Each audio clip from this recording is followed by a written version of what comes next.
Howard's End by E.M. Chapter 1. One may as well begin with Helen's letters to her sister. Howard's End, Tuesday. Dearest Meg, it isn't going to be what we expected. It is old and little and altogether delightful. Red brick. We can scarcely pack in as it is, and the dear knows what will happen when Paul, younger son, arrives tomorrow. From hall you go right or left into dining room or drawing room. Hall itself is practically a room. You open another door in it, and there are the stairs going up in a sort of tunnel to the first floor. 3 bedrooms in a row there, and 3 attics in a row above. That isn't all the house, really, but it's all that one notices. 9 windows as you look up from the front garden. Then there's a very big wych elm, to the left as you look up, leaning a little over the house and standing on the boundary between the garden and meadow. I quite love that tree already. Also ordinary elms, oaks, no nastier than ordinary oaks, pear trees, apple trees, and a vine. No silver birches, though. However, I must get on to my host and hostess. I only wanted to show that it isn't the least what we expected. Why did we settle that their house would be all gables and wiggles, and their garden all gamboge-coloured paths? I believe simply because we associate them with expensive hotels. Mrs. Wilcox trailing in beautiful dresses down long corridors, Mr. Wilcox bullying porters, etc. We females are that unjust. I shall be back Saturday. We'll let you know train later.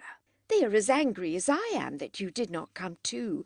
Really, Tibby is too tiresome. He starts a new mortal disease every month. How could he have got hay fever in London? And even if he could, it seems hard that you should give up a visit to hear a schoolboy sneeze. Tell him that Charles Wilcox, the son who is here, has hay fever too, but he's brave and gets quite cross when we inquire after it. Men like the Wilcoxes would do Tibby a power of good, but you won't agree, and I'd better change the subject. This long letter is because I'm writing before breakfast. Oh, the beautiful vine leaves! The house is covered with a vine. I looked out earlier, and Mrs. Wilcox was already in the garden. She evidently loves it. No wonder she sometimes looks tired. She was watching the large red poppies come out. Then she walked off the lawn to the meadow, whose corner to the right I can just see. Trail, trail, went her long dress over the sopping grass, and she came back with her hands full of the hay that was cut yesterday, I suppose for rabbits or something, as she kept on smelling it. The air here is delicious. Later on I heard the noise of croquet balls, and looked out again, and it was Charles Wilcox, practising. They are keen on all games. Presently he started sneezing and had to stop. Then I hear more clicketing, and it is Mr. Wilcox practising, and then a tissue, he has to stop too. Then Evie comes out and does some calisthenic exercises on a machine that is tacked onto a green gauge tree. They put everything to use. And then she says a tissue, and in she goes. And finally Mrs. Wilcox reappears, trail, trail, still smelling hay and looking at the flowers. I inflict all this on you because once you said that life is sometimes life and sometimes only a drama, and one must learn to distinguish t'other from which, and up to now I have always put that down as Meg's clever nonsense. But this morning it really does seem not life, but a play, and it did amuse me enormously to watch the W's. Now Mrs. Wilcox has come in. I'm going to wear omission. Last night Mrs. Wilcox wore an omission, and Evie omission. So it isn't exactly a go-as-you-please place, and if you shut your eyes it still seems the wiggly hotel that we expected. Not if you open them. The dog roses are too sweet. There is a great hedge of them over the lawn, magnificently tall, so that they fall down in garlands, and nice and thin at the bottom, so that you can see ducks through it, and a cow. These belong to the farm, which is the only house near us. There goes the breakfast gong. Much love, modified love to Tibby. Love to Aunt Julie. How good of her to come and keep you company, but what a bore. Burn this. We'll write again Thursday. Helen. Howard's End, Friday. Dearest Meg, I am having a glorious time. I like them all.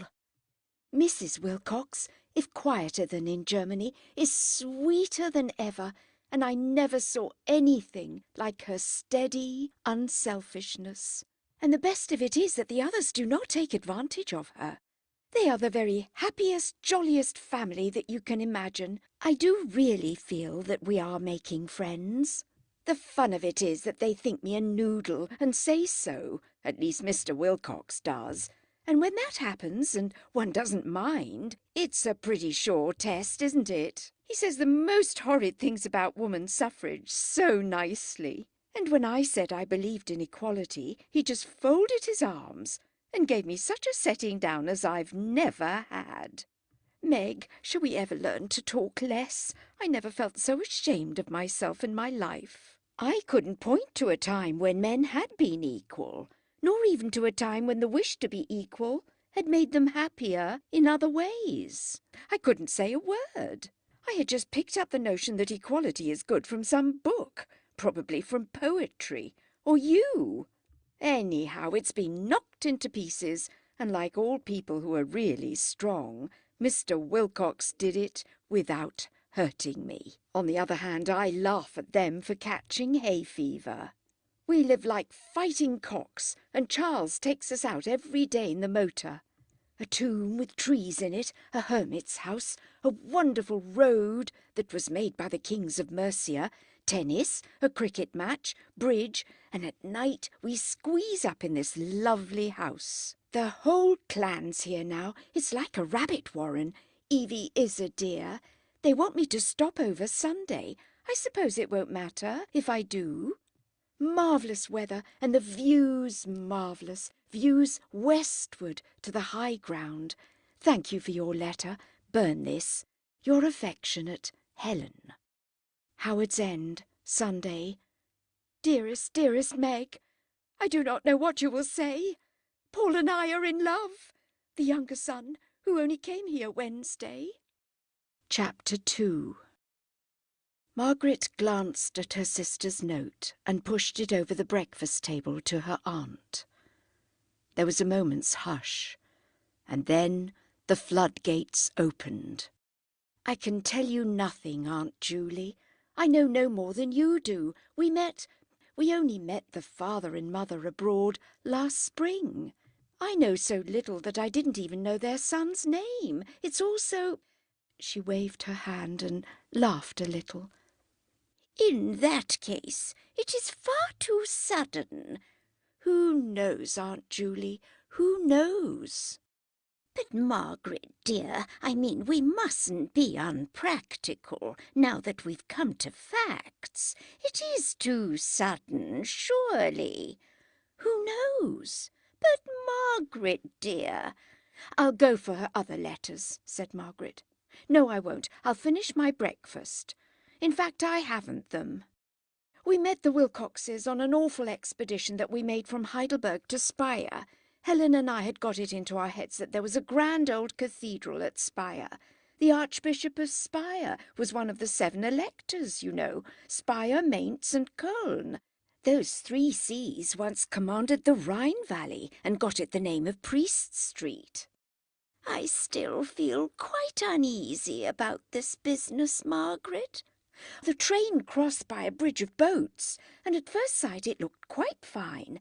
But oh, in 5 minutes we had seen the whole thing. The cathedral had been ruined, absolutely ruined by restoration. Not an inch left of the original structure. We wasted a whole day and came across the Wilcoxes as we were eating our sandwiches in the public gardens. They too, poor things, had been taken in. They were actually stopping at Speyer, and they rather liked Helen's insisting that they must fly with us to Heidelberg. As a matter of fact, they did come on next day. We all took some drives together. They knew us well enough to ask Helen to come and see them. At least, I was asked too, but Tibby's illness prevented me. So last Monday she went alone. That's all. You know as much as I do now. It's a young man out of the unknown. She was to have come back Saturday, but put off till Monday, perhaps on account of I don't know." She broke off and listened to the sounds of a London morning.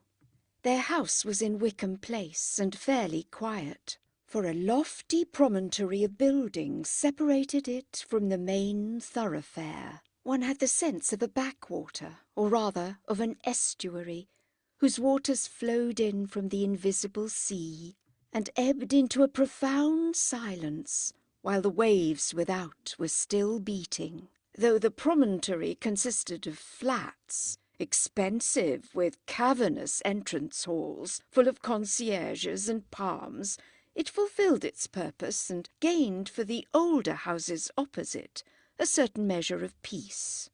These too would be swept away in time, and another promontory would arise upon their sight as humanity piled itself higher and higher on the precious soil of London. Mrs. Munt had her own method of interpreting her nieces. She decided that Margaret was a little hysterical and was trying to gain time by a torrent of talk. Feeling very diplomatic, she lamented the fate of Spire and declared that never, never should she be so misguided as to visit it, and added of her own accord that the principles of restoration were ill understood in Germany. "The Germans," she said, "are too thorough, and this is all very well sometimes, but at other times it does not do." "Exactly," said Margaret. "Germans are too thorough," and her eyes began to shine. "Of course I regard you Schlegels as English," said Mrs. Munt hastily. "English to the backbone." Margaret leaned forward and stroked her hand.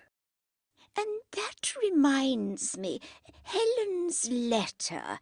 "Oh, yes, Aunt Julie. I am thinking all right about Helen's letter. I know. I must go down and see her. I am thinking about her all right. I'm meaning to go down." "But go with some plan," said Mrs. Munt, admitting into her kindly voice a note of exasperation. "Margaret, if I may interfere, don't be taken by surprise. What do you think of the Wilcoxes? Are they our sort? Are they likely people? Could they appreciate Helen, who is to my mind a very special sort of person? Do they care about literature and art? That is most important when you come to think of it. Literature and art, most important. How old would the son be? She says younger son. Would he be in a position to marry? Is he likely to make Helen happy? Did you gather—" I gathered nothing. They began to talk at once. "Then in that case—" "In that case I can make no plans, don't you see?" "On the contrary, I hate plans. I hate lines of action. Helen isn't a baby." "Then in that case, my dear, why go down?" Margaret was silent. If her aunt could not see why she must go down, she was not going to tell her. She was not going to say, "I love my dear sister. I must be near her at this crisis of her life." The affections are more reticent than the passions, and their expression more subtle. If she herself should ever fall in love with a man, she, like Helen, would proclaim it from the housetops. But as she loved only a sister, she used the voiceless language of sympathy. "I consider you odd girls," continued Mrs. Munt, "and very wonderful girls, and in many ways far older than your years. But you won't be offended. Frankly, I feel you are not up to this business. It requires an older person. Dear, I have nothing to call me back to Swanage." She spread out her plump arms. I am all at your disposal. Let me go down to this house whose name I forget, instead of you. Aunt Julie, she jumped up and kissed her. I must go to Howard's End myself. You don't exactly understand, though I can never thank you properly for offering. I do understand, retorted Mrs. Munt with immense confidence. I go down in no spirit of interference, but to make inquiries. Inquiries are necessary. Now, I am going to be rude. You would say the wrong thing. To a certainty you would. In your anxiety for Helen's happiness, you would offend the whole of these Wilcoxes by asking one of your impetuous questions. Not that one minds offending them. I shall ask no questions. I have it in Helen's writing that she and a man are in love. There is no question to ask as long as she keeps to that. All the rest isn't worth a straw. A long engagement, if you like, but inquiries, questions, plans, lines of action? No, Aunt Julie, no. Away she hurried, not beautiful, not supremely brilliant, but filled with something that took the place of both qualities. Something best described as a profound vivacity, a continual and sincere response to all that she encountered in her path through life. If Helen had written the same to me about a shop assistant or a penniless clerk, "Dear Margaret, do come into the library and shut the door. Your good maids are dusting the banisters." Or if she had wanted to marry the man who calls for Carter Paterson, I should have said the same. Then, with one of those turns that convinced her aunt that she was not mad really, and convinced observers of another type that she was not a barren theorist, she added, "Though in the case of Carter Paterson, I should want it to be a very long engagement indeed, I must say." "I should think so," said Mrs. Munt. "And indeed, I can scarcely follow you. Now just imagine if you said anything of that sort to the Wilcoxes. I understand it, but most good people would think you mad. Imagine how disconcerting for Helen. What is wanted is a person who will go slowly in this business and see how things are and where they are likely to lead to." Margaret was down on this. "But you implied just now that the engagement must be broken off." "I think probably it must, but slowly." "Can you break an engagement off slowly?" Her eyes lit up. "What's an engagement made of, do you suppose? I think it's made of some hard stuff that may snap but can't break. It is different to the other ties of life. They stretch or bend, they admit of degree, they're different." "Exactly so. But won't you let me just run down to Howard's house and save you all the discomfort? I will really not interfere, but I do so thoroughly understand the kind of thing you Schlegels want that one quiet look round will be enough for me." Margaret again thanked her, again kissed her, and then ran upstairs to see her brother. He was not so well. The hay fever had worried him a good deal all night. His head ached, his eyes were wet, his mucous membrane, he informed her, in a most unsatisfactory condition. The only thing that made life worth living was the thought of Walter Savage Landor, from whose imaginary conversations she had promised to read at frequent intervals during the day. It was rather difficult. Something must be done about Helen. She must be assured that it is not a criminal offence to love at first sight. A telegram to this effect would be cold and cryptic. A personal visit seemed each moment more impossible. Now the doctor arrived and said that Tibby was quite bad. Might it really be best to accept Aunt Julie's kind offer and to send her down to Howard's End with a note? Certainly Margaret was impulsive. She did swing rapidly from one decision to another.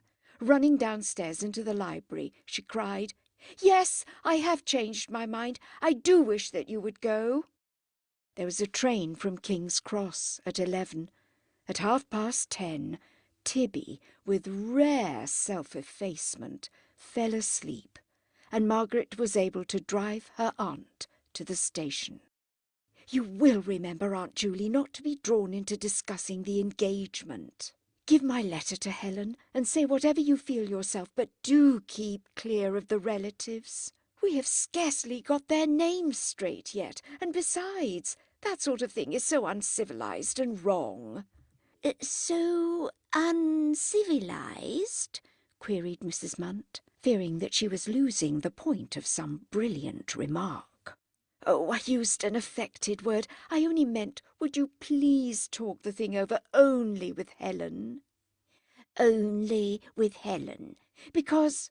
But it was no moment to expound the personal nature of love. Even Margaret shrank from it, and contented herself with stroking her good aunt's hand, and with meditating half sensibly and half poetically on the journey that was about to begin from King's Cross. Like many others who have lived long in a great capital, she had strong feelings about the various railway termini. They are our gates to the glorious and the unknown. Through them we pass out into adventure and sunshine. To them, alas, we return. In Paddington, all Cornwall is latent, and the remoter west. Down the inclines of Liverpool Street lie fenlands and the illimitable Broads. Scotland is through the pylons of Euston, Wessex behind the poised chaos of Waterloo. Italians realise this, as is natural.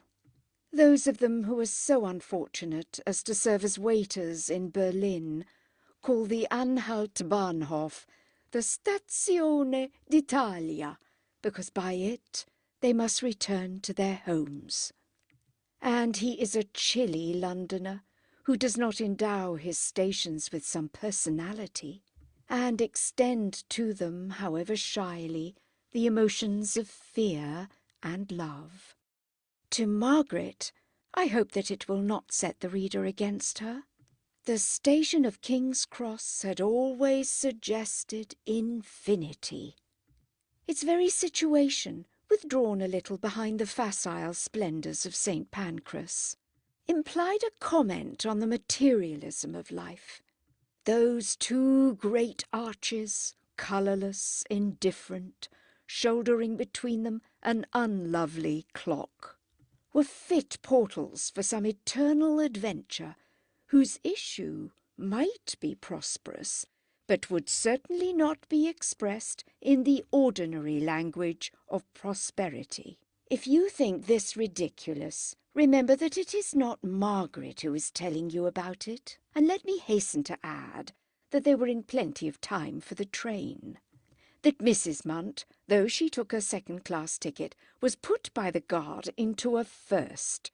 Only 2 seconds on the train, one smoking and the other babies. One cannot be expected to travel with babies. And that Margaret, on her return to Wickham Place, was confronted with the following telegram. "All over. Wish I had never written. Tell no one. Helen." But Aunt Julie was gone irrevocably, and no power on earth could stop her. Chapter 3. Most complacently did Mrs. Munt rehearse her mission. Her nieces were independent young women, and it was not often that she was able to help them. Emily's daughters had never been quite like other girls. They had been left motherless when Tibby was born, when Helen was 5, and Margaret herself but 13. It was before the passing of the deceased wife's sister bill, so Mrs. Munt could, without impropriety, offer to go and keep house at Wickham Place. But her brother-in-law, who was peculiar and a German, had referred the question to Margaret, who, with the crudity of youth, had answered, no, they could manage much better alone. 5 years later, Mr. Schlegel had died too, and Mrs. Munt had repeated her offer. Margaret, crude no longer, had been grateful and extremely nice, but the substance of her answer had been the same. I must not interfere a third time, thought Mrs. Munt. However, of course she did. She learnt to her horror that Margaret, now of age, was taking her money out of the old safe investments and putting it into foreign things, which always smash. Silence would have been criminal. Her own fortune was invested in home rails, and most ardently did she beg her niece to imitate her. Then we should be together, dear. Margaret, out of politeness, invested a few hundreds in the Nottingham and Derby Railway. And though the foreign things did admirably, and the Nottingham and Derby declined with the steady dignity of which only home rails are capable, Mrs. Munt never ceased to rejoice and to say, I did manage that at all events. When the smash comes, poor Margaret will have a nest egg to fall back upon. This year Helen came of age, and exactly the same thing happened in Helen's case. She also would shift her money out of consols, but she too, almost without being pressed, consecrated a fraction of it to the Nottingham and Derby Railway. So far, so good, but in social matters their aunt had accomplished nothing. Sooner or later the girls would enter on the process known as throwing themselves away. And if they had delayed hitherto, it was only that they might throw themselves more vehemently in the future.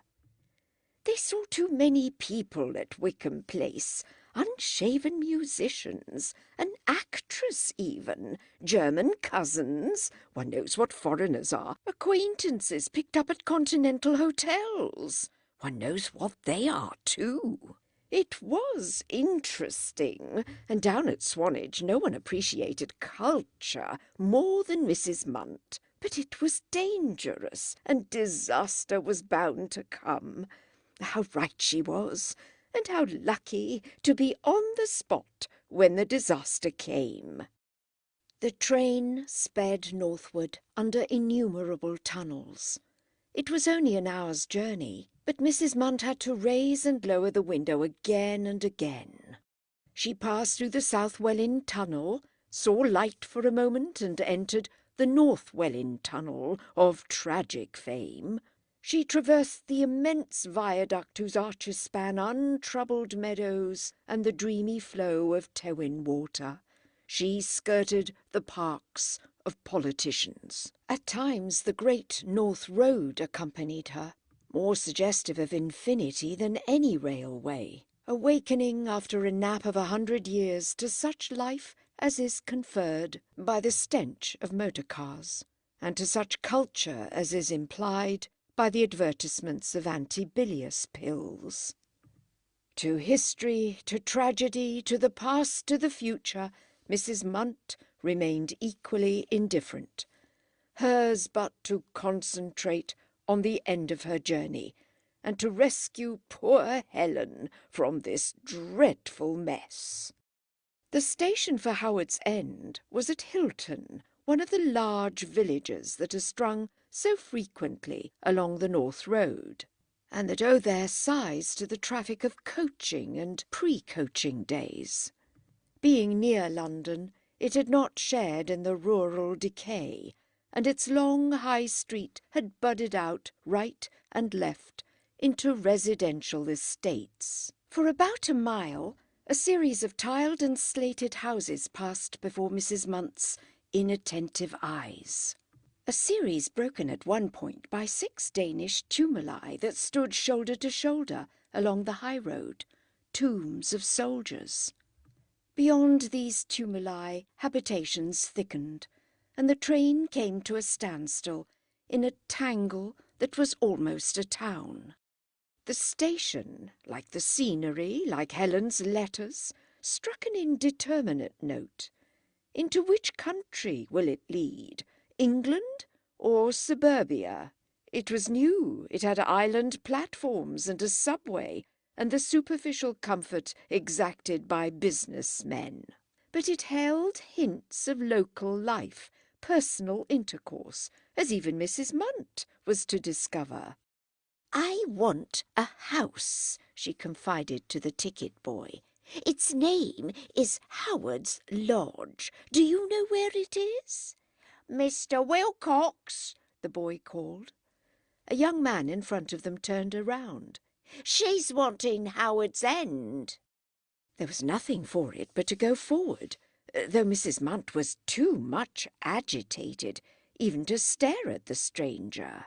But remembering that there were two brothers, she had the sense to say to him, "Excuse me asking, but are you the younger Mr. Wilcox or the elder?"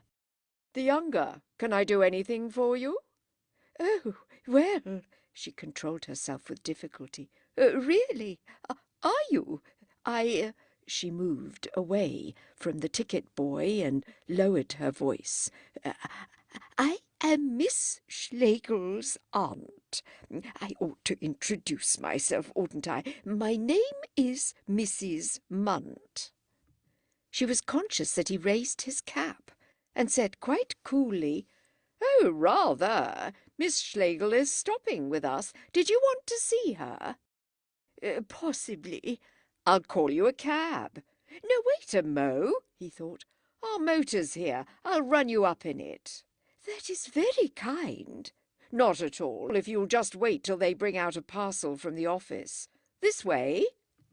"My niece is not with you by any chance?" "No, I came over with my father. He has gone on north in your train. You'll see Miss Schlegel at lunch. You're coming up to lunch, I hope?" "I should like to come up," said Mrs. Munt, not committing herself to nourishment until she had studied Helen's lover a little more. He seemed a gentleman, but had so rattled her round that her powers of observation were numbed.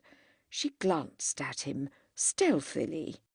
To a feminine eye there was nothing amiss in the sharp depressions at the corners of his mouth, or in the rather box-like construction of his forehead. He was dark, clean-shaven, and seemed accustomed to command. "In front or behind? Which do you prefer? It may be windy in front." "In front, if I may. Then we can talk." "But excuse me one moment. I can't think what they're doing with that parcel." He strode into the booking office and called with a new voice, "Hi, you there! Are you going to keep me waiting all day? Parcel for Wilcox, Howard's End. Just look sharp." Emerging, he said in quieter tones, "This station's abominably organised. If I had my way, the whole lot of them should get the sack. May I help you in?" "This is very good of you," said Mrs. Munt, as she settled herself into a luxurious cavern of red leather, and suffered her person to be padded with rugs and shawls. She was more civil than she had intended, but really this young man was very kind. Moreover, she was a little afraid of him. His self-possession was extraordinary. "Very good indeed," she repeated, adding, "It is just what I should have wished." "Very good of you to say so," he replied, with a slight look of surprise, which, like most slight looks, escaped Mrs. Munt's attention. "I was just tooling my father over to catch the down train. You see, we heard from Helen this morning." Young Wilcox was pouring in petrol, starting his engine, and performing other actions with which this story has no concern. The great car began to rock, and the form of Mrs. Munt, trying to explain things, sprang agreeably up and down among the red cushions. "The mater will be very glad to see you," he mumbled. Hi, I say, parcel! Parcel for Howard's End! Bring it out! Hi!" A bearded porter emerged with the parcel in one hand and an entry book in the other. With the gathering whir of the motor, these ejaculations mingled. "Sign, must I? Why should I sign after all this bother? Not even got a pencil on you? Remember, next time I report you to the station master. My time's of value, though yours mayn't be. Here being a tip. Extremely sorry, Mrs. Munt. Not at all, Mr. Wilcox. And do you object to going through the village? It is rather a longer spin, but I have 1 or 2 commissions. I should love going through the village. Naturally, I am very anxious to talk things over with you. As she said this, she felt ashamed, for she was disobeying Margaret's instructions. Only disobeying them in the letter, surely. Margaret had only warned her against discussing the incident with outsiders. Surely it was not uncivilized or wrong to discuss it with the young man himself, since chance had thrown them together. A reticent fellow, he made no reply. Mounting by her side, he put on gloves and spectacles, and off they drove. The bearded porter, life is a mysterious business, looking after them with admiration. The wind was in their faces down the station road, blowing the dust into Mrs. Munt's eyes. But as soon as they turned into the great North Road, she opened fire. "You can well imagine," she said, "that the news was a great shock to us." "What news?" "Mr. Wilcox," she said frankly, "Margaret has told me everything, everything. I have seen Helen's letter." He could not look her in the face, as his eyes were fixed on his work. He was travelling as quickly as he dared down the High Street, but he inclined his head in her direction and said, "I beg your pardon, I didn't catch." "About Helen. Helen, of course. Helen is a very exceptional person. I am sure you will let me say this, feeling towards her as you do. Indeed, all the Schlegels are exceptional.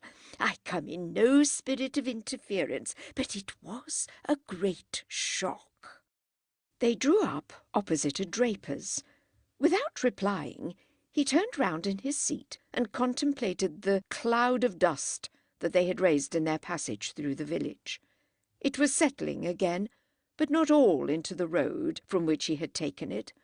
Some of it had percolated through the open windows, some had whitened the roses and gooseberries of the wayside gardens, while a certain proportion had entered the lungs of the villagers. "I wonder when they'll learn wisdom and tar the roads," was his comment.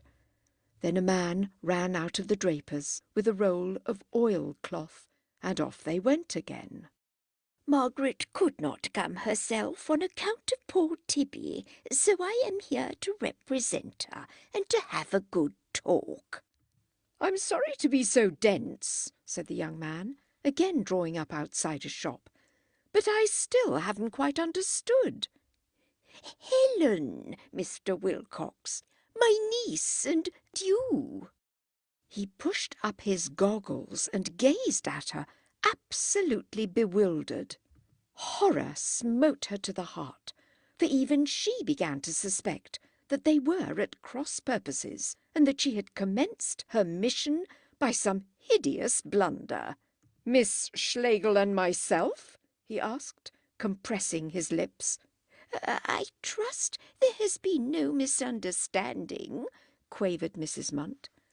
"Her letter certainly read that way." "What way?" "That you and she—" She paused, then drooped her eyelids. "I think I catch your meaning," he said stickily. "What an extraordinary mistake!" "Then you didn't the least—" she stammered, getting blood-red in the face and wishing she had never been born. "Scarcely, as I am already engaged to another lady." There was a moment's silence. and then he caught his breath and exploded with, "Oh, good God, don't tell me it's some silliness of Paul's." But you are Paul. I'm not. Then why did you say so at the station? I said nothing of the sort. I beg your pardon, you did. I beg your pardon, I did not. My name is Charles. Younger may mean son as opposed to father, or second brother as opposed to first. There is much to be said for either view, and later on they said it. But they had other questions before them now. Do you mean to tell me that Paul— But she did not like his voice. He sounded as if he was talking to a porter, and certain that he had deceived her at the station, she too grew angry. Do you mean to tell me that Paul and your niece— Mrs. Munt, such is human nature, determined that she would champion the lovers. She was not going to be bullied by a severe young man. Yes, they care for one another very much indeed, she said. I dare say they will tell you about it by and by. We heard this morning. And Charles clenched his fist and cried, "The idiot! The idiot! The little fool!" Mrs. Munt tried to divest herself of her rugs. If that is your attitude, Mr. Wilcox, I prefer to walk. I beg you will do no such thing. I take you up this moment to the house. Let me tell you, the thing's impossible and must be stopped. Mrs. Munt did not often lose her temper, and when she did, it was only to protect those whom she loved.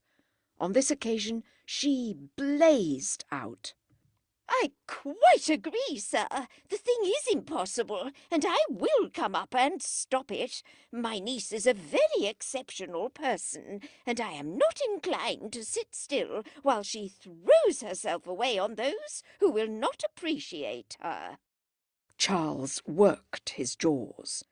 Considering she has only known your brother since Wednesday, and only met your father and mother at a stray hotel— Could you possibly lower your voice? The shopman will overhear. Esprit de classe, if one may coin the phrase, was strong in Mrs. Munt. She sat quivering while a member of the lower orders deposited a metal funnel, a saucepan, and a garden squirt beside the roll of oilcloth. Right behind? Yes, sir, and the lower orders vanished in a cloud of dust. I warn you, Paul hasn't a penny. It's useless. No need to warn us, Mr. Wilcox. I assure you, the warning is all the other way. My niece has been very foolish, and I shall give her a good scolding and take her back to London with me. He has to make his way out in Nigeria. He couldn't think of marrying for years, and when he does, it must be a woman who can stand the climate and is in other ways— Why hasn't he told us? Of course he's ashamed. He knows he's been a fool. And so he has, a downright fool. She grew furious. Whereas Miss Schlegel has lost no time in publishing the news. If I were a man, Mr. Wilcox, for that last remark I'd box your ears. You're not fit to clean my niece's boots, to sit in the same room with her, and you actually dare! I decline to argue with such a person. All I know is she's spread the thing and he hasn't, and my father's away and I— And all that I know is— Might I finish my sentence, please? No! Charles clenched his teeth and sent the motor swerving all over the lane. She screamed. So they played the game of capping families, a round of which is always played when love would unite two members of our race. But they played it with unusual vigour, stating in so many words that Schlegel's were better than Wilcox's, Wilcox's better than Schlegel's. They flung decency aside. The man was young, the woman deeply stirred. In both, a vein of coarseness was latent. Their quarrel was no more surprising than most quarrels, inevitable at the time, incredible afterwards. But it was more than usually futile. A few minutes, and they were enlightened. The motor drew up at Howard's End, and Helen, looking very pale, ran out to meet her aunt. "Aunt Julie, I've just had a telegram from Margaret. I meant to stop your coming. It isn't. It's over." The climax was too much for Mrs. Munt. She burst into tears. "Aunt Julie, dear, don't let them know I've been so silly. It wasn't anything. Do bear up for my sake." "Paul!" cried Charles Wilcox, pulling his gloves off. "Don't let them know. They are never to know." "Oh, my darling Helen! Paul! Paul!" A very young man came out of the house. "Paul, is there any truth in this? I don't. Yes or no, man. Plain question, plain answer. Did or didn't Miss Schlegel—" "Charles, dear," said a voice from the garden. "Charles, dear Charles. One doesn't ask plain questions. There aren't such things." They were all silent. It was Mrs. Wilcox. She approached just as Helen's letter had described her, trailing noiselessly over the lawn, and there was actually a wisp of hay in her hands. She seemed to belong not to the young people and their motor, but to the house and to the tree that overshadowed it. One knew that she worshipped the past, and that the instinctive wisdom the past can alone bestow had descended upon her, that wisdom to which we give the clumsy name of aristocracy. High-born she might not be, but assuredly she cared about her ancestors and let them help her. When she saw Charles angry, Paul frightened, and Mrs. Munt in tears, she heard her ancestors say, "Separate those human beings who will hurt each other most. The rest can wait." So she did not ask questions. Still less did she pretend that nothing had happened, as a competent society hostess would have done. She said, "Miss Schlegel, would you take your aunt up to your room, or to my room, whichever you think best? Paul, do find Evie, and tell her lunch for 6, but I'm not sure whether we shall all be downstairs for it." And when they had obeyed her, she turned to her elder son, who still stood in the throbbing, stinking car, and smiled at him with tenderness, and without saying a word, turned away from him towards her flowers. "Mother," he called, "are you aware that Paul has been playing the fool again?" "It is all right, dear. They have broken off the engagement." "Engagement!" "They do not love any longer, if you prefer it put that way," said Mrs. Wilcox, stooping down to smell a rose. Chapter 4. Helen and her aunt returned to Wickham Place in a state of collapse, and for a little time Margaret had 3 invalids on her hands. Mrs. Munt soon recovered. She possessed to a remarkable degree the power of distorting the past, and before many days were over she had forgotten the part played by her own imprudence in the catastrophe. Even at the crisis she had cried, "Thank goodness poor Margaret is saved this," which during the journey to London evolved into, "It had to be gone through by someone," which in its turn ripened into the permanent form of, "The one time I really did help Emily's girls was over the Wilcox business." But Helen was a more serious patient. New ideas had burst upon her like a thunderclap, and by them and by their reverberations she had been stunned. The truth was that she had fallen in love not with an individual, but with a family. Before Paul arrived, she had, as it were, been tuned up into his key. The energy of the Wilcoxes had fascinated her, had created new images of beauty in her responsive mind. To be all day with them in the open air, to sleep at night under their roof, had seemed the supreme joy of life, and had led to that abandonment of personality that is a possible prelude to love. She had liked giving in to Mr. Wilcox, or Evie, or Charles.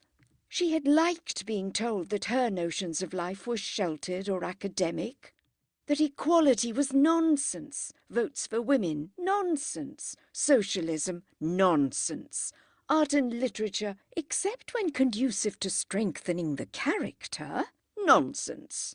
One by one the Schlegel fetishes had been overthrown, and though professing to defend them, she had rejoiced. When Mr. Wilcox said that one sound man of business did more good to the world than a dozen of your social reformers, she had swallowed the curious assertion without a gasp, and had leant back luxuriously among the cushions of his motor car.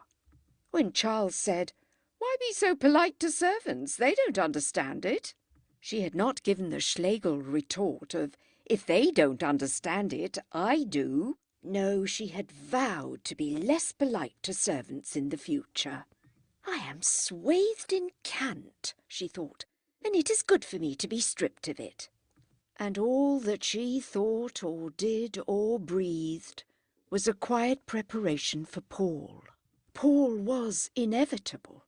Charles was taken up with another girl, Mr. Wilcox was so old, Evie so young, Mrs. Wilcox so different. Round the absent brother she began to throw the halo of romance, to irradiate him with all the splendour of those happy days, to feel that in him she should draw nearest to the robust ideal. He and she were about the same age, Evie said. Most people thought Paul handsomer than his brother. He was certainly a better shot, though not so good at golf. And when Paul appeared, flushed with the triumph of getting through an examination, and ready to flirt with any pretty girl, Helen met him halfway, or more than halfway, and turned towards him on the Sunday evening. He had been talking of his approaching exile in Nigeria, and he should have continued to talk of it, and allowed their guest to recover. But the heave of her bosom flattered him. Passion was possible, and he became passionate. Deep down in him something whispered, "This girl would let you kiss her. You might not have such a chance again." That was how it happened, or rather how Helen described it to her sister, using words even more unsympathetic than my own. But the poetry of that kiss, the wonder of it, the magic that there was in life for hours after it, who can describe that? It is so easy for an Englishman to sneer at these chance collisions of human beings. To the insular cynic and the insular moralist, they offer an equal opportunity. It is so easy to talk of passing emotion and to forget how vivid the emotion was ere it passed. Our impulse to sneer, to forget, is at root a good one. We recognize that emotion is not enough, and that men and women are personalities capable of sustained relations, not mere opportunities for an electrical discharge. Yet we rate the impulse too highly. We do not admit that by collisions of this trivial sort, the doors of heaven may be shaken open. To Helen, at all events, her life was to bring nothing more intense than the embrace of this boy who played no part in it. He had drawn her out of the house, where there was danger of surprise and light. He had led her by a path he knew, until they stood under the column of the vast wych-elm. A man in the darkness, he had whispered, "I love you," when she was desiring love. In time his slender personality faded. The scene that he had evoked endured, in all the variable years that followed, she never saw the like of it again. "I understand," said Margaret. "At least, I understand as much as ever is understood of these things. Tell me now what happened on the Monday morning. It was over at once. How, Helen? I was still happy while I dressed, but as I came downstairs I got nervous. And when I went into the dining room I knew it was no good. There was Evie, I can't explain, managing the tea urn, and Mr. Wilcox reading the Times."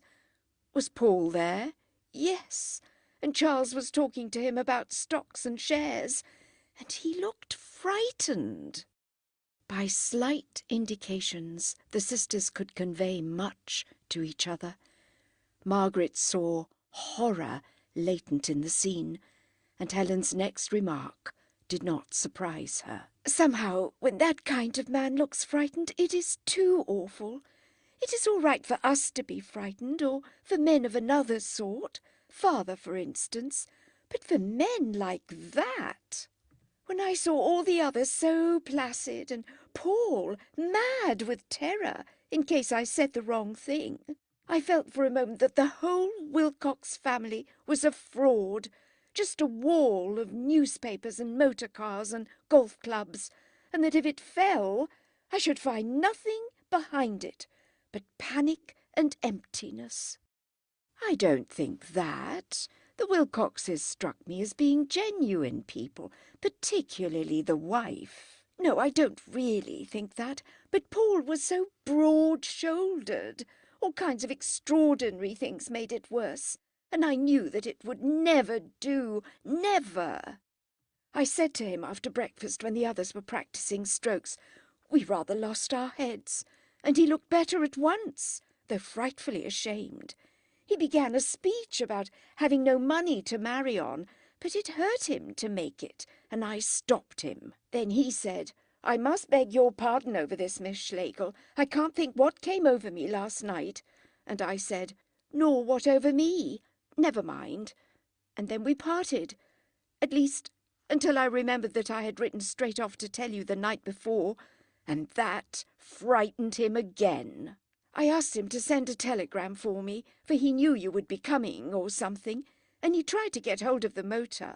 But Charles and Mr. Wilcox wanted it to go to the station, and Charles offered to send the telegram for me, and then I had to say that the telegram was of no consequence, for Paul said Charles might read it, and though I wrote it out several times, he always said people would suspect something. He took it himself at last, pretending that he must walk down to get cartridges. And what with one thing and the other, it was not handed in at the post office until too late. It was the most terrible morning. Paul disliked me more and more, and Evie talked cricket averages till I nearly screamed. I cannot think how I stood her all the other days. At last Charles and his father started for the station, and then came your telegram warning me that Aunt Julie was coming by that train, and Paul, oh, rather horrible, said that I had muddled it. But Mrs. Wilcox knew. Knew what? Everything, though we neither of us told her a word. And she had known all along, I think. Oh, she must have overheard you. I suppose so, but it seemed wonderful. When Charles and Aunt Julie drove up, calling each other names, Mrs. Wilcox stepped in from the garden and made everything less terrible. Ugh, but it has been a disgusting business. To think that... She sighed. To think that because you and a young man meet for a moment, there must be all these telegrams and anger, supplied Margaret. Helen nodded. I've often thought about it, Helen. It's one of the most interesting things in the world. The truth is that there is a great outer life that you and I have never touched. A life in which telegrams and anger count. Personal relations that we think supreme are not supreme there. There, love means marriage settlements, death duties. So far I'm clear, but here my difficulty. This outer life, though obviously horrid, often seems the real one. There's grit in it. It does breed character. Do personal relations lead to sloppiness in the end? Oh, Meg, that's what I felt, only not so clearly when the Wilcoxes were so competent and seemed to have their hands on all the ropes. Don't you feel it now? I remember Paul at breakfast, said Helen quietly. I shall never forget him. He had nothing to fall back upon. I know that personal relations are the real life, forever and ever. Amen. So the Wilcox episode fell into the background, leaving behind it memories of sweetness and horror that mingled. And the sisters pursued the life that Helen had commended. They talked to each other and to other people. They filled the tall, thin house at Wickham Place with those whom they liked or could befriend. They even attended public meetings. In their own fashion, they cared deeply about politics, though not as politicians would have us care.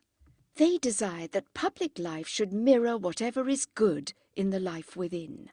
Temperance, tolerance, and sexual equality were intelligible cries to them, whereas they did not follow our forward policy in Tibet with the keen attention that it merits, and would at times dismiss the whole British Empire with a puzzled, if reverent, sigh. Not out of them are the shows of history erected. The world would be a grey, bloodless place, were it composed entirely of Miss Schlegels. But the world being what it is, perhaps they shine out in it like stars. A word on their origin. They were not English to the backbone, as their aunt had piously asserted, but on the other hand, they were not Germans of the dreadful sort. Their father had belonged to a type that was more prominent in Germany 50 years ago than now. He was not the aggressive German so dear to the English journalist, nor the domestic German so dear to the English wit. If one classed him at all, it would be as the countryman of Hegel and Kant, as the idealist inclined to be dreamy, whose imperialism was the imperialism of the air. Not that his life had been inactive. He had fought like blazes against Denmark, Austria, France. But he had fought without visualizing the results of victory. A hint of the truth broke on him after Sedan, when he saw the dyed moustaches of Napoleon going grey. Another, when he entered Paris and saw the smashed windows of the Tuileries. Peace came. It was all very immense. One had turned into an empire. But he knew that some quality had vanished, for which not all Alsace-Lorraine could compensate him. Germany, a commercial power. Germany, a naval power. Germany with colonies here and a forward policy there and legitimate aspirations in the other place, might appeal to others and be fitly served by them. For his own part, he abstained from the fruits of victory and naturalized himself in England. The more earnest members of his family never forgave him, and knew that his children, though scarcely English of the dreadful sort, would never be German to the backbone. He had obtained work in one of our provincial universities, and there married poor Emily, or die Engländerin, as the case may be, and as she had money, they proceeded to London and came to know a good many people. But his gaze was always fixed beyond the sea. It was his hope that the clouds of materialism obscuring the fatherland would part in time, and the mild intellectual light re-emerge. "Do you imply that we Germans are stupid, Uncle Ernst?" exclaimed a haughty and magnificent nephew. Uncle Ernst replied, "To my mind, you use the intellect, but you no longer care about it. That I call stupidity." As the haughty nephew did not follow, he continued, "You only care about the things that you can use, and therefore arrange them in the following order. Money, supremely useful; intellect, rather useful; imagination, of no use at all. No," for the other had protested, "your pan-Germanism is no more imaginative than is our imperialism over here. It is the vice of a vulgar mind to be thrilled by bigness, to think that 1,000 square miles are 1,000 times more wonderful than 1 square mile, and that 1,000,000 square miles are almost the same as heaven. That is not imagination. No, it kills it. When their poets over here try to celebrate bigness, they are dead at once and naturally. Your poets, too, are dying. Your philosophers, your musicians, to whom Europe has listened for 200 years, gone, gone with the little courts that nurtured them, gone with Esterhazy and Weimar. What? What's that, your universities? Oh, yes, you have learned men who collect more facts than do the learned men of England. They collect facts and empires of facts. But which of them will rekindle the light within?" To all this Margaret listened, sitting on the haughty nephew's knee. It was a unique education for the little girls. The haughty nephew would be at Wickham Place one day, bringing with him an even haughtier wife, both convinced that Germany was appointed by God to govern the world. Aunt Julie would come the next day, convinced that Great Britain had been appointed to the same post by the same authority.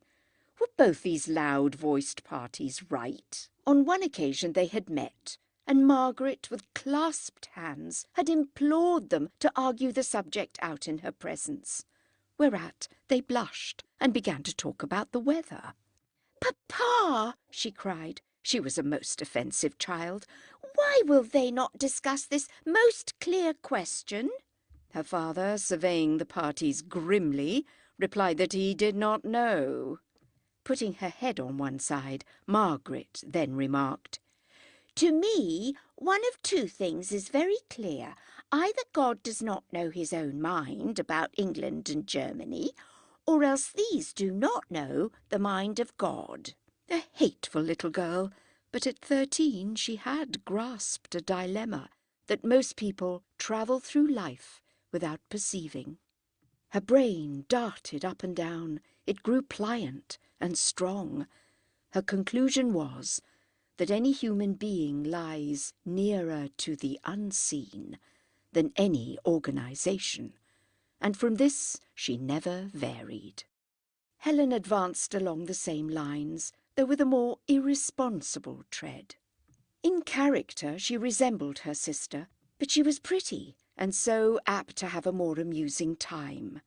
People gathered round her more readily, especially when they were new acquaintances, and she did enjoy a little homage very much. When their father died and they ruled alone at Wickham Place, she often absorbed the whole of the company, while Margaret, both were tremendous talkers, fell flat. Neither sister bothered about this. Helen never apologized afterwards. Margaret did not feel the slightest rancour. But looks have their influence upon character. The sisters were alike as little girls, but at the time of the Wilcox episode, their methods were beginning to diverge.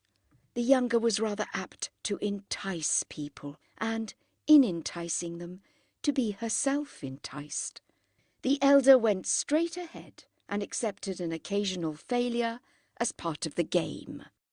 Little need be premised about Tibby. He was now an intelligent man of 16, but dyspeptic, and difficile. Chapter 5. It will be generally admitted that Beethoven's Fifth Symphony is the most sublime noise that has ever penetrated into the ear of man. All sorts and conditions are satisfied by it. Whether you are like Mrs. Munt and tap surreptitiously when the tunes come, of course not so as to disturb the others, or like Helen, who can see heroes and shipwrecks in the music's flood, or like Margaret, who can only see the music, or like Tibby, who is profoundly versed in counterpoint and holds the full score open on his knee, or like their cousin, Fräulein Mosbach, who remembers all the time that Beethoven is echt Deutsch, or like Fräulein Mosbach's young man, who can remember nothing but Fräulein Mosbach. In any case, the passion of your life becomes more vivid, and you are bound to admit that such a noise is cheap at 2 shillings. It is cheap even if you hear it in the Queen's Hall, dreariest music room in London, though not as dreary as the Free Trade Hall, Manchester. And even if you sit on the extreme left of that hall, so that the brass bumps at you before the rest of the orchestra arrives, it is still cheap. Whom is Margaret talking to? Said Mrs. Munt, at the conclusion of the first movement. She was again in London on a visit to Wickham Place. Helen looked down the long line of their party and said that she did not know. Would it be some young man or other whom she takes an interest in? I expect so, Helen replied. Music enwrapped her, and she could not enter into the distinction that divides young men whom one takes an interest in from young men whom one knows. You girls are so wonderful in always having... Oh dear, one mustn't talk.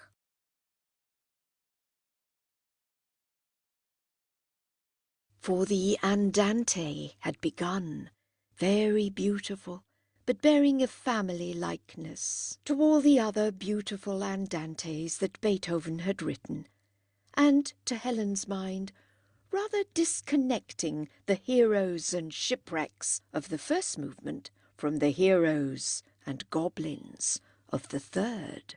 She heard the tune through once, and then her attention wandered, and she gazed at the audience, or the organ, or the architecture. Much did she censor the attenuated cupids who encircle the ceiling of the Queen's Hall, inclining each to each with vapid gesture, and clad in sallow pantaloons, on which the October sunlight struck. How awful to marry a man like those cupids, thought Helen. Here Beethoven started decorating his tune, so she heard him through once more, and then she smiled at her cousin Frida. But Frida, listening to classical music, could not respond. Herr Liesek, too, looked as if wild horses could not make him inattentive. There were lines across his forehead, his lips were parted, his pince-nez at right angles to his nose, and he had laid a thick white hand on either knee. And next to her was Aunt Julie, so British and wanting to tap. How interesting that row of people was! What diverse influences had gone to the making. Here Beethoven, after humming and hawing with great sweetness, said, "Hey-ho," and the Andante came to an end. Applause, and a round of Wunderschöning and Pracht volleying from the German contingent. Margaret started talking to her new young man. Helen said to her aunt, "Now comes the wonderful movement, first of all the goblins, and then a trio of elephants dancing."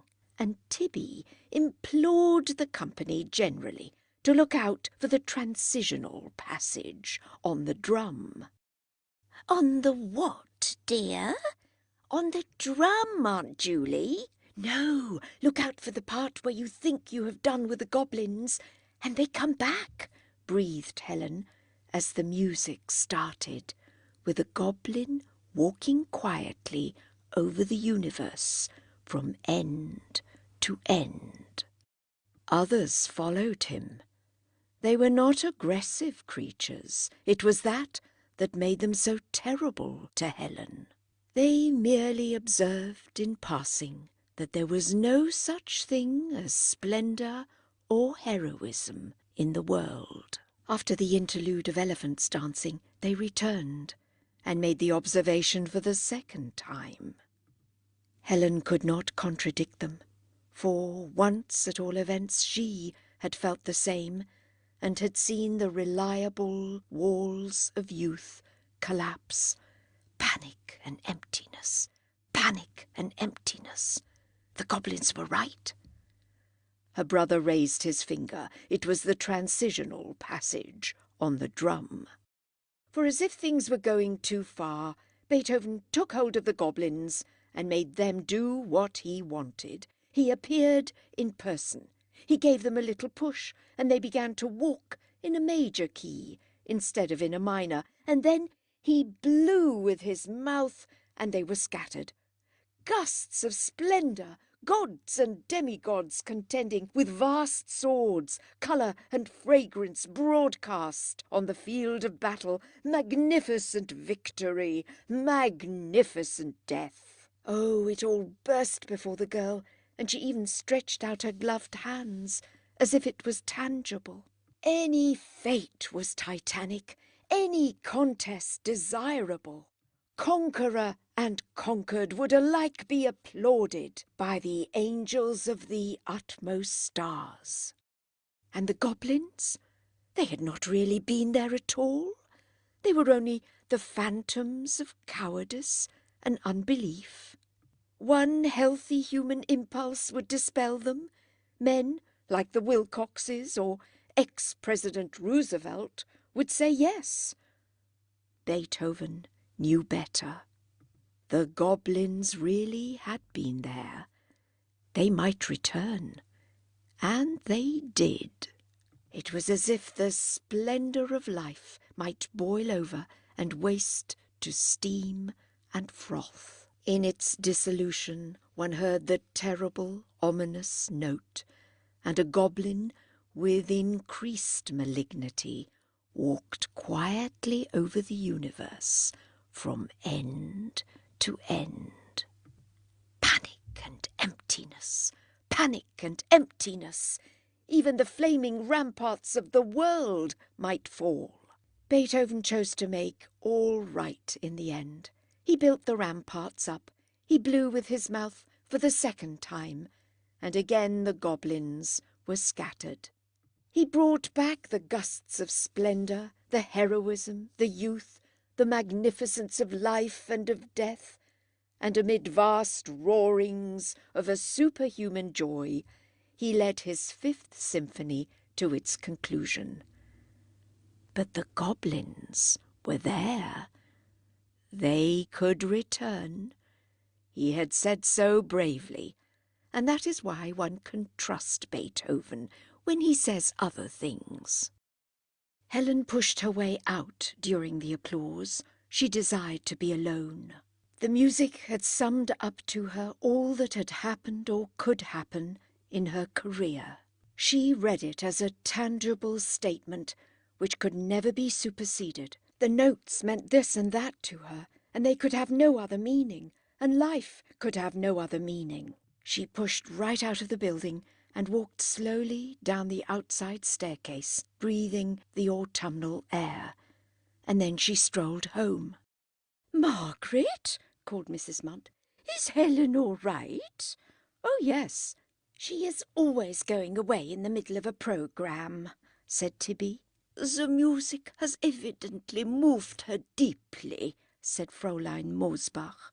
"Excuse me," said Margaret's young man, who had for some time been preparing a sentence, "but that lady has quite inadvertently taken my umbrella." "Oh, good gracious me! I am so sorry. Tibby, run after Helen.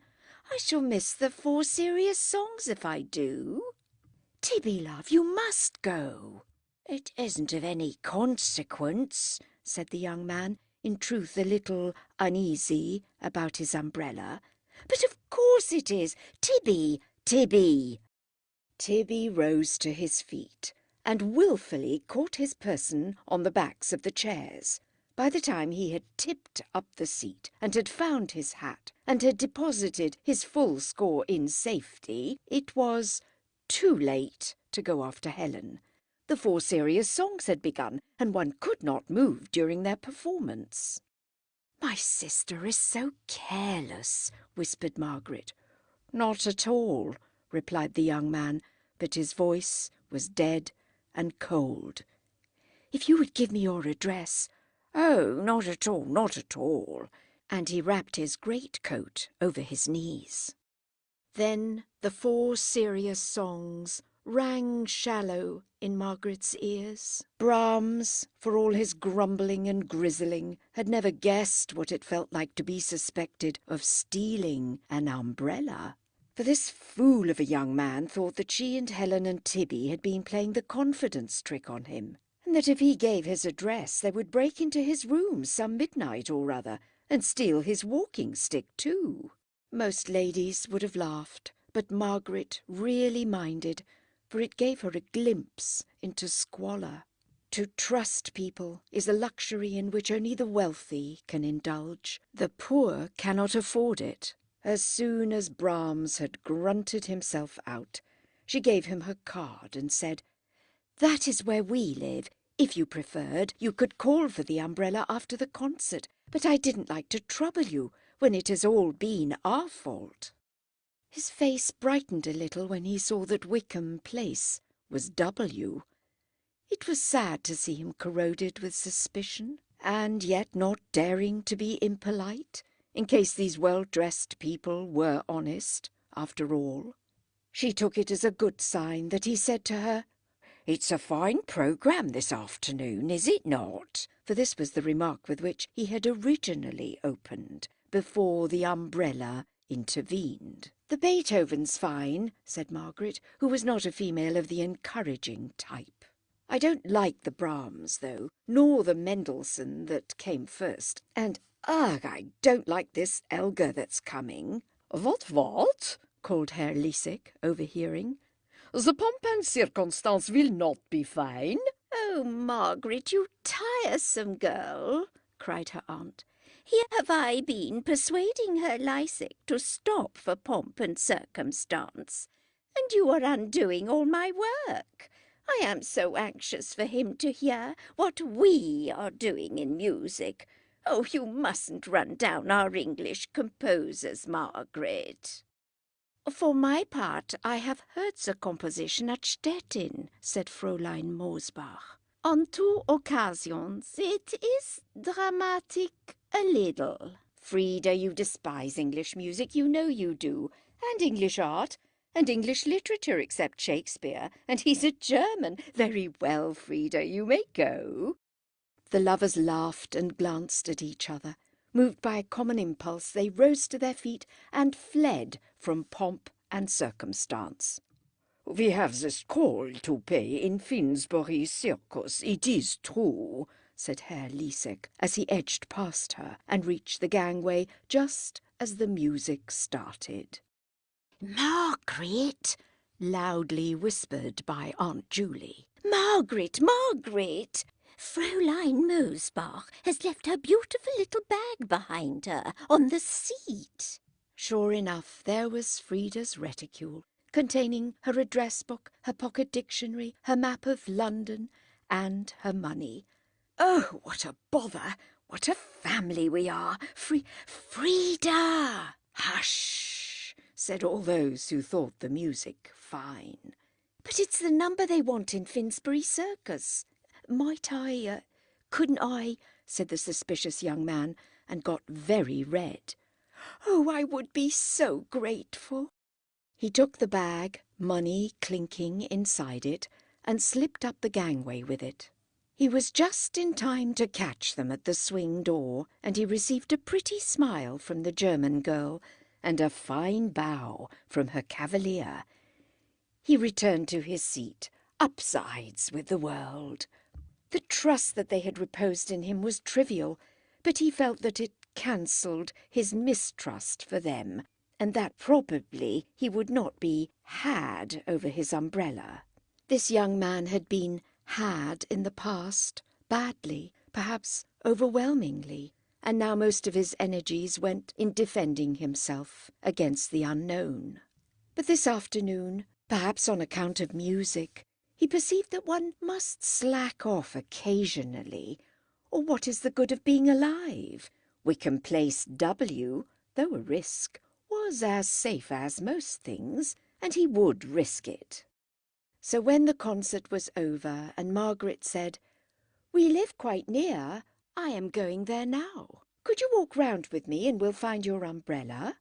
He said, "Thank you," peaceably, and followed her out of the Queen's Hall. She wished that he was not so anxious to hand a lady downstairs or to carry a lady's programme for her.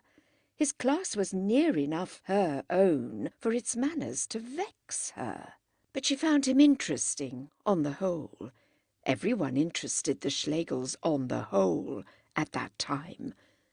And while her lips talked culture, her heart was planning to invite him to tea. "How tired one gets after music," she began. "Do you find the atmosphere of Queen's Hall oppressive?" "Yes, horribly. But surely the atmosphere of Covent Garden is even more oppressive. Do you go there much?" "When my work permits, I attend the gallery for the Royal Opera."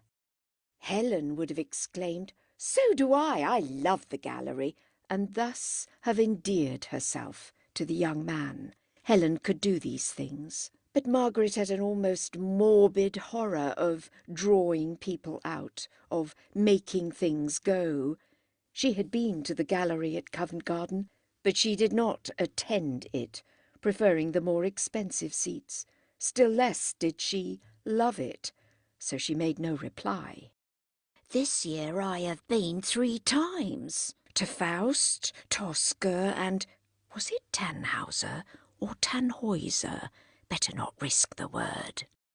Margaret disliked Tosca and Faust, and so for one reason and another they walked on in silence, chaperoned by the voice of Mrs. Munt, who was getting into difficulties with her nephew. "I do in a way remember the passage, Tibby, but when every instrument is so beautiful, it is difficult to pick out one thing rather than another. I am sure that you and Helen take me to the very nicest concerts. Not a dull note from beginning to end.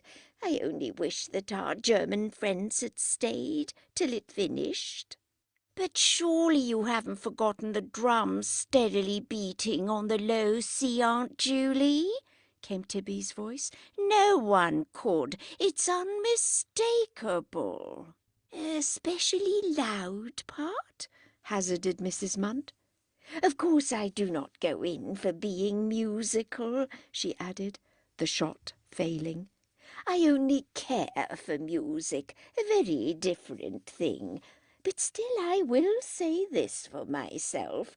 I do know when I like a thing and when I don't. Some people are the same about pictures. They can go into a picture gallery, Miss Conder can, and say straight off what they feel all round the wall. I never could do that, but music is so different from pictures to my mind. When it comes to music, I am as safe as houses, and I assure you, Tibby, I am by no means pleased by everything. There was a thing, something about a faun in French, which Helen went into ecstasies over, but I thought it most tinkling and superficial, and said so, and I held to my opinion too." "Do you agree?" asked Margaret. "Do you think music is so different from pictures?" I should have thought so, kind of," he said. "So should I. Now, my sister declares they're just the same. We have great arguments over it. She says I'm dense. I say she's sloppy." getting under way, she cried, "Now doesn't it seem absurd to you? What is the good of the arts if they're interchangeable? What is the good of the ear if it tells you the same as the eye? Helen's one aim is to translate tunes into the language of painting and pictures into the language of music. It's very ingenious, and she says several pretty things in the process. But what's gained, I'd like to know? Oh, it's all rubbish, radically false. If Monet's really Debussy and Debussy's really Monet, neither gentleman is worth his salt. That's my opinion." Evidently these sisters quarrelled. Now, this very symphony that we've just been having, she won't let it alone. She labels it with meanings from start to finish, turns it into literature.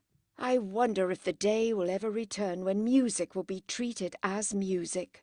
Yet, I don't know. There's my brother behind us. He treats music as music, and oh my goodness, he makes me angrier than anyone, simply furious. With him I daren't even argue. An unhappy family, if talented. But of course the real villain is Wagner. He has done more than any man in the 19th century towards the muddling of the arts. I do feel that music is in a very serious state just now, though extraordinarily interesting.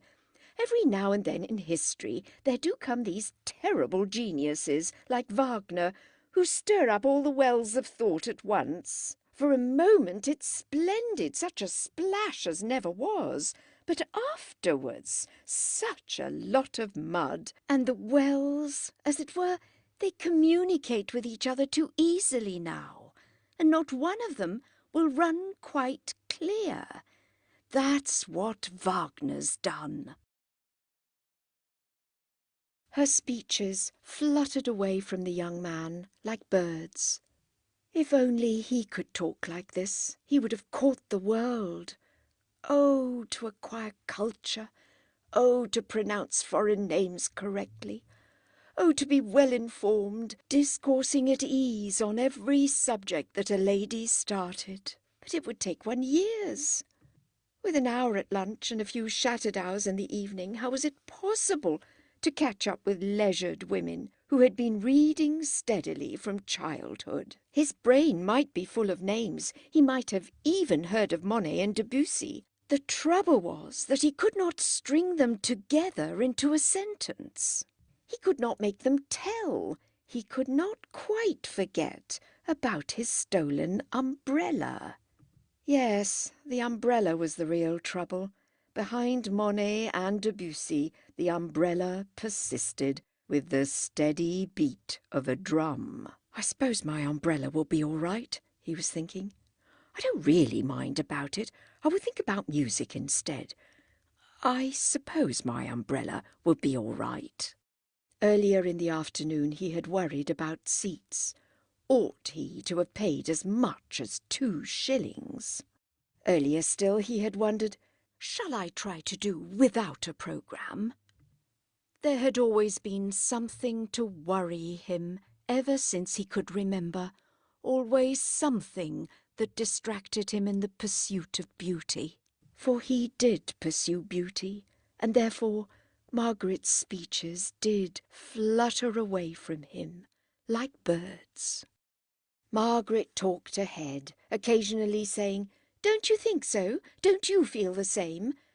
And once she stopped and said, "Oh, do interrupt me," which terrified him.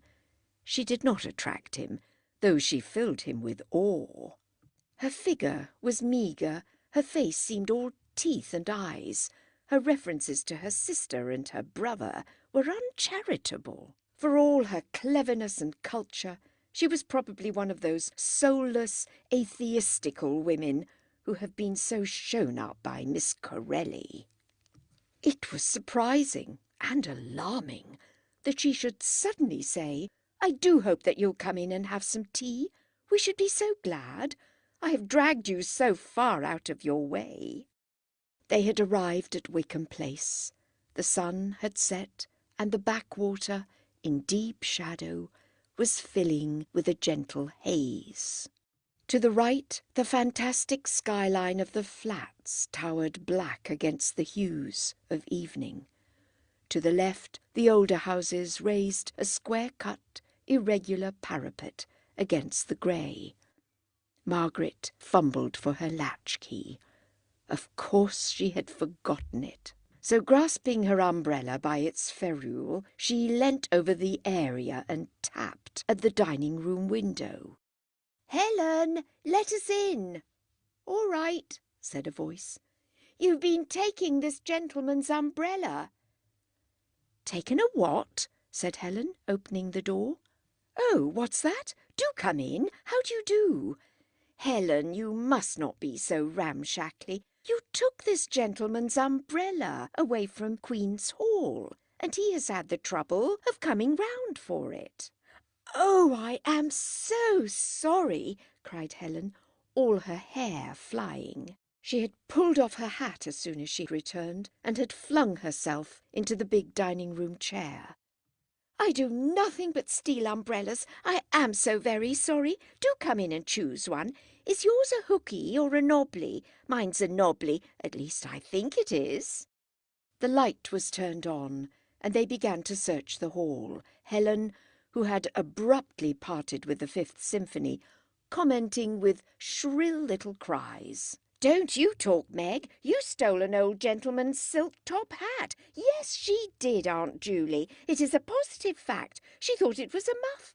Oh, heavens! I've knocked the in and out card down. Where's Frida? Tibby, why don't you ever— No, I can't remember what I was going to say. That wasn't it, but do tell the maids to hurry tea up. What about this umbrella?" She opened it. "No, it's all gone along the seams. It's an appalling umbrella. It must be mine." But it was not. He took it from her, murmured a few words of thanks, and then fled with the lilting step of the clerk.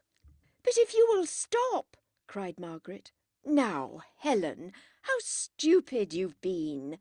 Whatever have I done? Don't you see that you've frightened him away? I meant him to stop to tea. You oughtn't to talk about stealing or holes in an umbrella. I saw his nice eyes getting so miserable.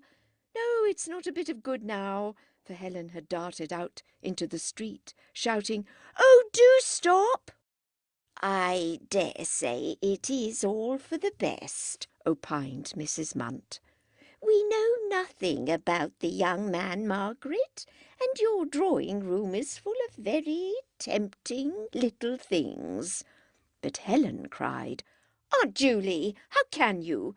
You make me more and more ashamed. I'd rather he had been a thief and taken all the apostles' spoons than that Well, I must shut the front door, I suppose.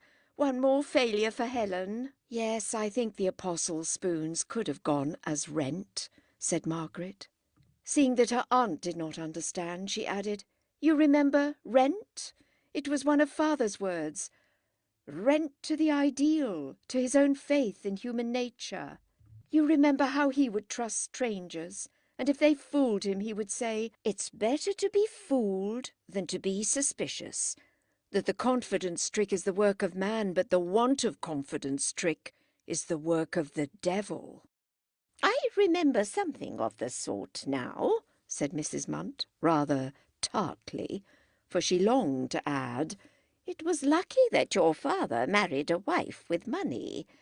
but this was unkind, and she contented herself with, "Why, he might have stolen the little Ricketts picture as well."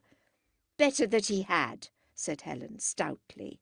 "No, I agree with Aunt Julie," said Margaret. "I'd rather mistrust people than lose my little Ricketts. There are limits."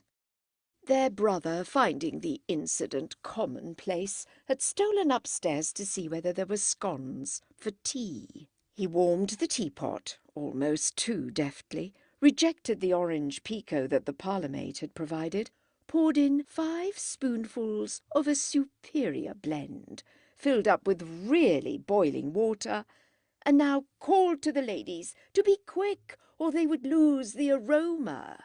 "All right, Auntie Tibby," called Helen, while Margaret, thoughtful again, said, "In a way, I wish we had a real boy in the house, the kind of boy who cares for men.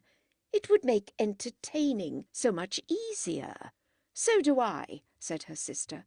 "Tibby only cares for cultured females singing Brahms." And when they joined him, she said rather sharply, "Why didn't you make that young man welcome, Tibby? You must do the host a little, you know. You ought to have taken his hat and coaxed him into stopping, instead of letting him be swamped by screaming women." Tibby sighed and drew a long strand of hair over his forehead. "Oh, it's no good looking superior. I mean what I say." "Leave Tibby alone," said Margaret, who could not bear her brother to be scolded. "Here's the house a regular hen coop," grumbled Helen. "Oh, my dear," protested Mrs. Munt. "How can you say such dreadful things? The number of men you get here has always astonished me. If there is any danger, it's the other way round." "Yes, but it's the wrong sort of men Helen means." "No, I don't," corrected Helen. "We get the right sort of man, but the wrong side of him, and I say that's Tibby's fault. There ought to be a something about the house, and I don't know what. A touch of the W's, perhaps?" Helen put out her tongue. "Who are the W's?" asked Tibby. "The W's are things I and Meg and Aunt Julie know about, and you don't, so there." "I suppose that ours is a female house," said Margaret, "and one must just accept it. No, Aunt Julie, I don't mean that this house is full of women. I am trying to say something much more clever. I mean that it was irrevocably feminine, even in Father's time. Now, I'm sure you understand.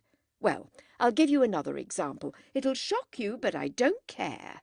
Suppose Queen Victoria gave a dinner party, and that the guests had been Leighton, Millais, Swinburne, Rossetti, Meredith, Fitzgerald, etc. Do you suppose that the atmosphere of that dinner would have been artistic? Heavens, no! The very chairs on which they sat would have seen to that. So with our house, it must be feminine, and all we can do is to see that it isn't effeminate. Just as another house that I can mention but won't sounded irrevocably masculine, and all its inmates can do is to see that it isn't brutal." "That house being the W's house, I presume?" said Tibby. "You're not going to be told about the W's, my child," Helen cried, "so don't you think it. And on the other hand, I don't the least mind if you find out, so don't you think you've done anything clever in either case. Give me a cigarette." "You do what you can for the house," said Margaret.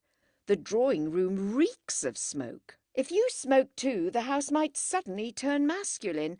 Atmosphere is probably a question of touch and go. Even at Queen Victoria's dinner party, if something had been just a little different, perhaps if she'd worn a clinging Liberty tea-gown instead of a magenta satin, with an India shawl over her shoulders, fastened at the bosom with a Cairngorm pin." Bursts of disloyal laughter, "You must remember that they are half German," greeted these suggestions, and Margaret said pensively, "How inconceivable it would be if the royal family cared about art." And the conversation drifted away, and Helen's cigarette turned to a spot in the darkness, and the great flats opposite were sown with lighted windows, which vanished and were relit again, and vanished incessantly. Beyond them the thoroughfare roared gently, a tide that could never be quiet, while in the east, invisible behind the smokes of Wapping, the moon was rising. "That reminds me, Margaret, we might have taken that young man into the dining-room, at all events.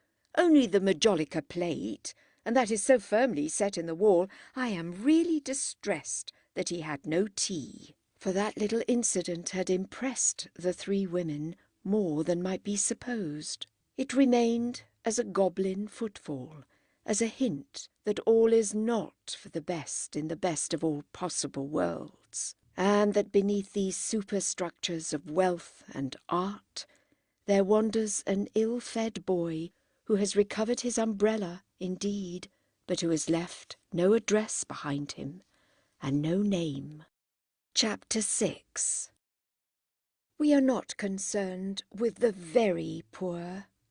They are unthinkable, and only to be approached by the statistician or the poet. This story deals with gentlefolk, or with those who are obliged to pretend that they are gentlefolk. The boy, Leonard Bast, stood at the extreme verge of gentility. He was not in the abyss, but he could see it.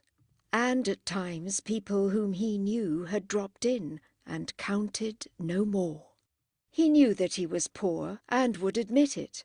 He would have died sooner than confess any inferiority to the rich. This may be splendid of him, but he was inferior to most rich people. There is not the least doubt of it. He was not as courteous as the average rich man, nor as intelligent, nor as healthy, nor as lovable. His mind and his body had been alike underfed, because he was poor, and because he was modern, they were always craving better food. Had he lived some centuries ago in the brightly coloured civilizations of the past, he would have had a definite status. His rank and his income would have corresponded.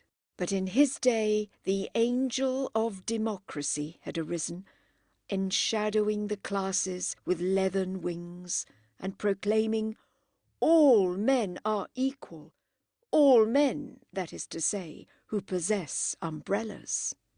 And so he was obliged to assert gentility, lest he slip into the abyss where nothing counts, and the statements of democracy are inaudible. As he walked away from Wickham Place, his first care was to prove that he was as good as the Miss Schlegels. Obscurely wounded in his pride, he tried to wound them in return. They were probably not ladies. Would real ladies have asked him to tea? They were certainly ill-natured and cold. At each step his feeling of superiority increased. Would a real lady have talked about stealing an umbrella? Perhaps they were thieves after all, and if he had gone into the house, they would have clapped a chloroformed handkerchief over his face. He walked on complacently as far as the Houses of Parliament. There an empty stomach asserted itself and told him that he was a fool. Evening, Mr. Bast. Evening, Mr. Dealtree. Nice evening. Evening. Mr. Dealtree, a fellow clerk, passed on, and Leonard stood wondering whether he would take the tram as far as a penny would take him, or whether he would walk. He decided to walk. It is no good giving in, and he had spent money enough at Queen's Hall, and he walked over Westminster Bridge in front of St. Thomas's Hospital, and through the immense tunnel that passes under the south-western main line at Vauxhall. In the tunnel he paused and listened to the roar of the trains. A sharp pain darted through his head, and he was conscious of the exact form of his eye sockets. He pushed on for another mile, and did not slacken speed until he stood at the entrance of a road called Camellia Road, which was at present his home. Here he stopped again and glanced suspiciously to right and left, like a rabbit that is going to bolt into its hole. A block of flats constructed with extreme cheapness towered on either hand. Farther down the road 2 more blocks were being built, and beyond these an old house was being demolished to accommodate another pair.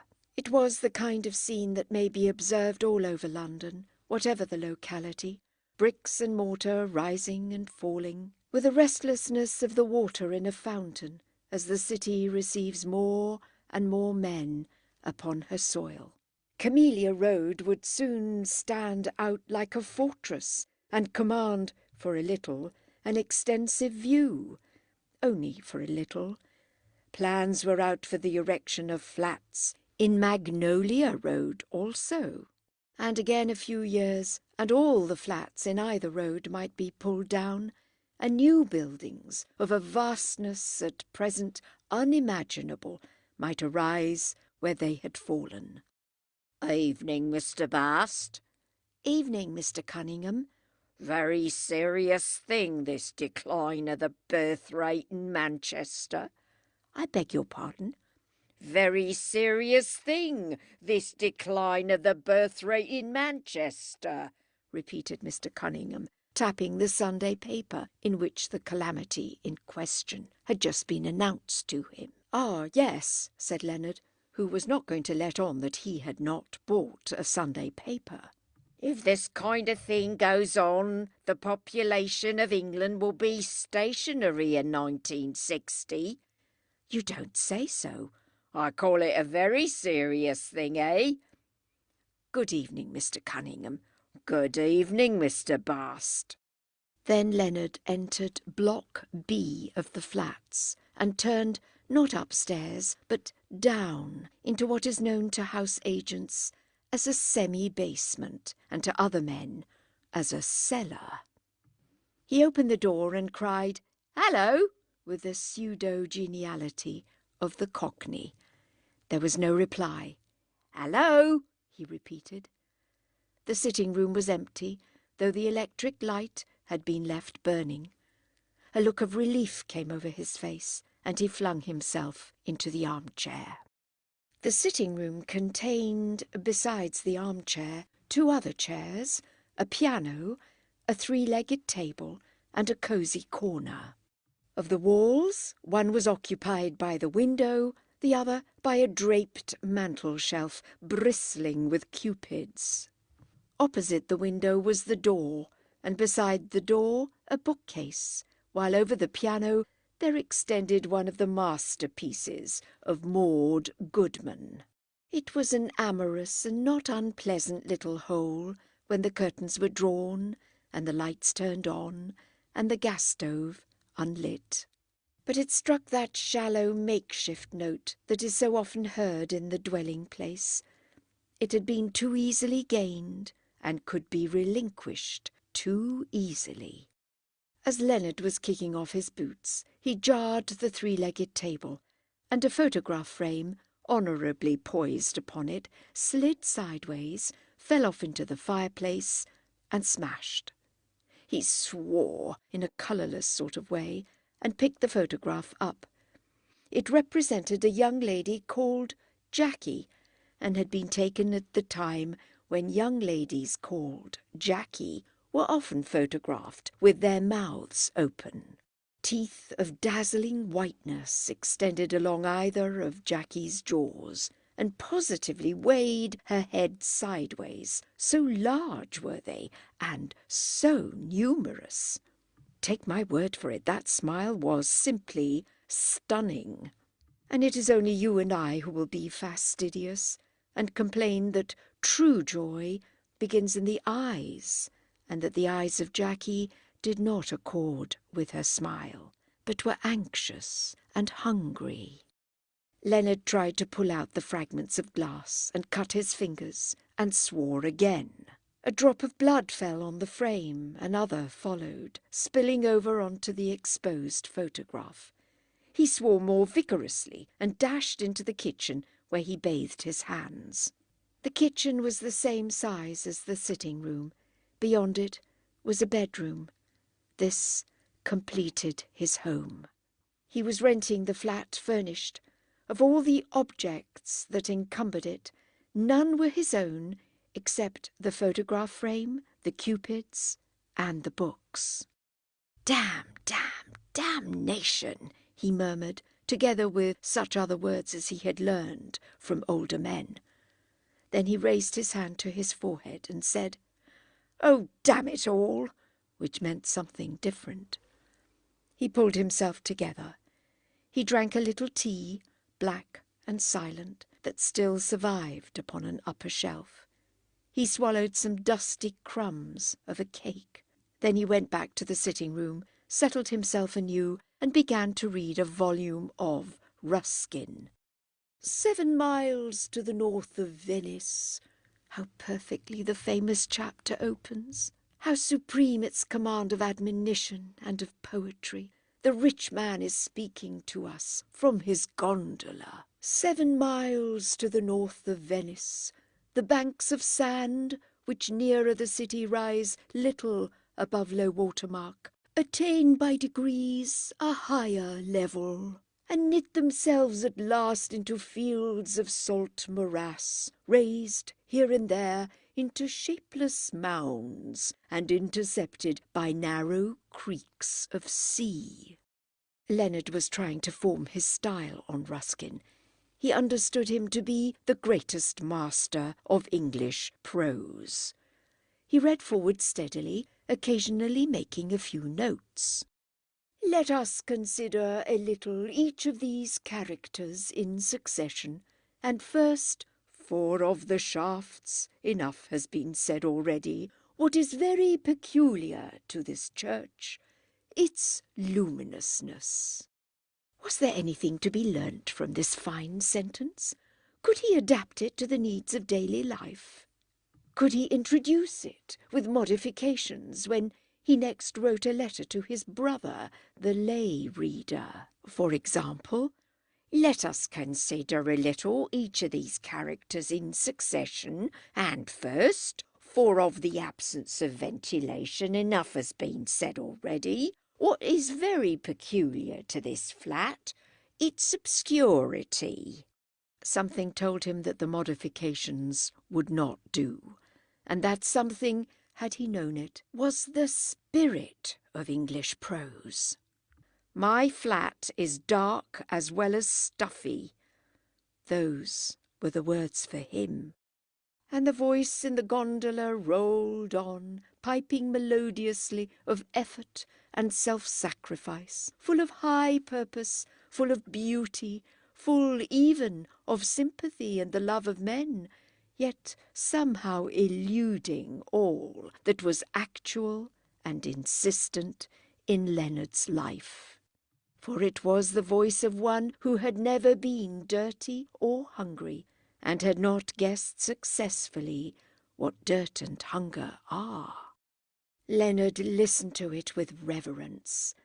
He felt that he was being done good to, and that if he kept on with Ruskin and the Queen's Hall concerts and some pictures by Watts, he would one day push his head out of the grey waters and see the universe.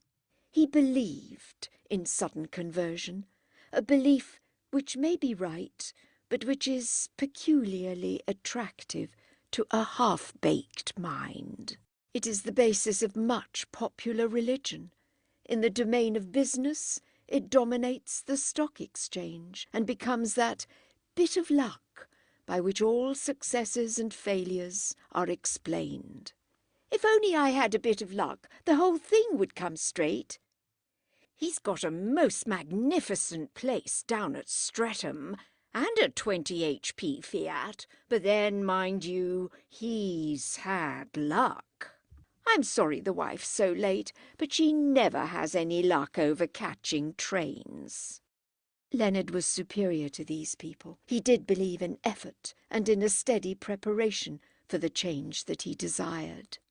But of a heritage that may expand gradually, he had no conception. He hoped to come to culture suddenly, much as the revivalist hopes to come to Jesus. Those Miss Schlegels had come to it. They had done the trick. Their hands were upon the ropes once and for all. And meanwhile his flat was dark as well as stuffy. Presently there was a noise on the staircase. He shut up Margaret's card in the pages of Ruskin and opened the door. A woman entered, of whom it is simplest to say that she was not respectable. Her appearance was awesome. She seemed all strings and bell-pulls, ribbons, chains, bead necklaces that clinked and caught, and a boa of azure feathers hung round her neck, with the ends uneven. Her throat was bare, wound with a double row of pearls. Her arms were bare to the elbows, and might again be detected at the shoulder through cheap lace. Her hat, which was flowery, resembled those punnets covered with flannel which we sewed with mustard and cress in our childhood, and which germinated here, yes, and there, no.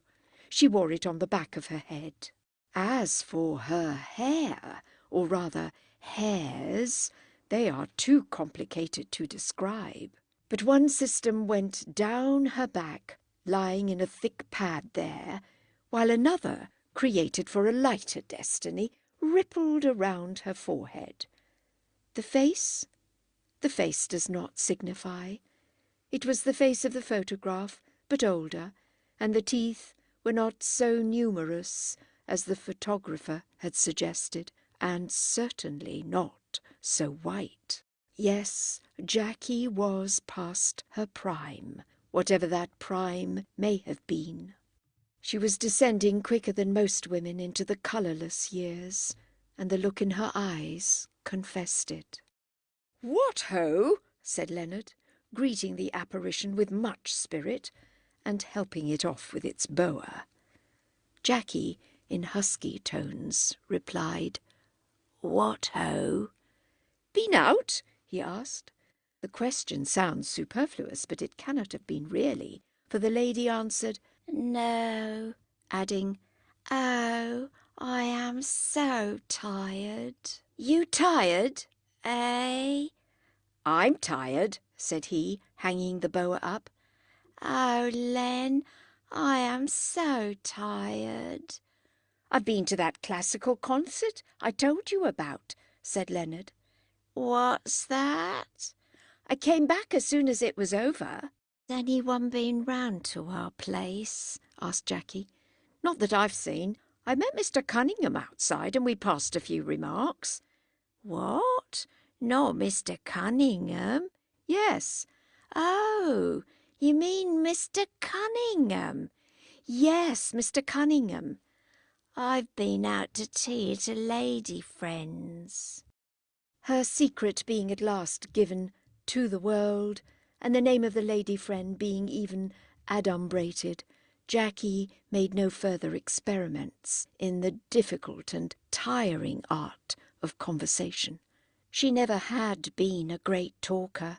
Even in her photographic days, she had relied upon her smile and her figure to attract. And now that she was on the shelf, boys, boys, I'm on the shelf, she was not likely to find her tongue. Occasional bursts of song, of which the above is an example, still issued from her lips, but the spoken word was rare. She sat down on Leonard's knee and began to fondle him. She was now a massive woman of 33, and her weight hurt him, but he could not very well say anything.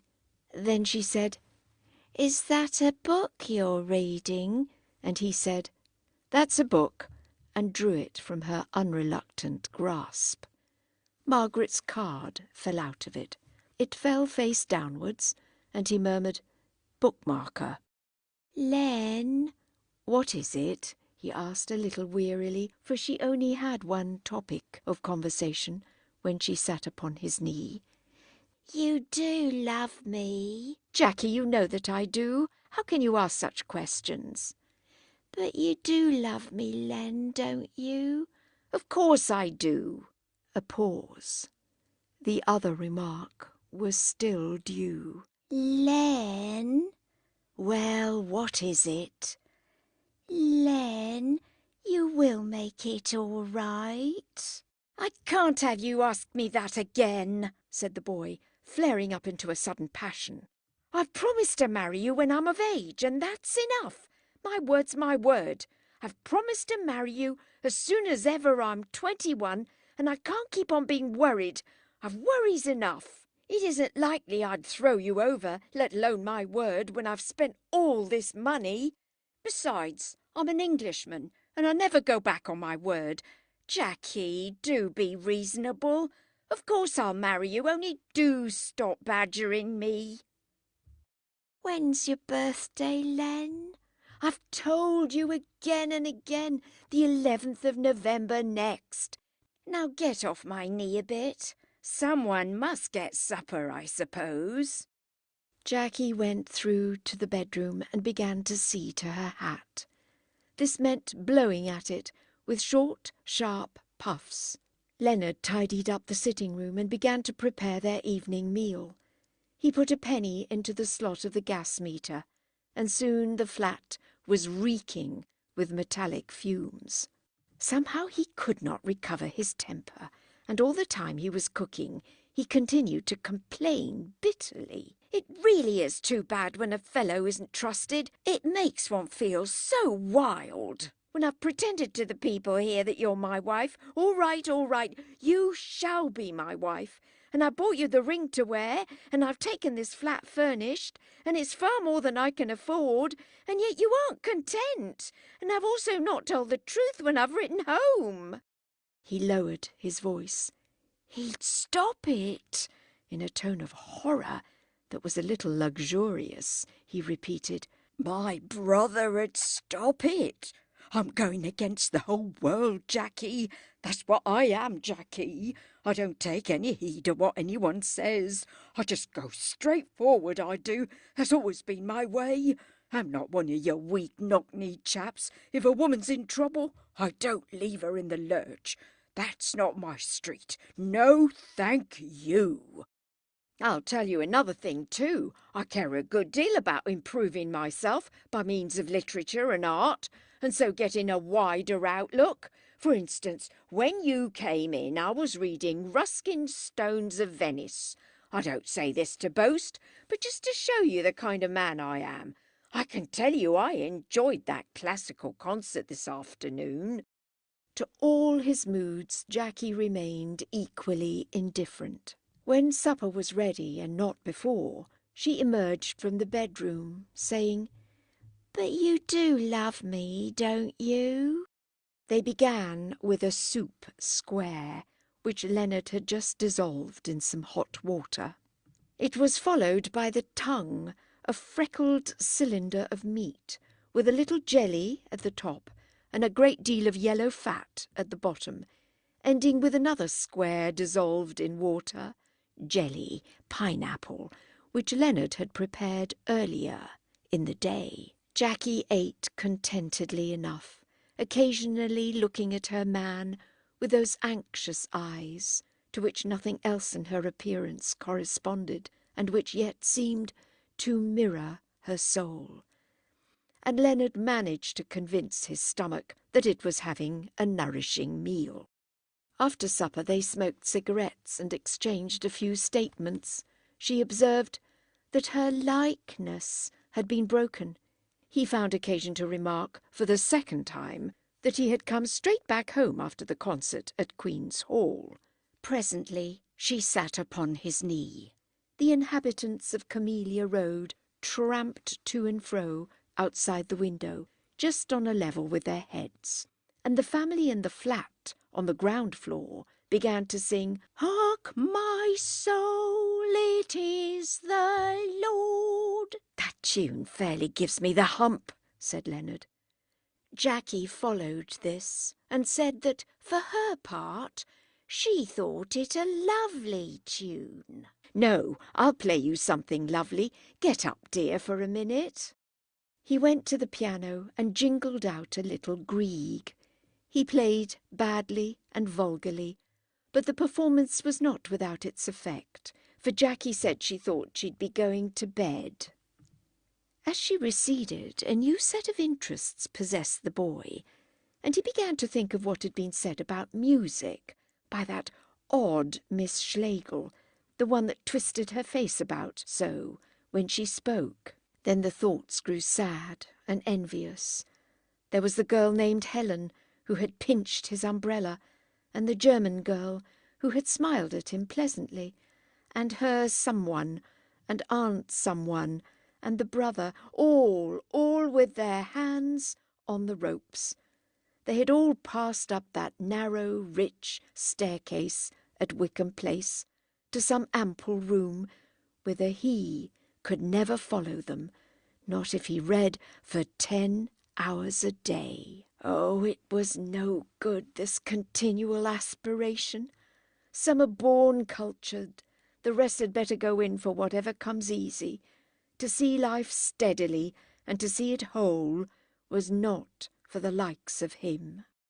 From the darkness beyond the kitchen a voice called, "Len?" "You in bed?" he asked, his forehead twitching. "All right." Presently she called him again. "I must clean my boots, ready for the morning," he answered. Presently she called him again. "I rather want to get this chapter done." "What?"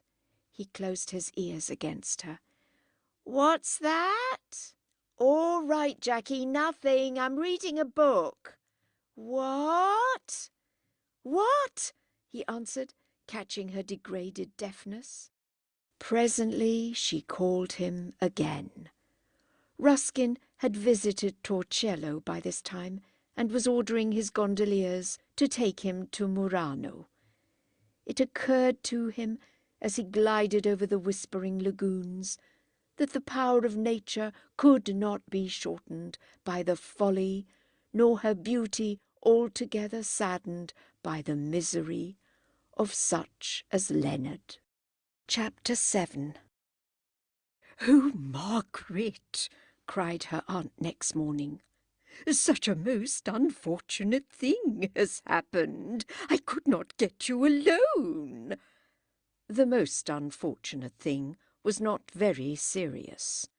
One of the flats in the ornate block opposite had been taken furnished by the Wilcox family. "Coming up, no doubt, in the hope of getting into London society." That Mrs. Munt should be the first to discover the misfortune was not remarkable, for she was so interested in the flats that she watched their every mutation with unwearying care. In theory, she despised them. They took away that old-world look. They cut off the sun. Flats house a flashy type of person. But if the truth had been known, she found her visits to Wickham Place twice as amusing, since Wickham Mansions had arisen, and would in a couple of days learn more about them than her nieces in a couple of months, or her nephew in a couple of years. She would stroll across and make friends with the porters and inquire what the rents were, exclaiming, for example, "What? 120 for a basement? You'll never get it." And they would answer, "One can but try, madam." The passenger lifts, the arrangement for coals, a great temptation for a dishonest porter, were all familiar matters to her, and perhaps a relief from the politico-economical aesthetic atmosphere that reigned at the Schlegels. Margaret received the information calmly, and did not agree that it would throw a cloud over poor Helen's life. "Oh, but Helen isn't a girl with no interests," she explained.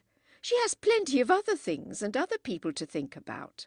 She made a false start with the Wilcoxes, and she'll be as willing as we are to have nothing more to do with them." "For a clever girl, dear, how very oddly you do talk. Helen'll have to have something more to do with them, now that they're all opposite. She may meet that Paul in the street. She cannot very well not bow." "Of course she must bow. But look here, let's do the flowers. I was going to say, the will to be interested in him has died, and what else matters? I look on that disastrous episode, over which you were so kind, as the killing of a nerve in Helen. It's dead, and she'll never be troubled with it again. The only things that matter are the things that interest one. Bowing, even calling and leaving cards, even a dinner party. We can do all those things to the Wilcoxes, if they find it agreeable. But the other thing, the one important thing, never again. Don't you see?" Mrs. Munt did not see, and indeed Margaret was making a most questionable statement, that any emotion, any interest, once vividly aroused, can wholly die. I also have the honour to inform you that the Wilcox is aboard with us. I didn't tell you at the time. It might have made you angry, and you had enough to worry you. But I wrote a letter to Mrs. W. and apologised for the trouble that Helen had given them. She didn't answer it. How very rude! I wonder, or was it sensible? No, Margaret, most rude. In either case, one can class it as reassuring. Mrs. Munt sighed. She was going back to Swanage on the morrow, just as her nieces were wanting her most. Other regrets crowded upon her. For instance, how magnificently she would have cut Charles if she had met him face to face. She had already seen him giving an order to the porter, and very common he looked in a tall hat. But unfortunately his back was turned to her, and though she had cut his back, she could not regard this as a telling snub. "But you will be careful, won't you?" she exhorted. "Oh, certainly, fiendishly careful. And Helen must be careful too." "Careful over what?" cried Helen at that moment, coming into the room with her cousin. "Nothing," said Margaret, seized with a momentary awkwardness. "Careful over what, Aunt Julie?" Mrs. Munt assumed a cryptic air. "It is only that a certain family, whom we know by name but do not mention, as you said yourself last night after the concert, have taken the flat opposite from the Mathesons, where the plants are in the balcony." Helen began some laughing reply, and then disconcerted them all by blushing. Mrs. Munt was so disconcerted that she exclaimed, "What, Helen? You don't mind them coming, do you?" and deepened the blush to crimson. "Of course I don't mind," said Helen, a little crossly. "It is that you and Meg are both so absurdly grave about it, when there's nothing to be grave about at all." "I'm not grave," protested Margaret, a little cross in her turn. "Well, you look grave, doesn't she, Frida?" "I don't feel grave, that's all I can say. You're going quite on the wrong tack." "No, she does not feel grave," echoed Mrs. Munt. "I can bear witness to that. She disagrees." "Hark!" interrupted Fräulein Mosbach. "I hear Bruno entering the hall." For Herr Leisig was due at Wickham Place to call for the two younger girls. He was not entering the hall. In fact, he did not enter it for quite 5 minutes.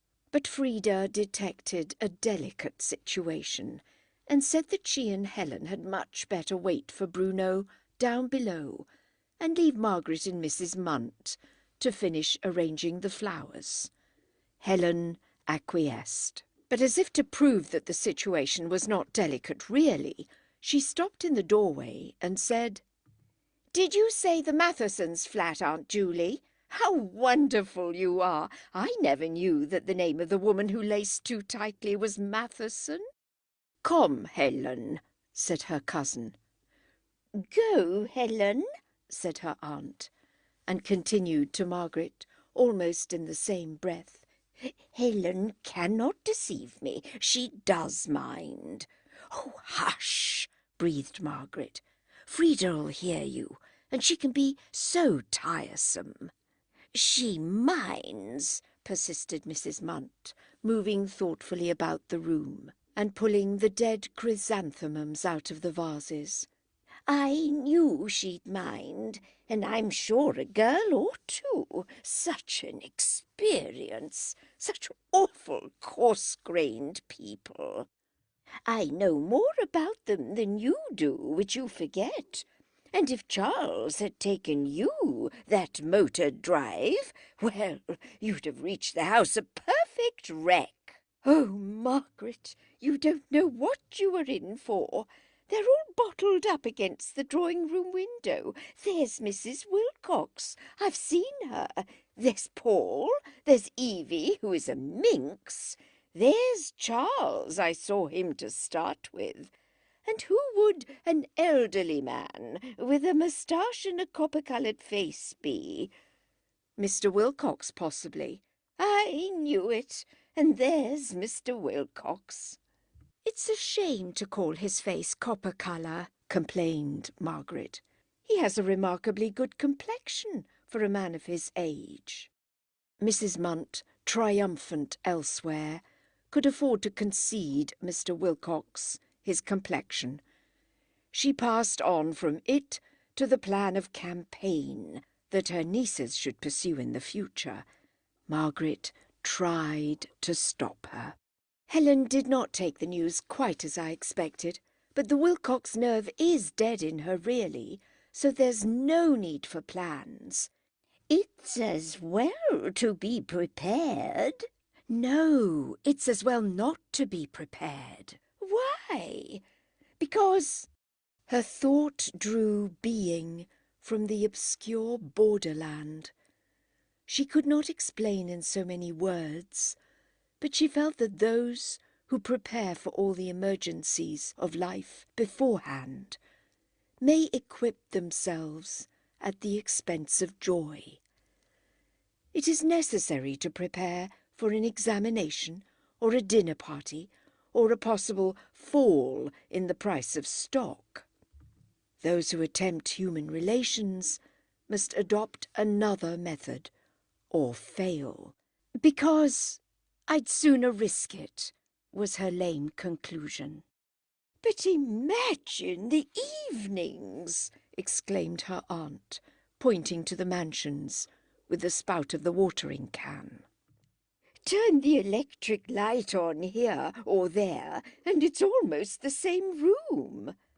One evening they may forget to draw their blinds down, and you'll see them, and the next yours, and they'll see you. Impossible to sit out on the balconies, impossible to water the plants or even speak. Imagine going out of the front door and they come out opposite at the same moment, and yet you tell me that plans are unnecessary and you'd rather risk it. I hope to risk things all my life. Oh, Margaret, most dangerous. But after all, she continued with a smile, there's never any great risk as long as you have money. Oh, shame! What a shocking speech! Money pads the edges of things, said Miss Schlegel. God help those who have none. But this is something quite new, said Mrs. Munt, who collected new ideas as a squirrel collects nuts, and was especially attracted by those that are portable. New for me. Sensible people have acknowledged it for years. You and I and the Wilcoxes stand upon money as upon islands. It is so firm beneath our feet that we forget its very existence. It's only when we see someone near us tottering that we realise all that an independent income means. Last night, when we were talking up here round the fire, I began to think that the very soul of the world is economic, and that the lowest abyss is not the absence of love, but the absence of coin. I call that rather cynical. So do I, but Helen and I, we ought to remember when we are tempted to criticise others, that we are standing on these islands, and that most of the others are down below the surface of the sea. The poor cannot always reach those whom they want to love, and they can hardly ever escape from those whom they love no longer. We rich can. Imagine the tragedy last June if Helen and Paul Wilcox had been poor people and couldn't invoke railways and motor cars to part them. That's more like socialism, said Mrs. Munt suspiciously. Call it what you like. I call it going through life with one's hands spread open on the table. I'm tired of these rich people who pretend to be poor and think it shows a nice mind to ignore the piles of money that keep their feet above the waves. I stand each year upon £600, and Helen upon the same, and Tibby will stand upon 8, and as fast as our pounds crumble away into the sea, they are renewed. From the sea, yes, from the sea. And all our thoughts are the thoughts of 600-pounders, and all our speeches. And because we don't want to steal umbrellas ourselves, we forget that below the sea people do want to steal them, and do steal them sometimes, and that what's a joke up here is down there reality. There they go. There goes Fräulein Mosbach. Really, for a German she does dress charmingly. Oh, what is it? Helen was looking up at the Wilcox's flat. Why shouldn't she? I beg your pardon. I interrupted you. What was it you were saying about reality? I had worked round to myself as usual, answered Margaret, in tones that were suddenly preoccupied. Do tell me this at all events. Are you for the rich or for the poor? Too difficult. Ask me another.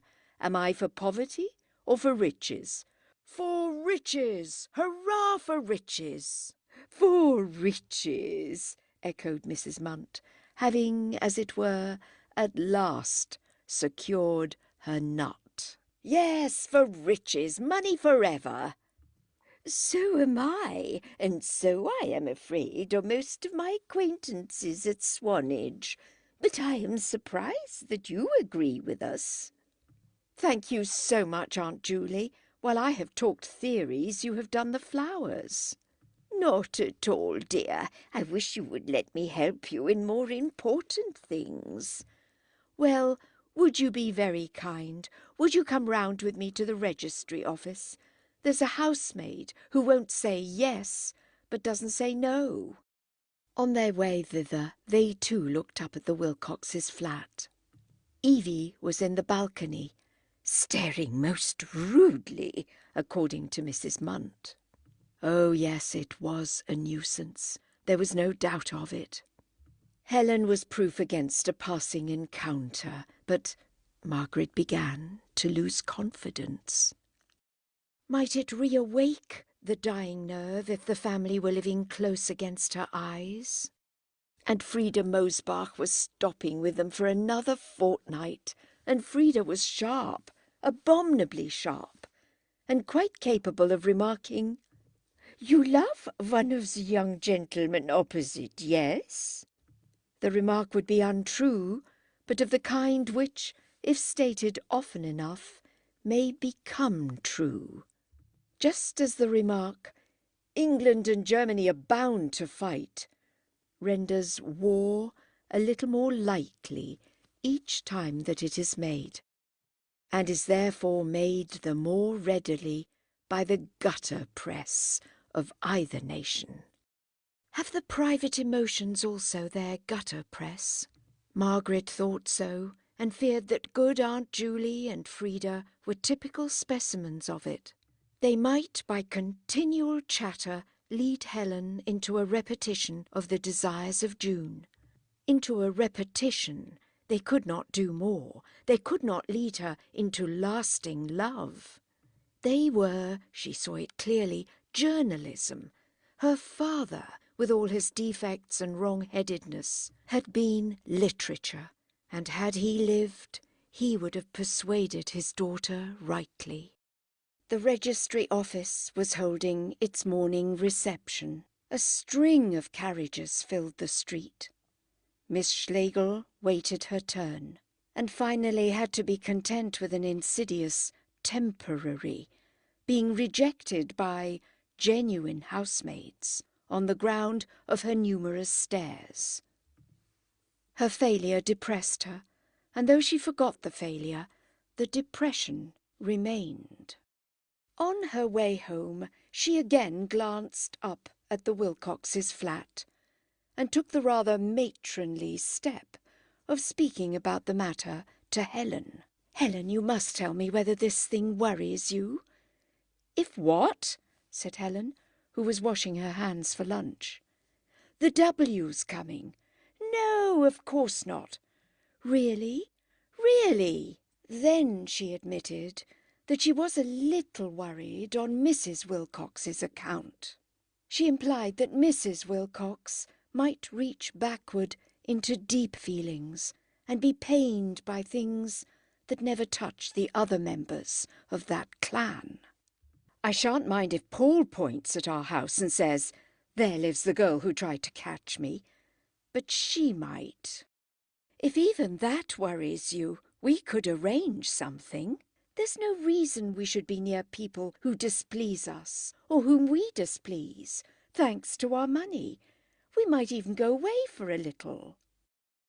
Well, I am going away. Frida's just asked me to Stettin, and I shan't be back till after the New Year. Will that do? Or must I fly the country altogether? Really, Meg, what has come over you to make such a fuss? Oh, I'm getting an old maid, I suppose. I thought I minded nothing, but really I should be bored if you fell in love with the same man twice, and— She cleared her throat. You did go red, you know, when Aunt Julie attacked you this morning. I shouldn't have referred to it otherwise. But Helen's laugh rang true as she raised a soapy hand to heaven and swore that never, nowhere, and nohow would she again fall in love with any of the Wilcox family, down to its remotest collaterals. Chapter 8. The friendship between Margaret and Mrs. Wilcox, which was to develop so quickly and with such strange results, may perhaps have had its beginnings at Spire in the spring. Perhaps the elder lady, as she gazed at the vulgar, ruddy cathedral and listened to the talk of her husband and Helen, may have detected in the other and less charming of the sisters a deeper sympathy, a sounder judgment. She was capable of detecting such things. Perhaps it was she who had desired the Miss Schlegels to be invited to Howard's End, and Margaret whose presence she had particularly desired. All this is speculation. Mrs. Wilcox has left few clear indications behind her. It is certain that she came to call at Wickham Place a fortnight later, the very day that Helen was going with her cousin to Stettin. "Helen!" cried Fräulein Mosbach in awestruck tones. She was now in her cousin's confidence. "His mother has forgiven you." And then, remembering that in England the newcomer ought not to call before she is called upon, she changed her tone from awe to disapproval, and opined that Mrs. Wilcox was keine Dame. "Bother the whole family," snapped Margaret. "Helen, stop giggling and pirouetting and go and finish your packing. Why can't the woman leave us alone?" "I don't know what I shall do with Meg," Helen retorted, collapsing upon the stairs.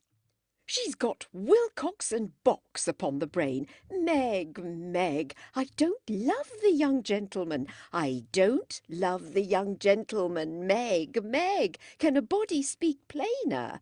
"Most certainly her love has died," asserted Fräulein Mosbach. "Most certainly it has, Frida, but that will not prevent me from being bored with the Wilcoxes if I return the call." Then Helen simulated tears, and Fräulein Mosbach, who thought her extremely amusing, did the same. "Oh, boo-hoo, boo-hoo-hoo! Meg's going to return the call and I can't. 'Cause why? 'Cause I'm going to Germany." "If you are going to Germany, go and pack. If you aren't, go and call on the Wilcoxes instead of me." "But Meg, Meg, I don't love the young gentleman. I don't love the young—" "Oh, lud, who's that coming down the stairs? I vow 'tis my brother. Oh, criminy!" A male, even such a male as Tibby, was enough to stop the foolery. The barrier of sex, though decreasing among the civilized, is still high, and higher on the side of women.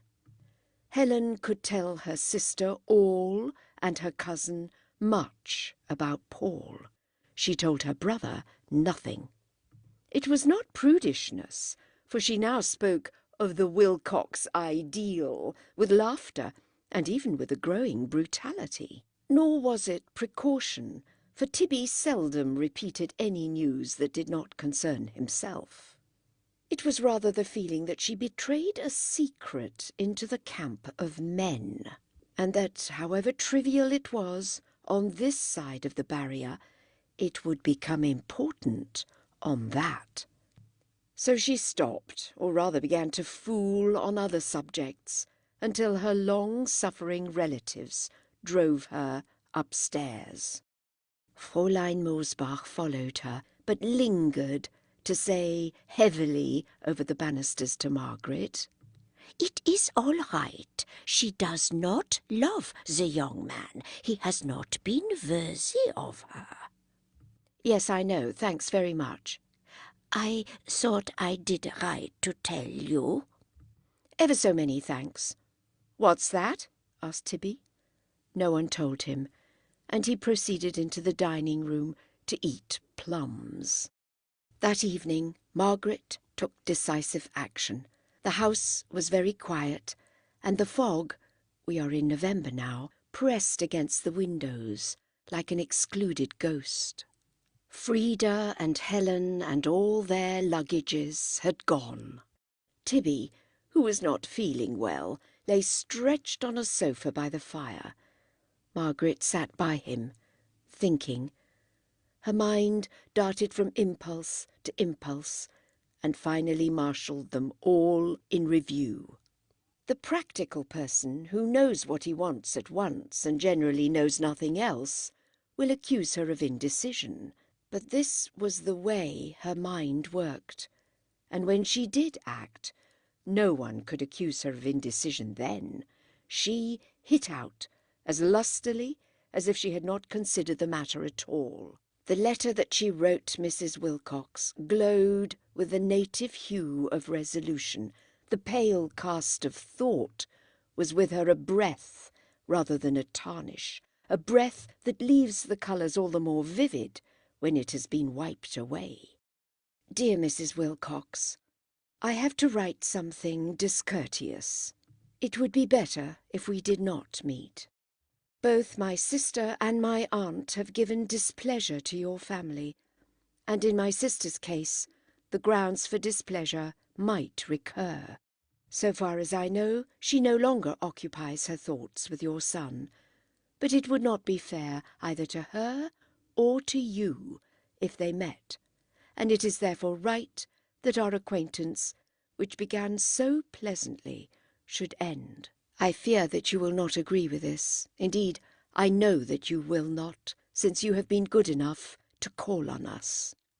It is only an instinct on my part, and no doubt the instinct is wrong. My sister would undoubtedly say that it is wrong. I write without her knowledge, and I hope that you will not associate her with my discourtesy. Believe me, yours truly, M.J. Schlegel." Margaret sent this letter round by the post. Next morning she received the following reply by hand. "Dear Miss Schlegel, you should not have written me such a letter. I called to tell you that Paul has gone abroad. Ruth Wilcox." Margaret's cheeks burnt. She could not finish her breakfast. She was on fire with shame. Helen had told her that the youth was leaving England, but other things had seemed more important, and she had forgotten. All her absurd anxieties fell to the ground, and in their place arose the certainty that she had been rude to Mrs. Wilcox.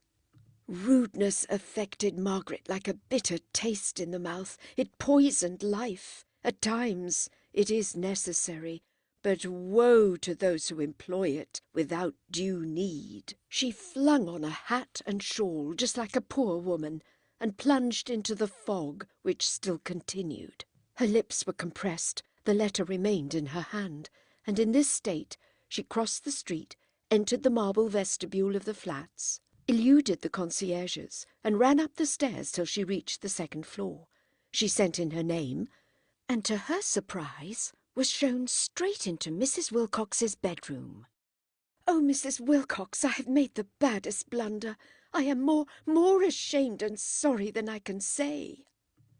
Mrs. Wilcox bowed gravely.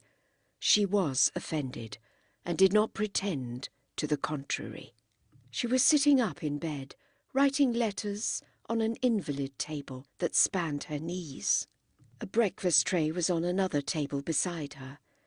The light of the fire, the light from the window, and the light of a candle lamp which threw a quivering halo round her hands, combined to create a strange atmosphere of dissolution. "I knew he was going to India in November, but I forgot." "He sailed on the 17th for Nigeria, in Africa." "I know. I have been too absurd all through. I am very much ashamed." Mrs. Wilcox did not answer. "I am more sorry than I can say, and I hope that you will forgive me." "It doesn't matter, Miss Schlegel. It is good of you to have come round so promptly." "It does matter," cried Margaret. "I have been rude to you, and my sister is not even at home, so there was not even that excuse." "Indeed?" "She has just gone to Germany." "She gone as well?" murmured the other. "Yes, certainly it is quite safe. Safe, absolutely now." "You've been worrying too," exclaimed Margaret, getting more and more excited, and taking a chair without invitation. "How perfectly extraordinary! I can see that you have. You felt as I do. Helen mustn't meet him again." "I did think it best." "Now, why?" "That's a most difficult question," said Mrs. Wilcox, smiling, and a little losing her expression of annoyance. "I think you put it best in your letter. It was an instinct, which may be wrong." "It wasn't that your son still—" "Oh, no. He often— My Paul is very young, you see." "Then what was it?" She repeated, "An instinct which may be wrong." "In other words, they belong to types that can fall in love but couldn't live together. That's dreadfully probable. I'm afraid that in 9 cases out of 10, nature pulls one way and human nature another." "These are indeed other words," said Mrs. Wilcox. "I had nothing so coherent in my head. I was merely alarmed when I knew that my boy cared for your sister." "Ah, I have always been wanting to ask you, how did you know? Helen was so surprised when our aunt drove up and you stepped forward and arranged things. Did Paul tell you?" "There is nothing to be gained by discussing that," said Mrs. Wilcox, after a moment's pause. "Mrs. Wilcox, were you very angry with us last June? I wrote you a letter and you didn't answer it." "I was certainly against taking Mrs. Matheson's flat. I knew it was opposite your house." "But it's all right now?" "I think so." "You only think? You aren't sure? I do love these little muddles tidied up." "Oh, yes, I'm sure," said Mrs. Wilcox, moving with uneasiness beneath the clothes. "I always sound uncertain over things. It is my way of speaking." "That's all right, and I'm sure too." Here the maid came in to remove the breakfast tray. They were interrupted, and when they resumed conversation, it was on more normal lines. "I must say good-bye now. You will be getting up." "No, please stop a little longer. I am taking a day in bed. Now and then I do." I thought of you as one of the early risers. At Howard's End, yes. There is nothing to get up for in London. Nothing to get up for, cried the scandalised Margaret, when there are all the autumn exhibitions and Isée playing in the afternoon, not to mention people. The truth is, I am a little tired. First came the wedding, and then Paul went off, and instead of resting yesterday, I paid a round of calls. A wedding? Yes, Charles, my eldest son, is married. Indeed. We took the flat chiefly on that account, and also that Paul could get his African outfit. The flat belongs to a cousin of my husband's, and she most kindly offered it to us. So, before the day came, we were able to make the acquaintance of Dolly's people, which we had not yet done. Margaret asked who Dolly's people were. Fussell, the father, is in the Indian Army, retired. The brother is in the army. The mother is dead. So perhaps these were the chinless, sunburnt men whom Helen had espied one afternoon through the window. Margaret felt mildly interested in the fortunes of the Wilcox family. She had acquired the habit on Helen's account, and it still clung to her. She asked for more information about Miss Dolly Fussell that was, and was given it in even, unemotional tones. Mrs. Wilcox's voice, though sweet and compelling, had little range of expression. It suggested that pictures, concerts, and people are all of small and equal value. Only once had it quickened, when speaking of Howard's End. Charles and Albert Fussell have known one another some time. They belong to the same club and are both devoted to golf. Dolly plays golf too, though I believe not so well, and they first met in a mixed foursome. We all like her, and are very much pleased. They were married on the 11th, a few days before Paul sailed. Charles was very anxious to have his brother as best man, so he made a great point of having it on the 11th. The Fussells would have preferred it after Christmas, but they were very nice about it. There is Dolly's photograph, in that double frame. Are you quite certain that I'm not interrupting, Mrs. Wilcox? Yes, quite. Then I will stay. I'm enjoying this.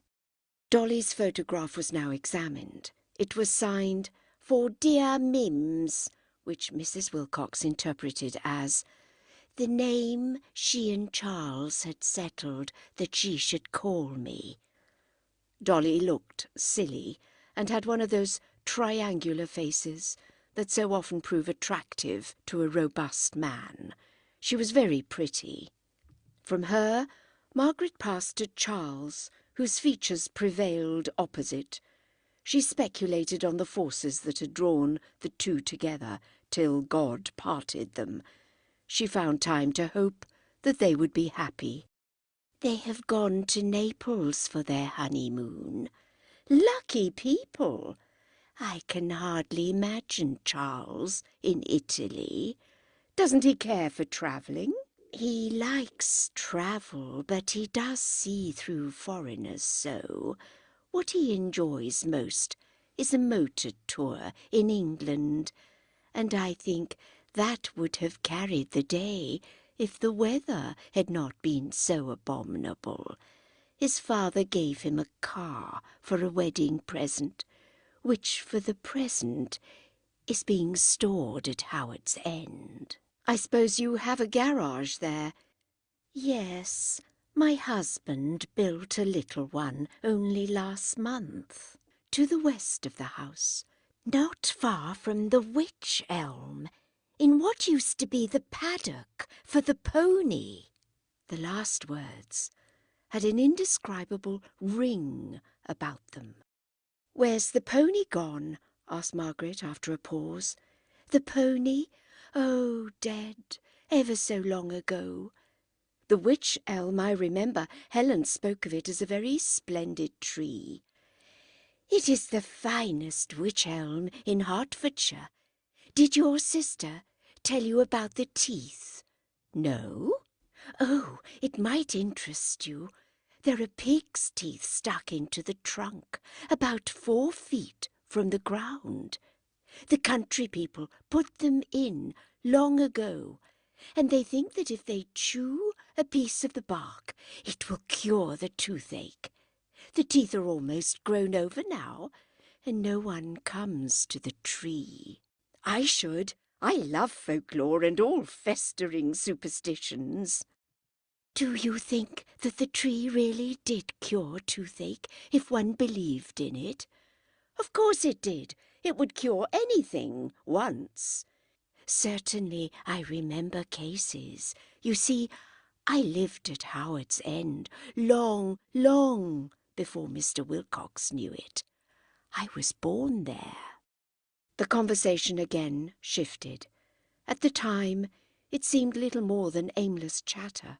She was interested when her hostess explained that Howard's End was her own property. She was bored when too minute an account was given of the Fussell family, of the anxieties of Charles concerning Naples, of the movements of Mr. Wilcox and Evie, who were motoring in Yorkshire.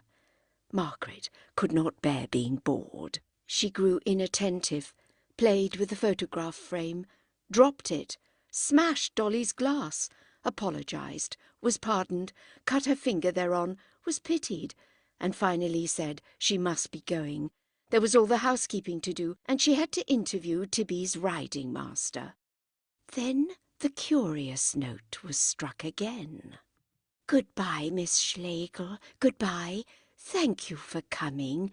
You have cheered me up. I'm so glad. I wonder whether you ever think about yourself." "I think of nothing else," said Margaret, blushing, but letting her hand remain in that of the invalid. I wondered at Heidelberg." "I am sure." "I almost think—" "Yes?" asked Margaret, for there was a long pause, a pause that was somehow akin to the flicker of the fire, the quiver of the reading lamp upon their hands, the white blur from the window, a pause of shifting and eternal shadows. "I almost think you forget you're a girl." Margaret was startled and a little annoyed. "I'm 29, she remarked. "That's not so wildly girlish." Mrs. Wilcox smiled. "What makes you say that? Do you mean that I have been gauche and rude?" A shake of the head.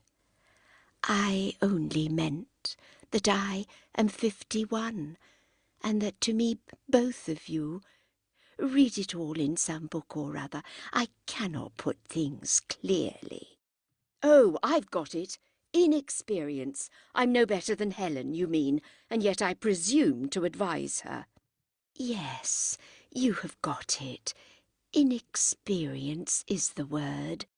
"Inexperience," repeated Margaret, in serious yet buoyant tones. "Of course I have everything to learn, absolutely everything, just as much as Helen.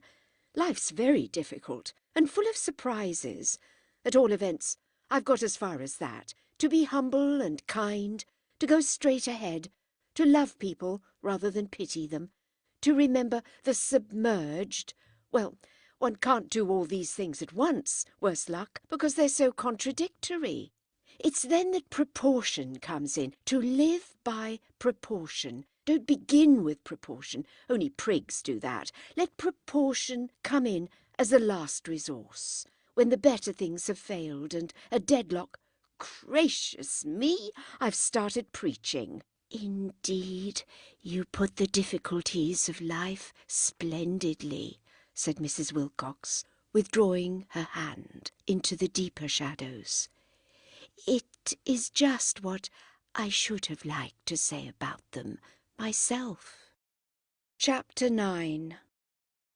Mrs. Wilcox cannot be accused of giving Margaret much information about life. And Margaret, on the other hand, has made a fair show of modesty and has pretended to an inexperience that she certainly did not feel. She had kept house for over 10 years. She had entertained, almost with distinction. She had brought up a charming sister and was bringing up a brother. Surely, if experience is attainable, she had attained it. Yet the little luncheon party that she gave in Mrs. Wilcox's honour was not a success. The new friend did not blend with the 1 or 2 delightful people who had been asked to meet her, and the atmosphere was one of polite bewilderment. Her tastes were simple, her knowledge of culture slight, and she was not interested in the New English Art Club, nor in the dividing line between journalism and literature, which was started as a conversational hare. The delightful people darted after it with cries of joy, Margaret leading them, and not till the meal was half over did they realise that the principal guest had taken no part in the chase. There was no common topic. Mrs. Wilcox, whose life had been spent in the service of husband and sons, had little to say to strangers who had never shared it, and whose age was half her own. Clever talk alarmed her and withered her delicate imaginings. It was the social counterpart of a motor car, all jerks, and she was a wisp of hay, a flower. Twice she deplored the weather, twice criticised the train service on the Great Northern Railway. They vigorously assented and rushed on, and when she inquired whether there was any news of Helen, her hostess was too much occupied in placing Rothenstein to answer. The question was repeated. "I hope that your sister is safe in Germany by now." Margaret checked herself and said, "Yes, thank you, I heard on Tuesday." But the demon of vociferation was in her, and the next moment she was off again.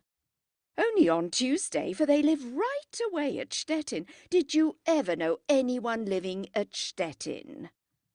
"Never," said Mrs. Wilcox gravely, while her neighbour, a young man low down in the education office, began to discuss what people who lived at Stettin ought to look like. Was there such a thing as Stettininity?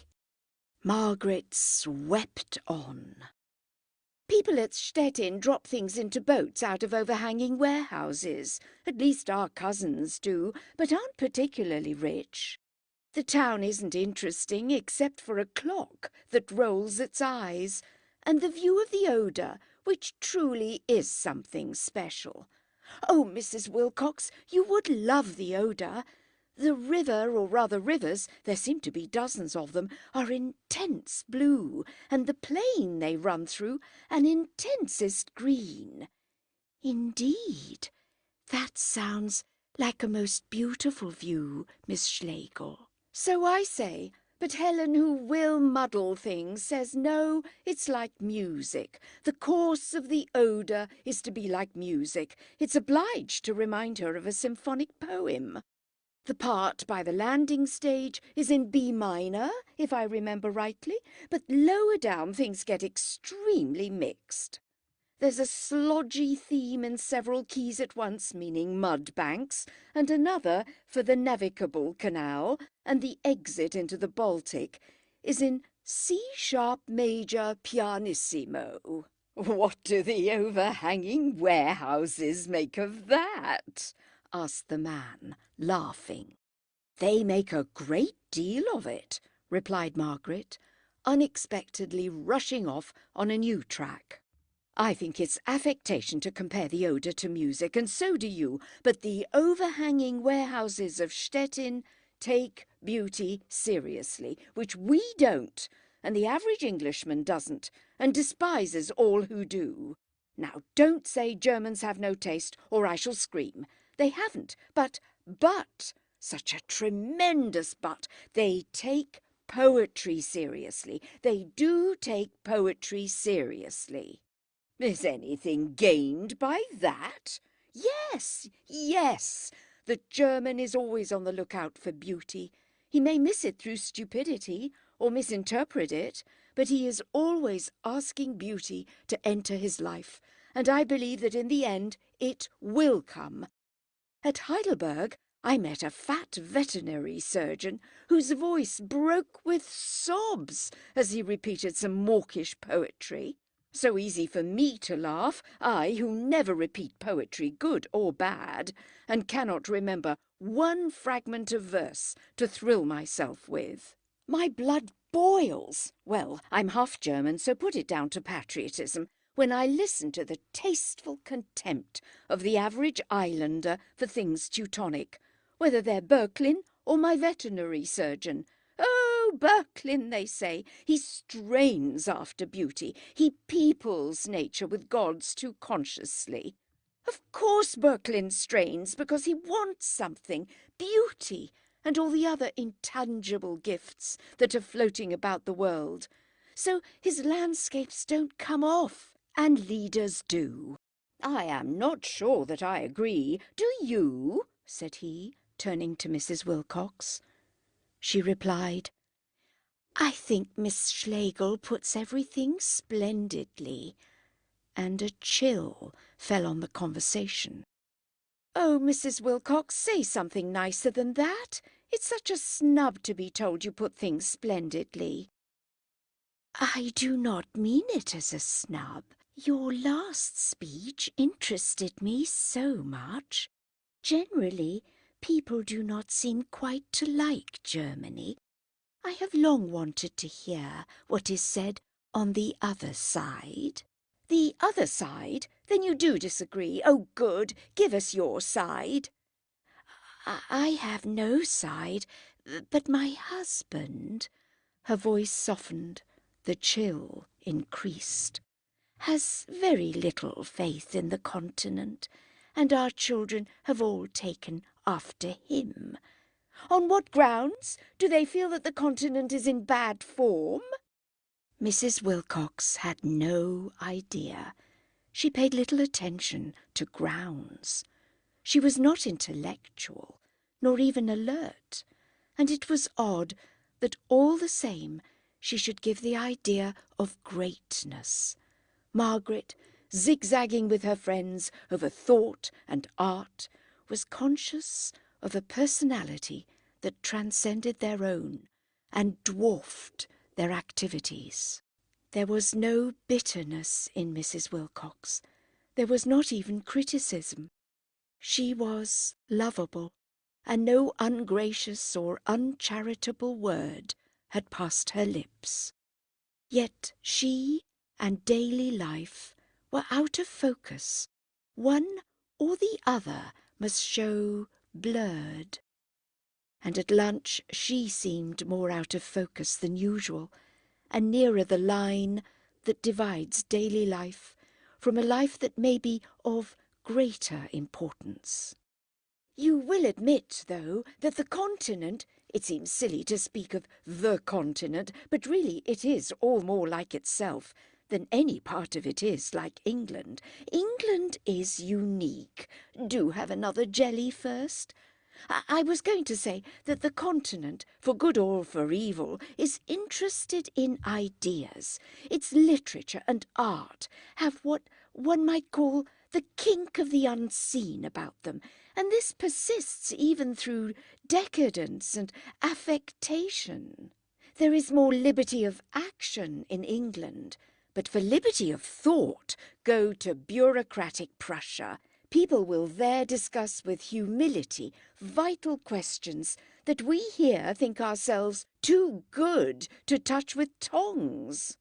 I do not want to go to Prussia, said Mrs. Wilcox, nor even to see that interesting view that you were describing, and for discussing with humility I am too old.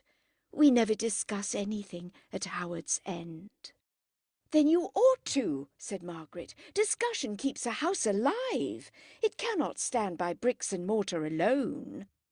"It cannot stand without them," said Mrs. Wilcox, unexpectedly catching on to the thought and rousing for the first and last time a faint hope in the breasts of the delightful people. "It cannot stand without them, and I sometimes think... But I cannot expect your generation to agree, for even my daughter disagrees with me here." "Never mind us or her, do say." "I sometimes think that it is wiser to leave action and discussion to men." There was a little silence. "One admits that the arguments against the suffrage are extraordinarily strong," said a girl opposite, leaning forward and crumbling her bread. "Are they? I never follow any arguments.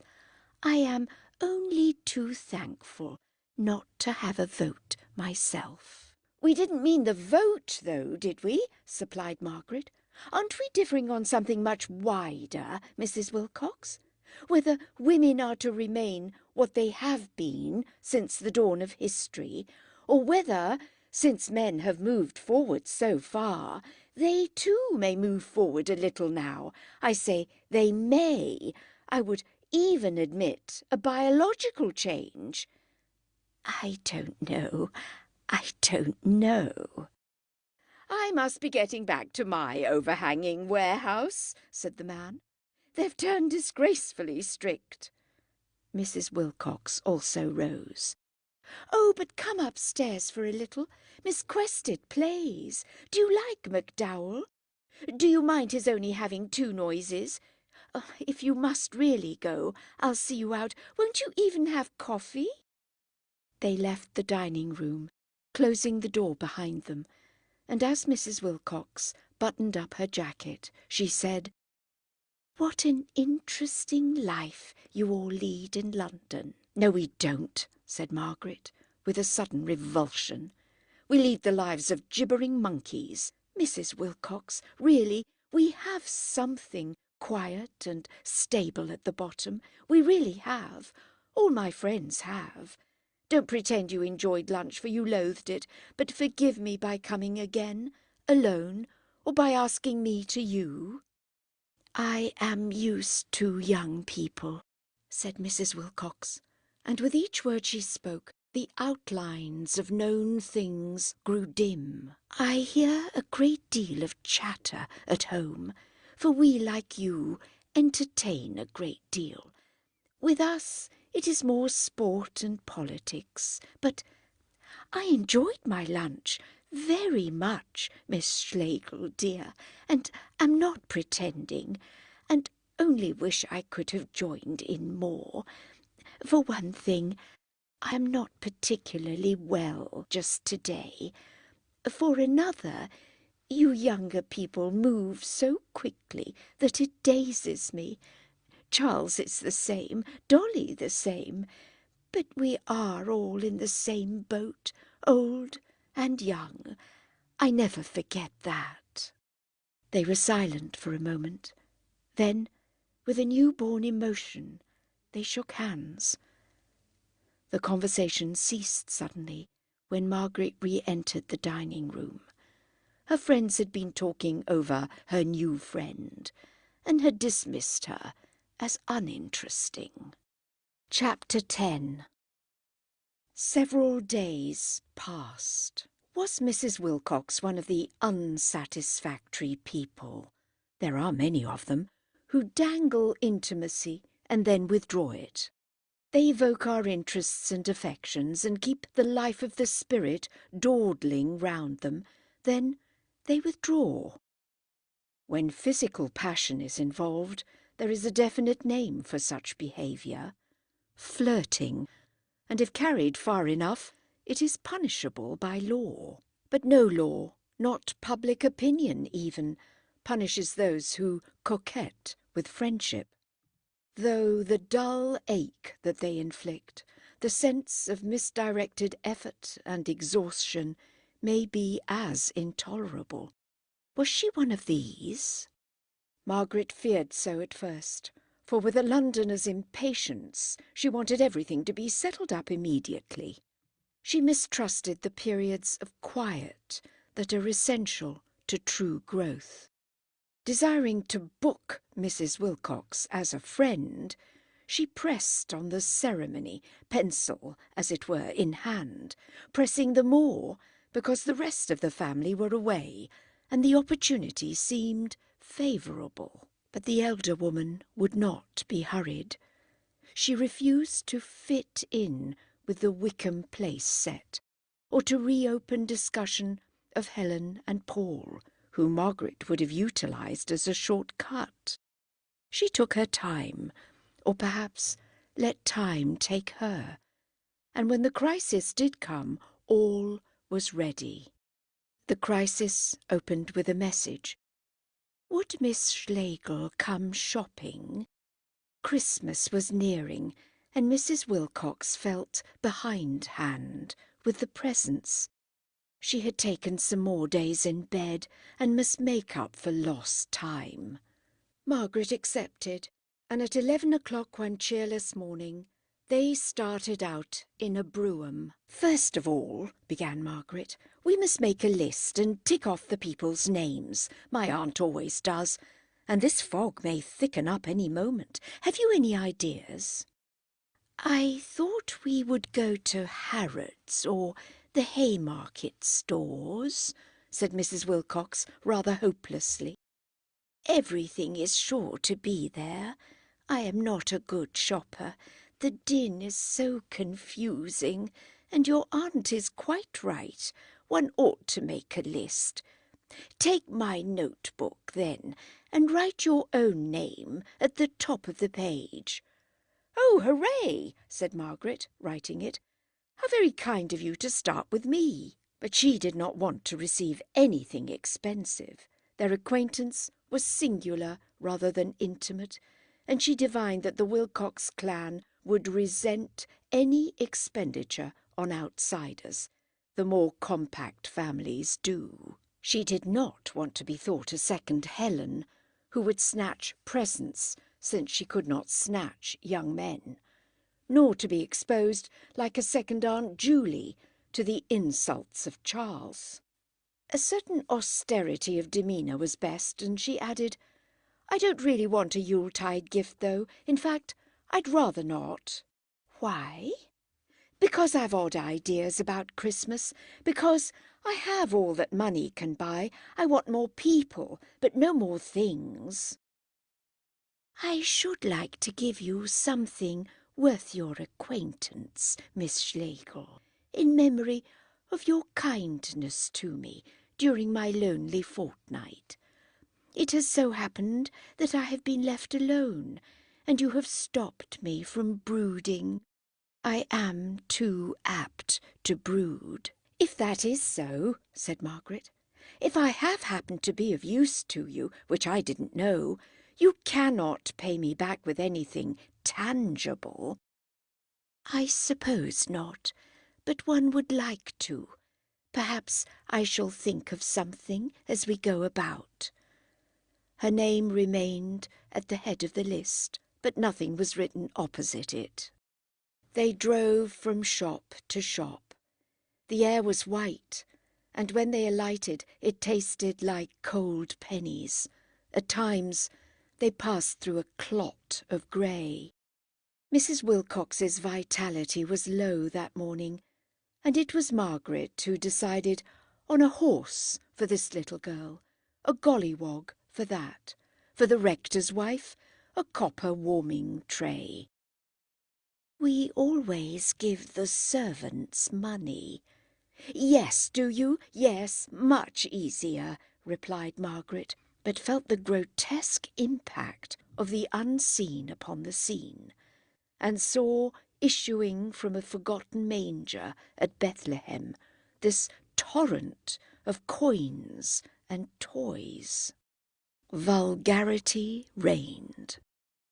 Public houses, besides their usual exhortation against temperance reform, invited men to join our Christmas Goose Club, 1 bottle of gin, etc., or 2, according to subscription.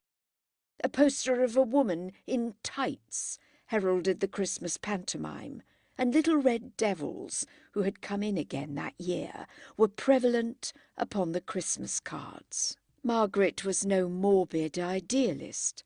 She did not wish this spate of business and self-advertisement checked. It was only the occasion of it that struck her with amazement annually. How many of these vacillating shoppers and tired shop assistants realized that it was a divine event that drew them together? She realized it, though standing outside in the matter.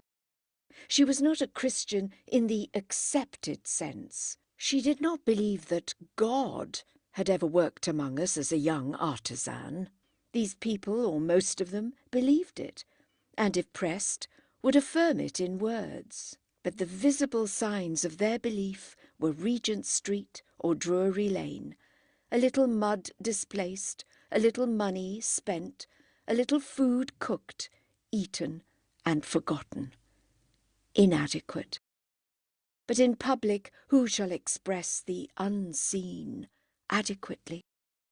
It is private life that holds out the mirror to infinity, personal intercourse, and that alone, that ever hints at a personality beyond our daily vision. "No, I do like Christmas on the whole," she announced. "In its clumsy way, it does approach peace and goodwill. But oh, it is clumsier every year." "Is it? I am only used to country Christmases." "We are usually in London and play the game with vigour. Carols at the Abbey, clumsy midday meal, clumsy dinner for the maids, followed by Christmas tree and dancing of poor children with songs from Helen. The drawing-room does very well for that.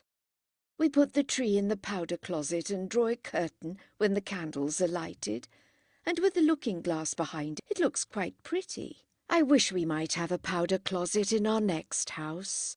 Of course, the tree has to be very small, and the presents don't hang on it. No, the presents reside in a sort of rocky landscape made of crumpled brown paper."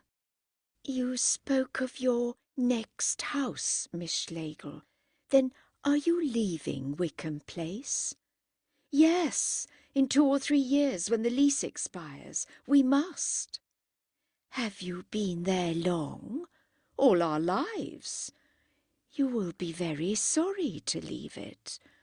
"I suppose so. We scarcely realise it yet. My father—" She broke off, for they had reached the stationery department of the Haymarket stores, and Mrs. Wilcox wanted to order some private greeting cards.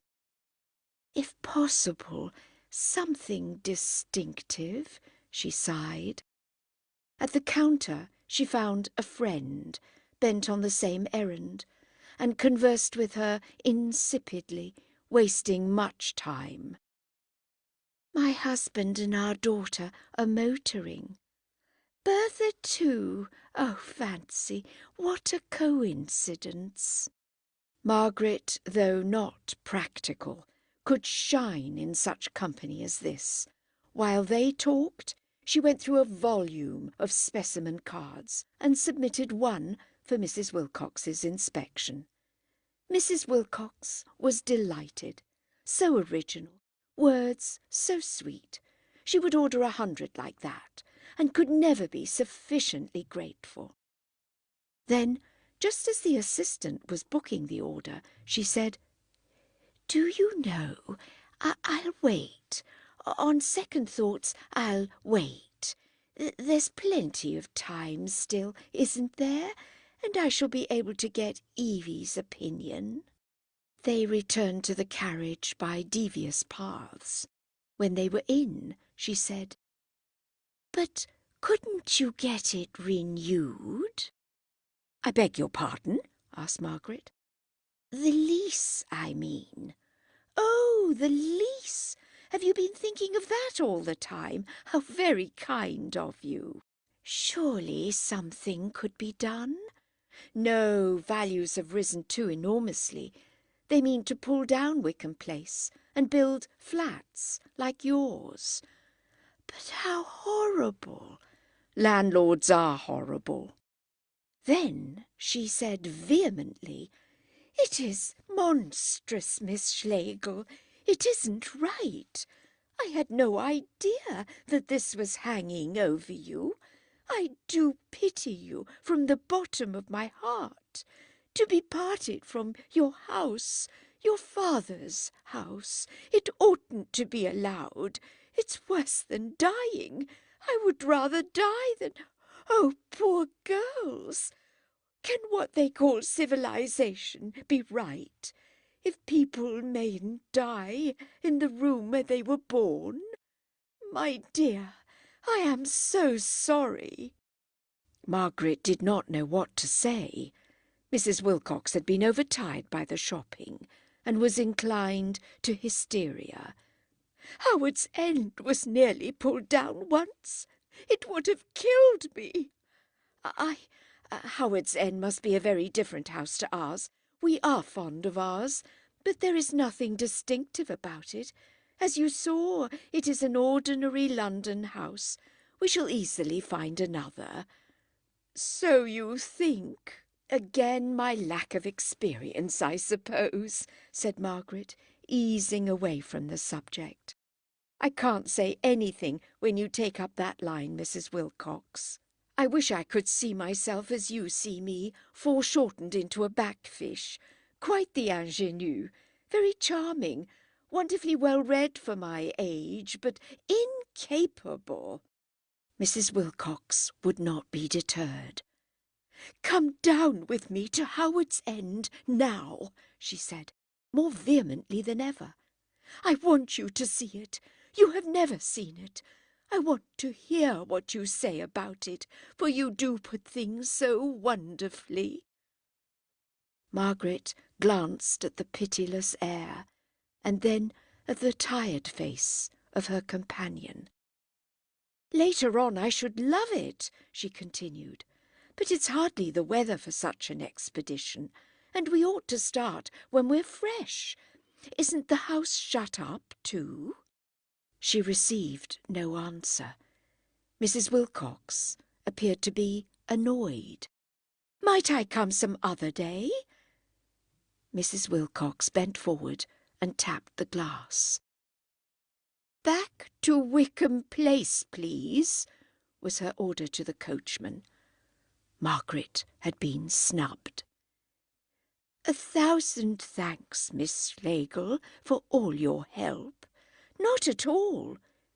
It is such a comfort to get the presents off my mind, the Christmas cards especially. I do admire your choice." It was her turn to receive no answer. In her turn, Margaret became annoyed. "My husband and Evie will be back the day after tomorrow. That is why I dragged you out shopping today. I stayed in town chiefly to shop, but got through nothing, and now he writes that they must cut their tour short. The weather is so bad, and the police traps have been so bad, nearly as bad as in Surrey. Ours is such a careful chauffeur, and my husband feels it particularly hard that they should be treated like road hogs." "Why?" "Well, naturally, he isn't a road hog." "He was exceeding the speed limit, I conclude. He must expect to suffer with the lower animals." Mrs. Wilcox was silenced. In growing discomfort, they drove homewards. The city seemed satanic, the narrower streets oppressing like the galleries of a mine. No harm was done by the fog to trade, for it lay high, and the lighted windows of the shops were thronged with customers. It was rather a darkening of the spirit which fell back upon itself to find a more grievous darkness within. Margaret nearly spoke a dozen times, but something throttled her. She felt petty and awkward, and her meditations on Christmas grew more cynical. Peace? It may bring other gifts, but is there a single Londoner to whom Christmas is peaceful? The craving for excitement and for elaboration has ruined that blessing. Goodwill? Had she seen any example of it in the hordes of purchases, or in herself? She had failed to respond to this invitation merely because it was a little queer and imaginative. She, whose birthright it was to nourish imagination. Better to have accepted, to have tired themselves a little by the journey, than coldly to reply, "Might I come some other day?" Her cynicism left her. There would be no other day. This shadowy woman would never ask her again. They parted at the mansions. Mrs. Wilcox went in after due civilities, and Margaret watched the tall, lonely figure sweep up the hall to the lift. As the glass doors closed on it, she had the sense of an imprisonment. The beautiful head disappeared first, still buried in the muff. The long, trailing skirt followed. A woman of undefinable rarity was going up heavenward, like a specimen in a bottle. And into what a heaven! A vault as of hell, sooty black, from which soot descended. At lunch, her brother, seeing her inclined for silence, insisted on talking. Tibby was not ill-natured, but from babyhood something drove him to do the unwelcome and the unexpected. Now he gave her a long account of the day school that he sometimes patronized. The account was interesting, and she had often pressed him for it before, but she could not attend now, for her mind was focused on the invisible. She discerned that Mrs. Wilcox, though a loving wife and mother, had only one passion in life, her house, and that the moment was solemn when she invited a friend to share this passion with her. To answer "another day" was to answer as a fool. Another day will do for brick and mortar, but not for the Holy of Holies, into which Howard's End had been transfigured. Her own curiosity was slight. She had heard more than enough about it in the summer. The 9 Windows, the Vine, and the Wych Elm had no pleasant connections for her, and she would have preferred to spend the afternoon at a concert. But imagination triumphed. While her brother held forth, she determined to go at whatever cost, and to compel Mrs. Wilcox to go too. When lunch was over, she stepped over to the flats. Mrs. Wilcox had just gone away for the night. Margaret said that it was of no consequence, hurried downstairs, and took a hansom to King's Cross. She was convinced that the escapade was important, though it would have puzzled her to say why. There was question of imprisonment and escape, and though she did not know the time of the train, she strained her eyes for St. Pancras' clock. Then the clock of King's Cross swung into sight, a second moon in that infernal sky, and her cab drew up at the station. There was a train for Hilton in 5 minutes. She took a ticket, asking, in her agitation, for a single. As she did so, a grave and happy voice saluted her and thanked her. "I will come if I still may," said Margaret, laughing nervously. "You are coming to sleep, dear, too. It is in the morning that my house is most beautiful. You are coming to stop. I cannot show you my meadow properly, except at sunrise. These fogs," she pointed at the station roof, "never spread far. I dare say they are sitting in the sun in Hertfordshire, and you will never repent joining them. I shall never repent joining you. It is the same." They began the walk up the long platform.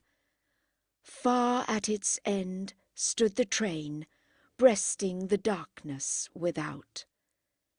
They never reached it. Before imagination could triumph, there were cries of "Mother! Mother!"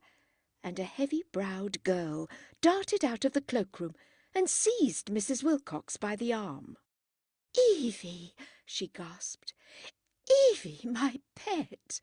The girl called, "Father, I say, look who's here!" "Evie, dearest girl, why aren't you in Yorkshire?" "No, motor smash, changed plans, father's coming." "Why, Ruth!" cried Mr. Wilcox, joining them. "What in the name of all that's wonderful are you doing here, Ruth?" Mrs. Wilcox had recovered herself. "Oh, Henry dear, here's a lovely surprise. But let me introduce. But I think you know Miss Schlegel." "Oh, yes," he replied, not greatly interested. "But how's yourself, Ruth?" "Fit as a fiddle," she answered gaily. "So are we, and so was our car, which ran A1 as far as Ripon. But they're a wretched horse and cart, which a fool of a driver—" "Miss Schlegel, our little outing must be for another day." "I was saying that this fool of a driver, as the policeman himself admits—" "Another day, Mrs. Wilcox, of course. But as we've insured against third-party risks, it won't so much matter." Cart and car being practically at right angles. The voices of the happy family rose high. Margaret was left alone. No one wanted her. Mrs. Wilcox walked out of King's Cross between her husband and her daughter, listening to both of them. Chapter 11. The funeral was over. The carriages had rolled away through the soft mud, and only the poor remained. They approached to the newly dug shaft and looked their last at the coffin, now almost hidden beneath the spadefuls of clay. It was their moment.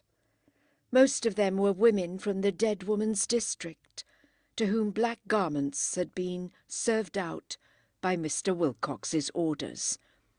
Pure curiosity had brought others. They thrilled with the excitement of a death, and of a rapid death, and stood in groups or moved between the graves like drops of ink. The son of one of them, a woodcutter, was perched high above their heads, pollarding one of the churchyard elms. From where he sat he could see the village of Hilton, strung upon the North Road with its secreting suburbs. The sunset beyond, scarlet and orange, winking at him beneath brows of grey. The church, the plantations, and behind him an unspoiled country of fields and farms. But he too was rolling the event luxuriously in his mouth. He tried to tell his mother down below all that he had felt when he saw the coffin approaching. How he could not leave his work and yet did not like to go on with it. How he had almost slipped out of the tree, he was so upset. The rooks had cawed, and no wonder. It was as if rooks knew too. His mother claimed the prophetic power herself. She had seen a strange look about Mrs. Wilcox for some time. London had done the mischief, said others. She had been a kind lady. Her grandmother had been kind too, a plainer person, but very kind. Ah, the old sort was dying out. Mr. Wilcox, He was a kind gentleman. They advanced to the topic again and again, dully but with exultation. The funeral of a rich person was to them what the funeral of Alcestis or Ophelia is to the educated. It was art. Though remote from life, it enhanced life's values, and they witnessed it avidly. The gravediggers, who had kept up an undercurrent of disapproval, they disliked Charles. It was not a moment to speak of such things, but they did not like Charles Wilcox. The gravediggers finished their work and piled up the wreaths and crosses above it. The sun set over Hilton. The grey brows of the evening flushed a little and were cleft with one scarlet frown. Chattering sadly to each other, the mourners passed through the lich gate and traversed the chestnut avenues that led down to the village. The young woodcutter stayed a little longer, poised above the silence and swaying rhythmically. At last the bough fell beneath his saw. With a grunt he descended, his thoughts dwelling no longer on death, but on love, for he was mating. He stopped as he passed the new grave. A sheaf of tawny chrysanthemums had caught his eye. They didn't ought to have coloured flowers at buryings, he reflected. Trudging on a few steps, he stopped again, looked furtively at the dusk, turned back, wrenched a chrysanthemum from the sheaf, and hid it in his pocket. After him came silence absolute. The cottage that abutted on the churchyard was empty, and no other house stood near. Hour after hour, the scene of the interment remained without an eye to witness it. Clouds drifted over it from the west, or the church may have been a ship, high-prowed, steering with all its company towards infinity. Towards morning the air grew colder, the sky clearer, the surface of the earth hard and sparkling above the prostrate dead. The woodcutter, returning after a night of joy, reflected, "They lilies, they chrysanths. It's a pity I didn't take more." Up at Howard's End they were attempting breakfast. Charles and Evie sat in the dining-room with Mrs. Charles. Their father, who could not bear to see a face, breakfasted upstairs. He suffered acutely. Pain came over him in spasms, as if it was physical, and even while he was about to eat, his eyes would fill with tears, and he would lay down the morsel untasted. He remembered his wife's even goodness during 30 years. Not anything in detail, not courtship or early raptures, but just the unvarying virtue that seemed to him a woman's noblest quality. So many women are capricious, breaking into odd flaws of passion or frivolity. Not so his wife. Year after year, summer and winter, as bride and mother, she had been the same. He had always trusted her. Her tenderness, her innocence, the wonderful innocence that was hers by the gift of God. Ruth knew no more of worldly wickedness and wisdom than did the flowers in her garden or the grass in her field. Her idea of business. Henry, why do people who have enough money try to get more money? Her idea of politics. I am sure that if the mothers of various nations could meet, there would be no more wars. Her idea of religion. Ah, this had been a cloud, but a cloud that passed. She came of Quaker stock, and he and his family, formerly dissenters, were now members of the Church of England. The rector's sermons had at first repelled her, and she had expressed a desire for a more inward light, adding, "Not so much for myself as for baby." Charles' inward light must have been granted, for he heard no complaints in later years. They brought up their 3 children without dispute. They had never disputed. She lay under the earth now. She had gone, and as if to make her going the more bitter, had gone with a touch of mystery that was all unlike her. "Why didn't you tell me you knew of it?" he had moaned, and her faint voice had answered, "I didn't want to, Henry. I might have been wrong, and everyone hates illnesses." He had been told of the horror by a strange doctor whom she had consulted during his absence from town. Was this altogether just? Without fully explaining, she had died. It was a fault on her part, and tears rushed into his eyes. What a little fault! It was the only time she had deceived him in those 30 years. He rose to his feet and looked out of the window, for Evie had come in with the letters, and he could meet no one's eye. Ah, yes, she had been a good woman. She had been steady. He chose the word deliberately. To him, steadiness included all praise. He himself, gazing at the wintry garden, is, in appearance, a steady man. His face was not as square as his son's, and indeed the chin, though firm enough in outline, retreated a little, and the lips, ambiguous, were curtained by a moustache. But there was no external hint of weakness. The eyes, if capable of kindness and good fellowship, if ruddy for the moment with tears, were the eyes of one who could not be driven. The forehead, too, was like Charles's, high and straight, brown and polished, merging abruptly into temples and skull. It had the effect of a bastion that protected his head from the world. At times it had the effect of a blank wall.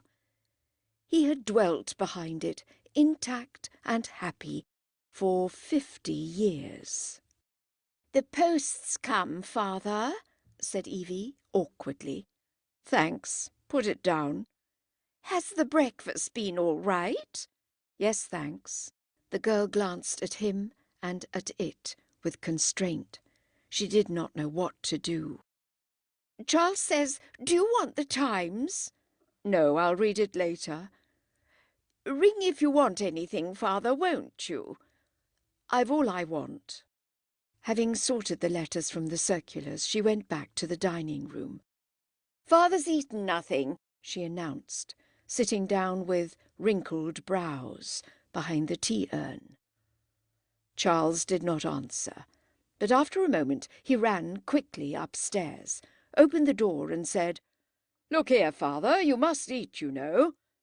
And having paused for a reply that did not come, stole down again. "He's going to read his letters first, I think," he said evasively. "I dare say he will go on with his breakfast afterwards."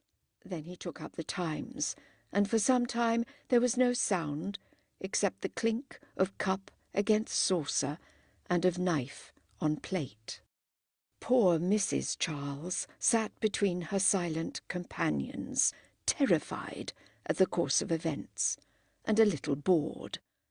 She was a rubbishy little creature, and she knew it.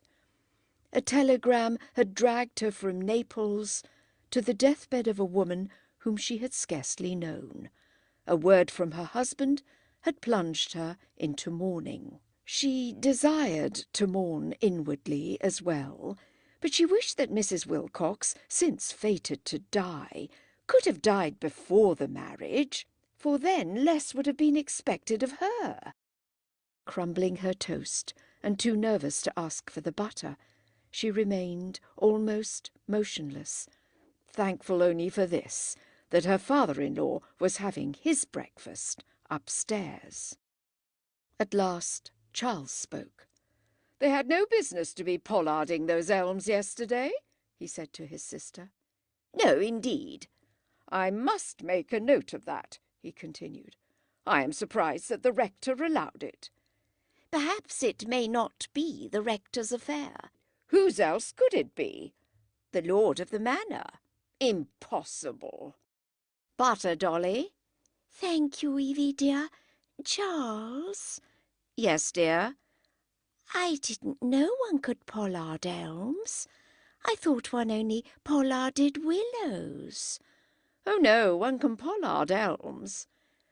"Then why oughtn't the elms in the churchyard to be pollarded?" Charles frowned a little and turned again to his sister. "Another point. I must speak to Chalkley." "Yes, rather. You must complain to Chalkley." "It's no good his saying he's not responsible for those men. He is responsible." "Yes, rather." Brother and sister were not callous. They spoke thus partly because they desired to keep Chalkley up to the mark, a healthy desire in its way, partly because they avoided the personal note in life. All Wilcoxes did. It did not seem to them of supreme importance. Or it may be as Helen supposed. They realized its importance, but were afraid of it. Panic and emptiness, could one glance behind. They were not callous, and they left the breakfast table with aching hearts. Their mother never had come in to breakfast. It was in the other rooms, and especially in the garden, that they felt her loss most.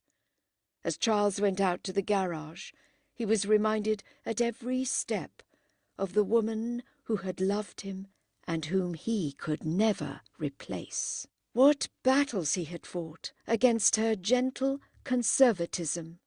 How she had disliked improvements, yet how loyally she had accepted them when made.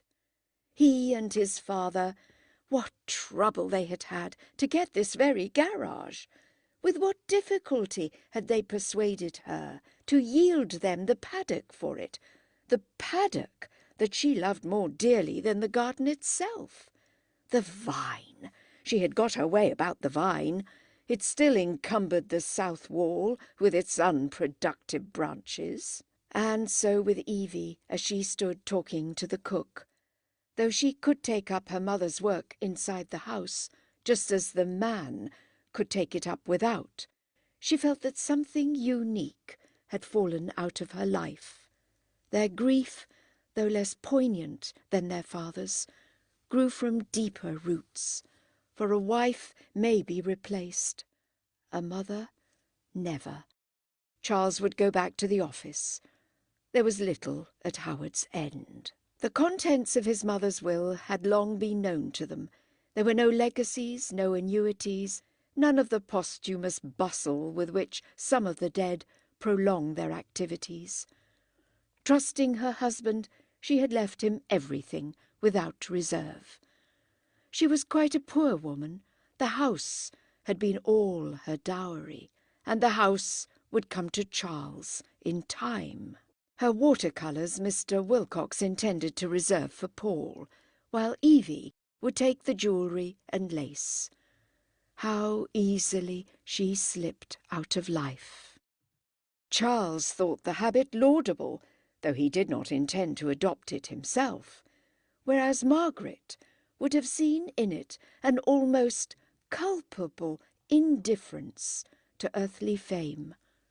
Cynicism, not the superficial cynicism that snarls and sneers, but the cynicism that can go with courtesy and tenderness.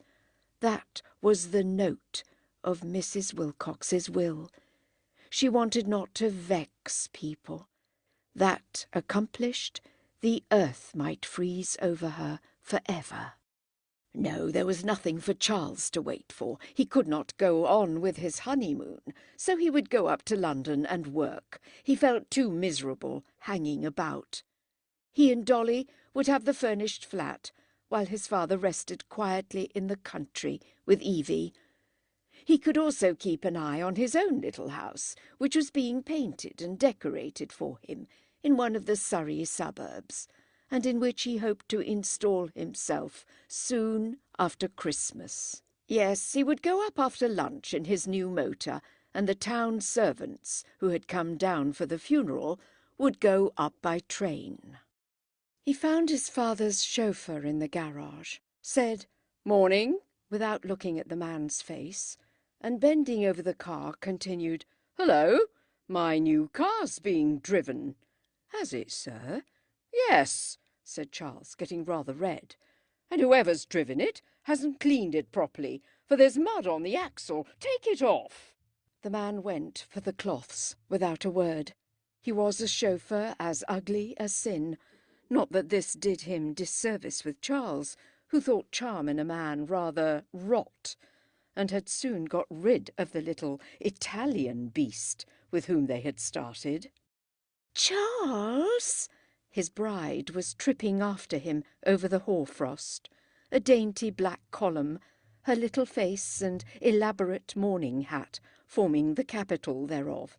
"1 minute, I'm busy. Well, Crane, who's been driving it, do you suppose?" "Don't know, I'm sure, sir. No one's driven it since I've been back. But, of course, there's the fortnight I've been away with the other car in Yorkshire." The mud came off easily. "Charles, your father's down. Something's happened. He wants you in the house at once. Oh, Charles!" "Wait, dear, wait a minute. Who had the key of the garage while you were away, Crane?" "The gardener, sir." "Do you mean to tell me that old Penny can drive a motor?" "No, sir. No one's had the motor out, sir." "Then how do you account for the mud on the axle?" "I can't, of course, say, for the time I've been in Yorkshire. No more mud now, sir." Charles was vexed. The man was treating him as a fool, and if his heart had not been so heavy, he would have reported him to his father. But it was not a morning for complaints. Ordering the motor to be round after lunch, he joined his wife, who had all the while been pouring out some incoherent story about a letter and a Miss Schlegel. "Now, Dolly, I can attend to you. Miss Schlegel? What does she want?" When people wrote a letter, Charles always asked what they wanted. Want was to him the only cause of action, and the question in this case was correct, for his wife replied, "She wants Howard's End." "Howard's End? Now, Crane, just don't forget to put on the Stepney wheel." "No, sir." "Now, mind you don't forget, for I—" "Come, little woman." When they were out of the chauffeur's sight, he put his arm round her waist and pressed her against him.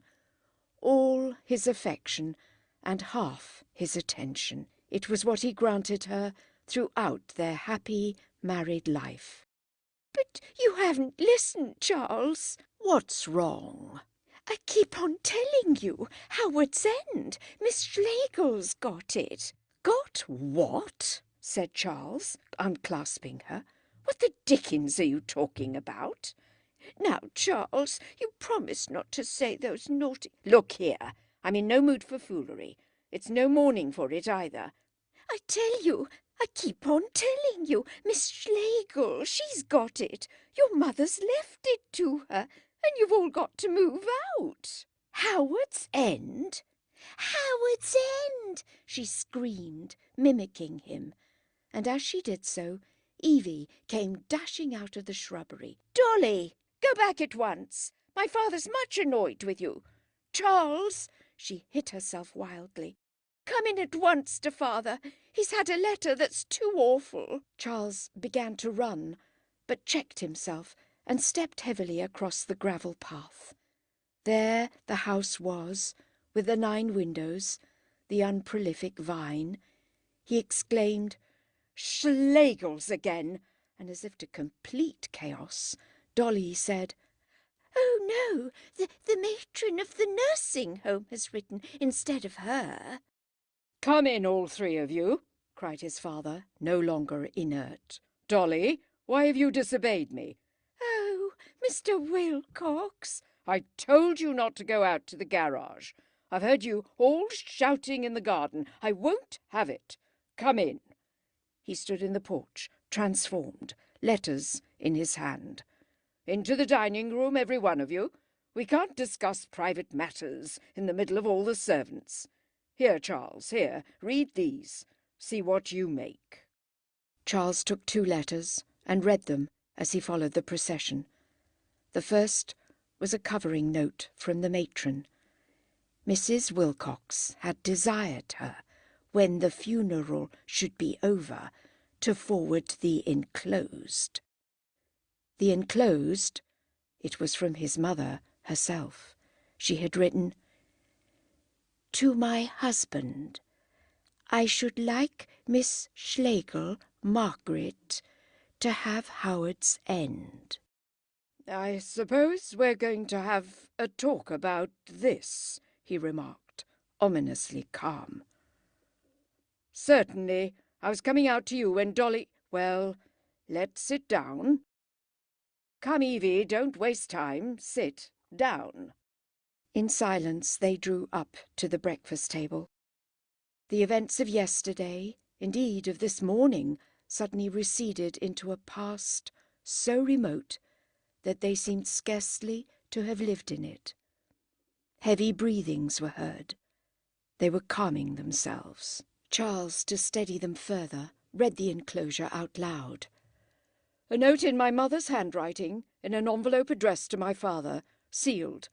Inside, I should like Miss Schlegel, Margaret, to have Howard's End. No date, no signature. Forwarded through the matron of that nursing home. Now, the question is— Dolly interrupted him. But I say, that note isn't legal. Houses ought to be done by a lawyer, Charles, surely. Her husband worked his jaw severely. Little lumps appeared in front of either ear, a symptom that she had not yet learnt to respect, and she asked whether she might see the note. Charles looked at his father for permission, who said abstractedly, "Give it to her." She seized it, and at once exclaimed, "Why, it's only in pencil. I said so. Pencil never counts." We know that it is not legally binding, Dolly, said Mr. Wilcox, speaking from out of his fortress. We are aware of that. Legally, I should be justified in tearing it up and throwing it into the fire. Of course, my dear, we consider you as one of the family, but it will be better if you do not interfere with what you do not understand. Charles, vexed both with his father and his wife, then repeated, "The question is—" He had cleared a space of the breakfast table from plates and knives, so that he could draw patterns on the tablecloth. "The question is whether Miss Schlegel, during the fortnight we were all away, whether she unduly—" He stopped. "I don't think that," said his father, whose nature was nobler than his son's. "Don't think what? That she would have—that it is a case of undue influence? No. To my mind, the question is the invalid's condition at the time she wrote. My dear father, consult an expert if you like, but I don't admit it is my mother's writing." "Why, you just said it was," cried Dolly. "Never mind if I did," he blazed out, "and hold your tongue." The poor little wife coloured at this, and drawing her handkerchief from her pocket, shed a few tears. No one noticed her. Evie was scowling like an angry boy. The 2 men were gradually assuming the manner of the committee room. They were both at their best when serving on committees. They did not make the mistake of handling human affairs in the bulk, but disposed of them item by item, sharply. Calligraphy was the item before them now, and on it they turned their well-trained brains. Charles, after a little demur, accepted the writing as genuine, and they passed on to the next point. It is the best, perhaps the only, way of dodging emotion. They were the average human article, and had they considered the note as a whole, it would have driven them miserable or mad. Considered item by item, the emotional content was minimized, and all went forward smoothly. The clock ticked, the coals blazed higher, and contended with the white radiance that poured in through the windows. Unnoticed, the sun occupied his sky, and the shadows of the tree stems, extraordinarily solid, fell like trenches of purple across the frosted lawn. It was a glorious winter morning. Evie's fox terrier, who had passed for white, was only a dirty grey dog now, so intense was the purity that surrounded him. He was discredited, but the blackbirds that he was chasing glowed with Arabian darkness, for all the conventional colouring of life had been altered. Inside, the clock struck 10 with a rich and confident note. Other clocks confirmed it, and the discussion moved towards its close. To follow it is unnecessary. It is rather a moment when the commentator should step forward. Ought the Wilcoxes to have offered their home to Margaret? I think not. The appeal was too flimsy. It was not legal. It had been written in illness and under the spell of a sudden friendship. It was contrary to the dead woman's intentions in the past, contrary to her very nature, so far as that nature was understood by them. To them, Howard's End was a house. They could not know that to her it had been a spirit for which she sought a spiritual heir. And, pushing one step further in these mists, may they not have decided even better than they supposed? Is it credible that the possessions of the spirit can be bequeathed at all? Has the soul offspring? A wych-elm tree, a vine, a wisp of hay with dew on it, can passion for such things be transmitted where there is no bond of blood? No, the Wilcoxes are not to be blamed. The problem is too terrific, and they could not even perceive a problem. No, it is natural and fitting that after due debate they should tear the note up and throw it onto their dining-room fire. The practical moralist may acquit them absolutely. He who strives to look deeper may acquit them almost. For one hard fact remains. They did neglect a personal appeal. The woman who had died did say to them, "Do this," and they answered, "We will not." The incident made a most painful impression on them. Grief mounted into the brain and worked there disquietingly. Yesterday they had lamented.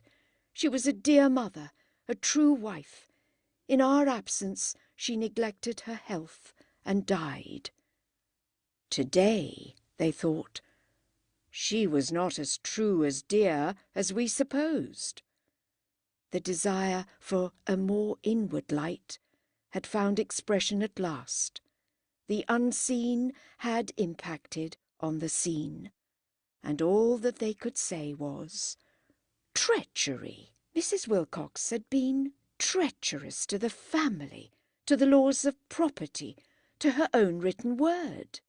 How did she expect Howard's End to be conveyed to Miss Schlegel? Was her husband, to whom it legally belonged, to make it over to her as a free gift? Was the said Miss Schlegel to have a life interest in it, or to own it absolutely?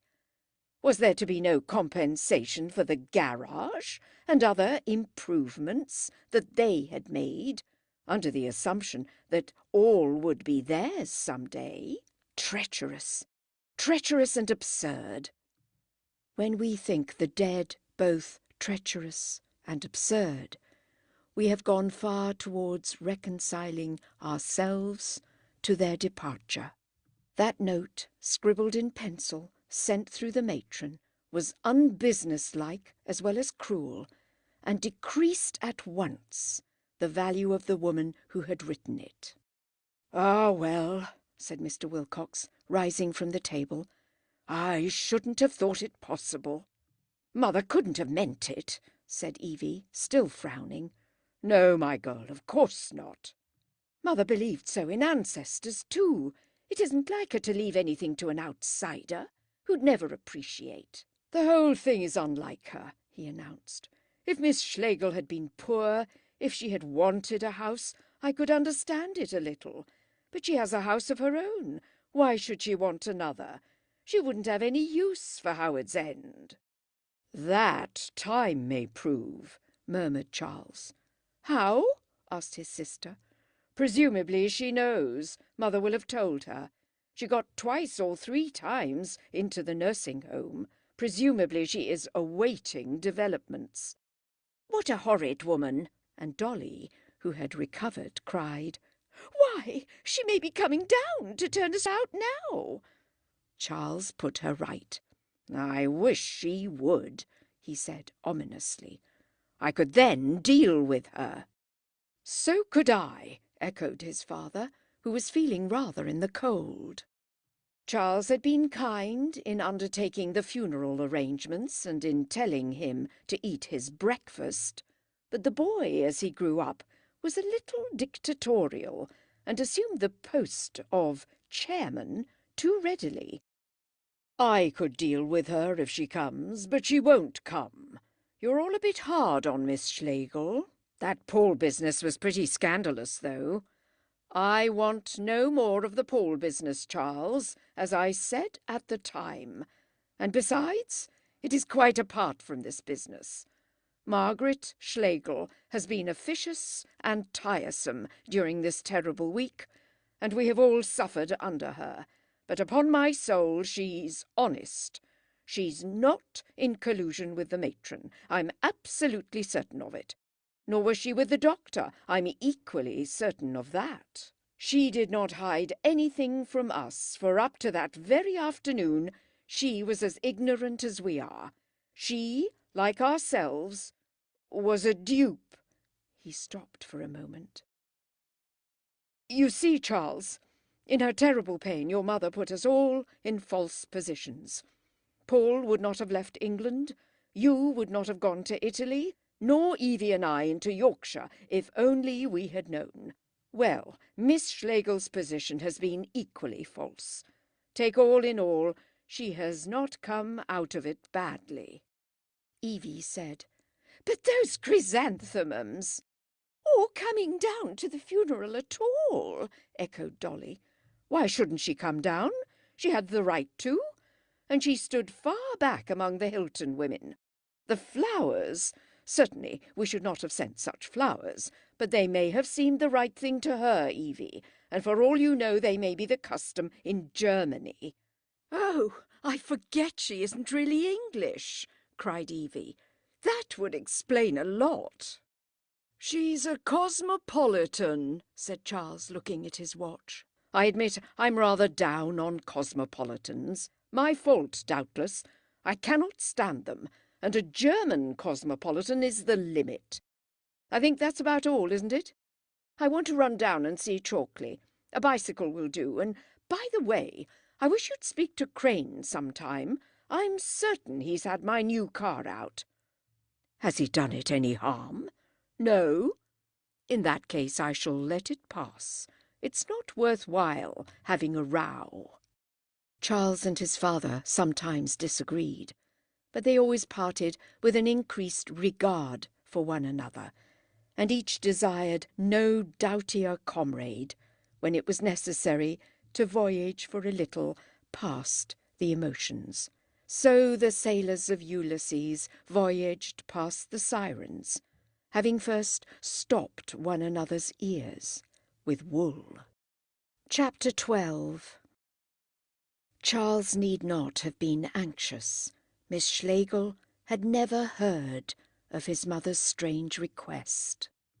She was to hear of it in after years, when she had built up her life differently, and it was to fit into position as the headstone of the corner. Her mind was bent on other questions now, and by her also it would have been rejected as the fantasy of an invalid. She was parting from these Wilcoxes for the second time. Paul and his mother, ripple and great wave, had flowed into her life and ebbed out of it for ever. The ripple had left no traces behind. The wave had strewn at her feet fragments torn from the unknown.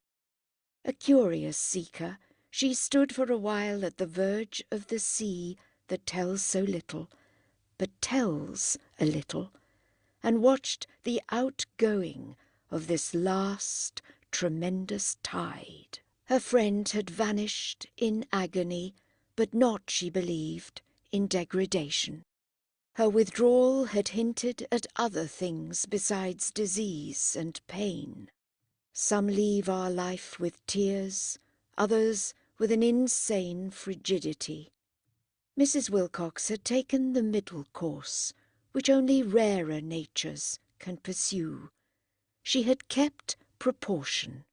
She had told a little of her grim secret to her friends, but not too much.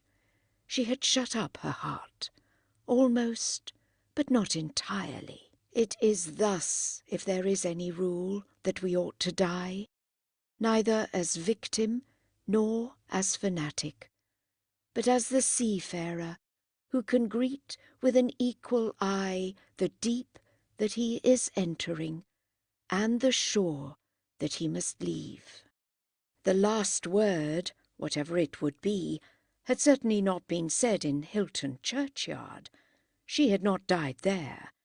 A funeral is not death, any more than baptism is birth, or marriage union. All three are the clumsy devices, coming now too late, now too early, by which society would register the quick motions of man. In Margaret's eyes, Mrs. Wilcox had escaped registration. She had gone out of life vividly, her own way, and no dust was so truly dust as the contents of that heavy coffin, lowered with ceremonial until it rested on the dust of the earth.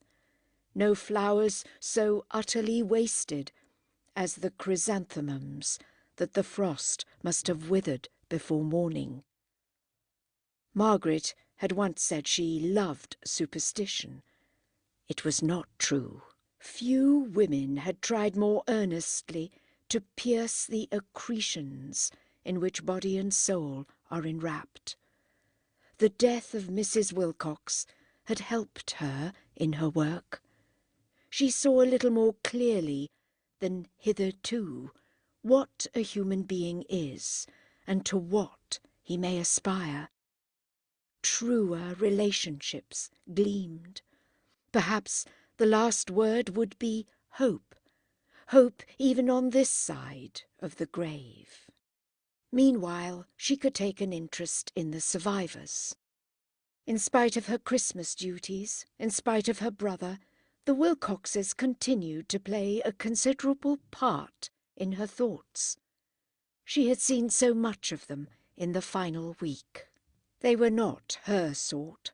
They were often suspicious and stupid, and deficient where she excelled. But collision with them stimulated her, and she felt an interest that verged into liking, even for Charles. She desired to protect them, and often felt that they could protect her, excelling where she was deficient. Once past the rocks of emotion, they knew so well what to do, whom to send for. Their hands were on all the ropes. They had grit as well as grittiness, and she valued grit enormously. They led a life that she could not attain to, the outer life of telegrams and anger which had detonated when Helen and Paul had touched in June. and had detonated again the other week. To Margaret, this life was to remain a real force. She could not despise it, as Helen and Tibby affected to do. It fostered such virtues as neatness, decision, and obedience, virtues of the second rank, no doubt, but they have formed our civilization. They form character, too. Margaret could not doubt it. They keep the soul from becoming sloppy.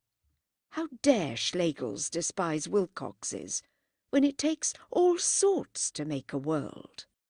"Don't brood too much," she wrote to Helen, "on the superiority of the unseen to the seen. It's true, but to brood on it is medieval.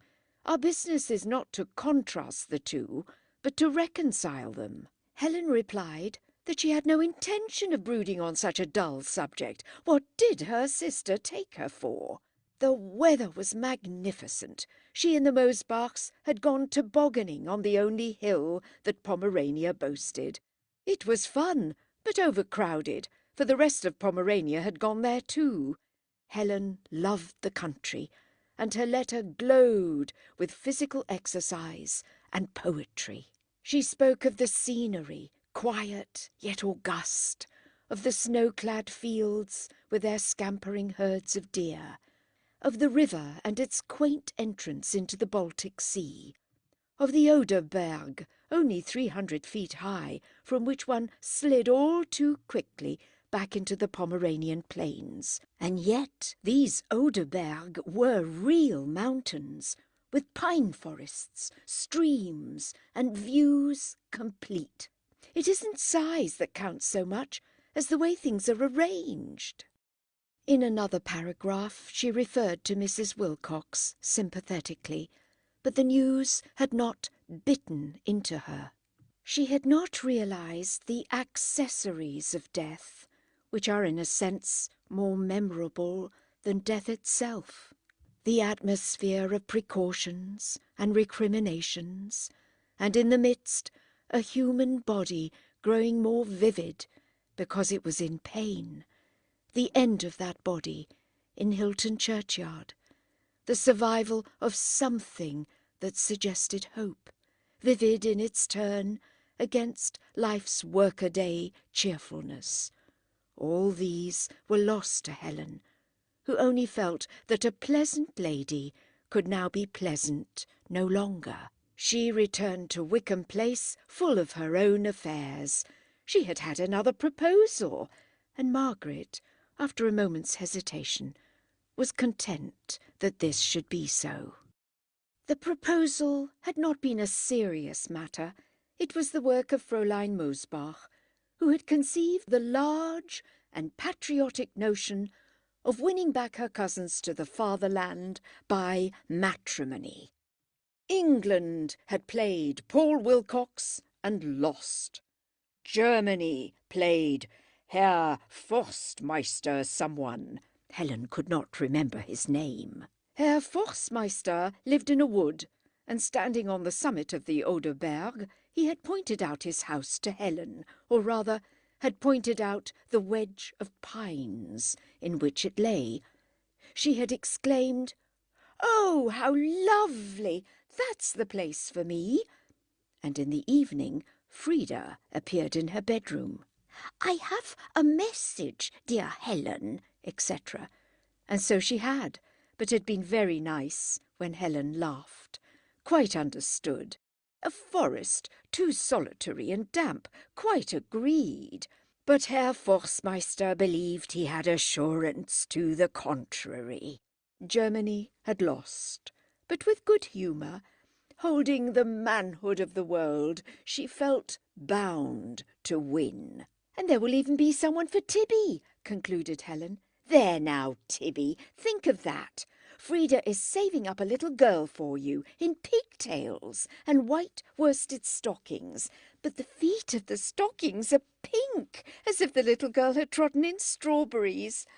Oh, I've talked too much. My head aches. Now you talk." Tibby consented to talk. He too was full of his own affairs, for he had just been up to try for a scholarship at Oxford. The men were down, and the candidates had been housed in various colleges and had dined in hall. Tibby was sensitive to beauty. The experience was new, and he gave a description of his visit that was almost glowing. The august and mellow university, soaked with the richness of the western counties that it has served for 1,000 years, appealed at once to the boy's taste. It was the kind of thing he could understand, and he understood it all the better because it was empty. Oxford is Oxford, not a mere receptacle for youth like Cambridge. Perhaps it wants its inmates to love it rather than to love one another. Such at all events was to be its effect on Tibby. His sisters sent him there that he might make friends, for they knew that his education had been cranky and had severed him from other boys and men. He made no friends. His Oxford remained Oxford empty, and he took into life with him not the memory of a radiance, but the memory of a colour scheme. It pleased Margaret to hear her brother and sister talking. They did not get on over well, as a rule. For a few moments she listened to them, feeling elderly and benign. Then something occurred to her, and she interrupted. "Helen, I told you about poor Mrs. Wilcox, that sad business." "Yes." "I have had a correspondence with her son. He was winding up the estate, and wrote to ask me whether his mother had wanted me to have anything. I thought it good of him, considering I knew her so little. I said that she had once spoken of giving me a Christmas present, but we both forgot about it afterwards." I hope Charles took the hint. "Yes, that is to say, her husband wrote later on, and thanked me for being a little kind to her, and actually gave me a silver vinaigrette. Don't you think that is extraordinarily generous? It has made me like him very much. He hopes that this will not be the end of our acquaintance, but that you and I will go and stop with Evie sometime in the future. I like Mr. Wilcox. He's taking up his work. Rubber, it's a big business. I gather he is launching out, rather. Charles is in it, too. Charles is married, a pretty little creature, but she doesn't seem wise. They took on the flat, but now they've gone off to a house of their own." Helen, after a decent pause, continued her account of Stettin. How quickly a situation changes! In June she had been in a crisis. Even in November she could blush and be unnatural. Now it was January, and the whole affair lay forgotten. Looking back on the past 6 months, Margaret realized the chaotic nature of our daily life, and its difference from the orderly sequence that has been fabricated by historians. Actual life is full of false clues and signposts that lead nowhere. With infinite effort we nerve ourselves for a crisis that never comes. The most successful career must show a waste of strength that might have removed mountains, and the most unsuccessful is not that of the man who is taken unprepared, but of him who has prepared and is never taken. On a tragedy of that kind, our national morality is duly silent. It assumes that preparation against danger is in itself a good, and that men, like nations, are the better for staggering through life fully armed. The tragedy of preparedness has scarcely been handled save by the Greeks. Life is indeed dangerous, but not in the way morality would have us believe. It is indeed unmanageable, but the essence of it is not a battle. It is unmanageable because it is a romance, and its essence is romantic beauty. Margaret hoped that for the future she would be less cautious, not more cautious, than she had been in the past. Chapter 13. Over 2 years passed, and the Schlegel household continued to lead its life of cultured but not ignoble ease, still swimming gracefully on the grey tides of London. Concerts and plays swept past them, money had been spent and renewed, reputations won and lost. And the city herself, emblematic of their lives, rose and fell in a continual flux, while her shallows washed more widely against the hills of Surrey and over the fields of Hertfordshire. This famous building had arisen, that was doomed. Today Whitehall had been transformed. It would be the turn of Regent Street tomorrow. And month by month the roads smelt more strongly of petrol and were more difficult to cross, and human beings heard each other speak with greater difficulty, breathed less of the air, and saw less of the sky. Nature withdrew. The leaves were falling by midsummer. The sun shone through dirt with an admired obscurity. To speak against London is no longer fashionable. The earth as an artistic cult has had its day, and the literature of the near future will probably ignore the country and seek inspiration from the town. One can understand the reaction. Of Pan and the elemental forces, the public has heard a little too much. They seem Victorian, while London is Georgian, and those who care for the earth with sincerity may wait long ere the pendulum swings back to her again. Certainly London fascinates.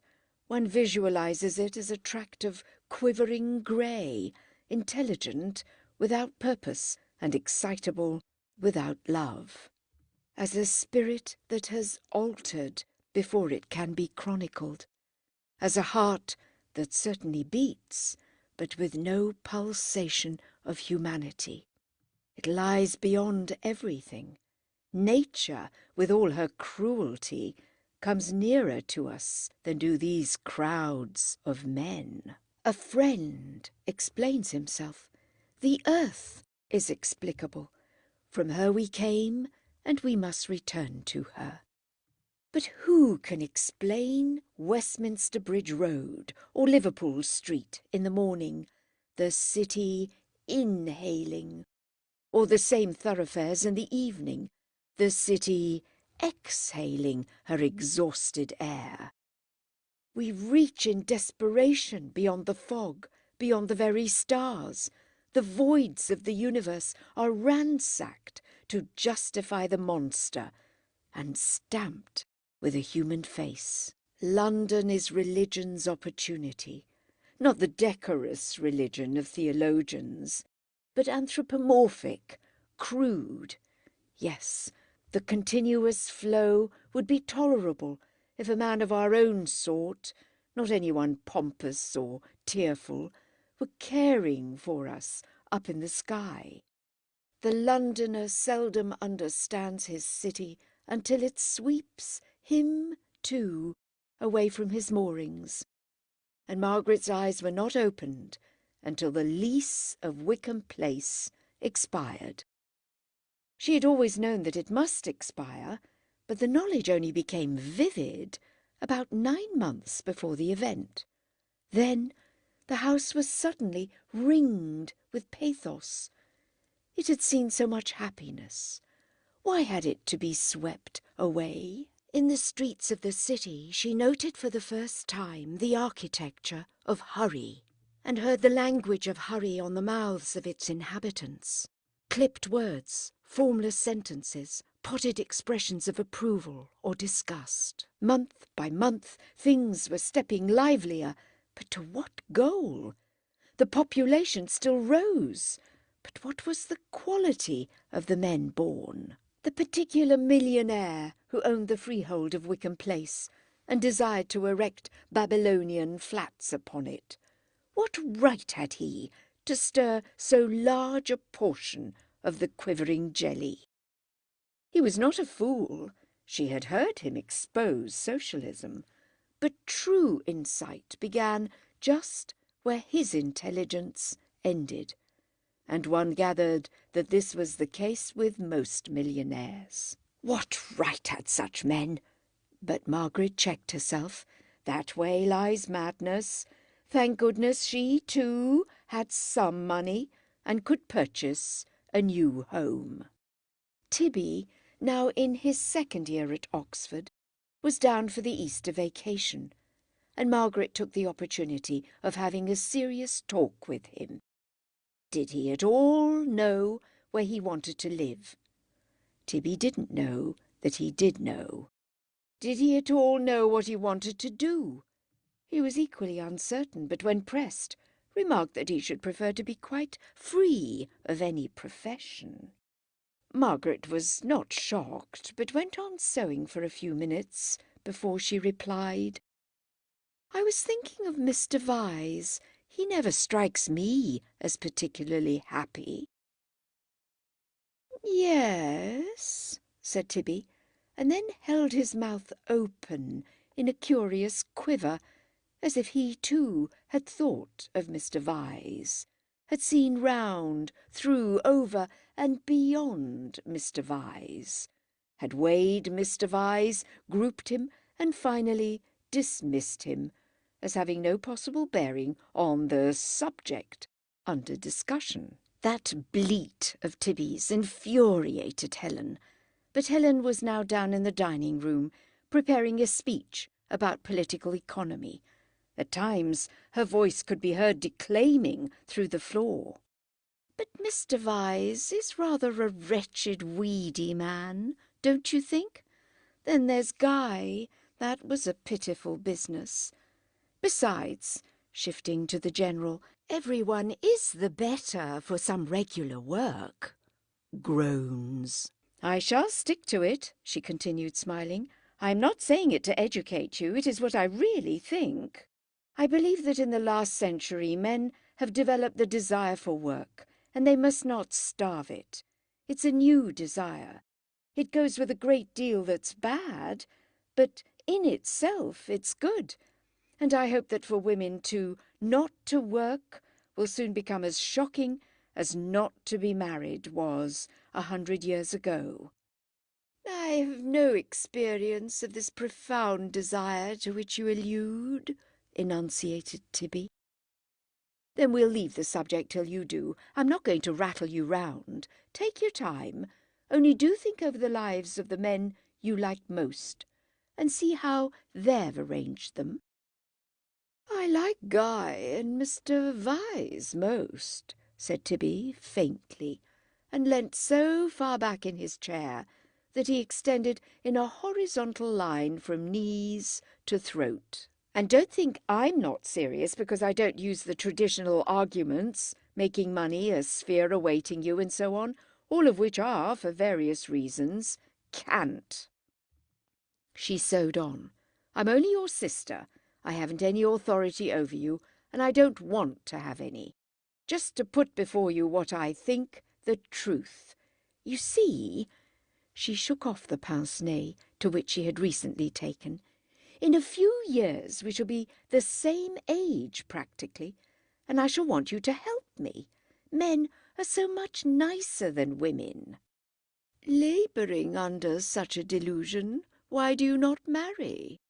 "I sometimes jolly well think I would if I got the chance." "Has nobody asked you?" "Only ninnies."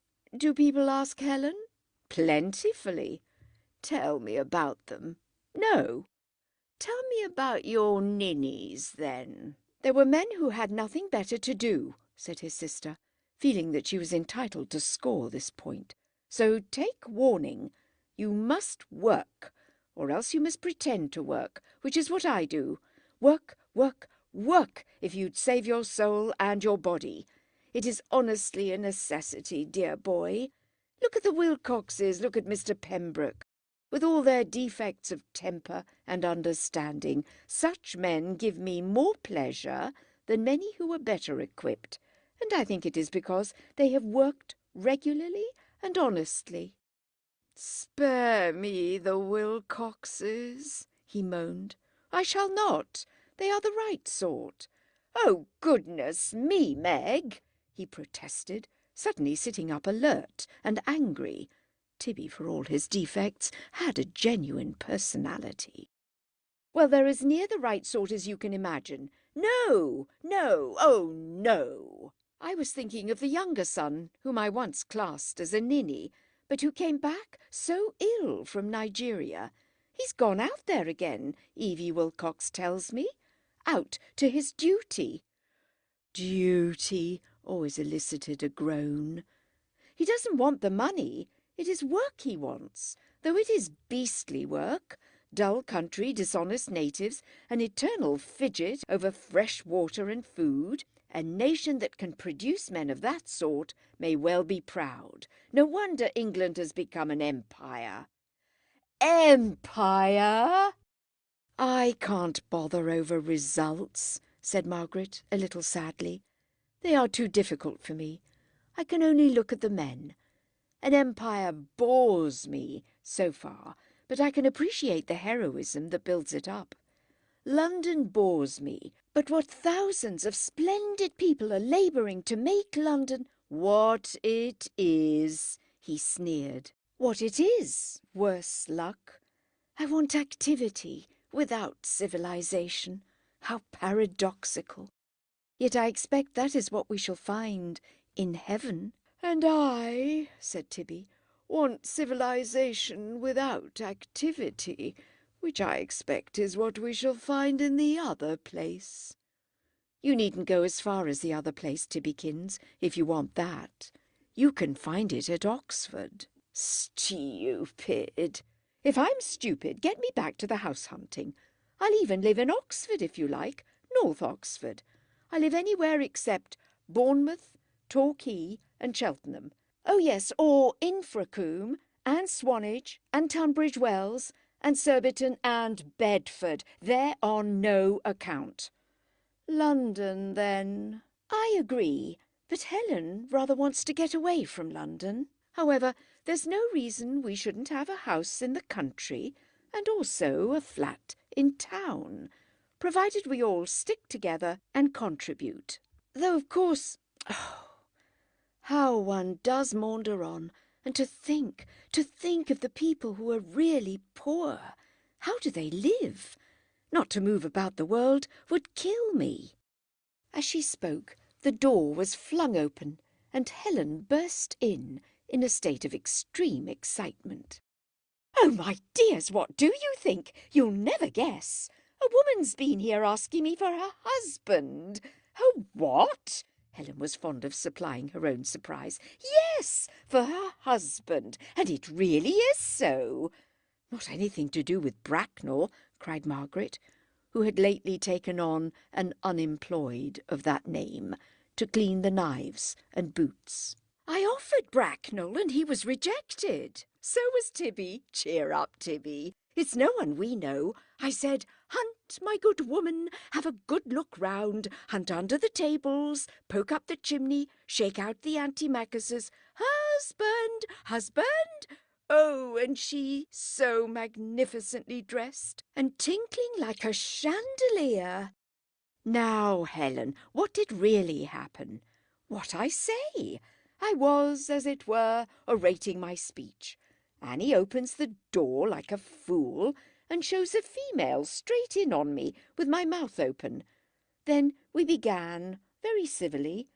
'I want my husband, what I have reason to believe is here.'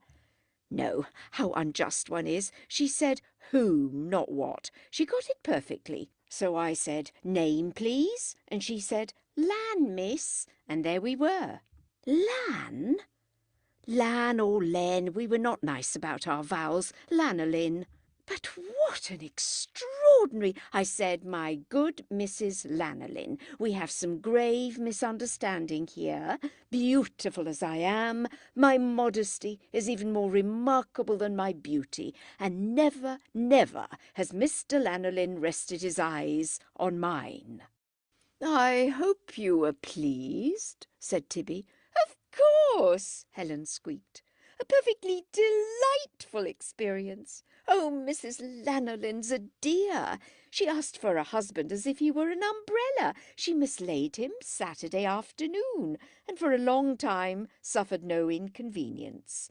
But all night and all this morning her apprehensions grew. Breakfast didn't seem the same. No more did lunch. And so she strolled up to 2 Wickham Place, as being the most likely place for the missing article."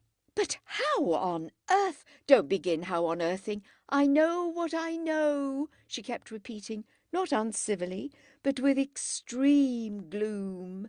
In vain I asked her what she did know.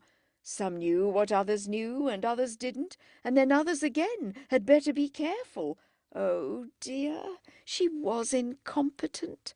She had a face like a silkworm, and the dining-room reeks of orris root. We chatted pleasantly a little about husbands, and I wondered where hers was too, and advised her to go to the police. She thanked me.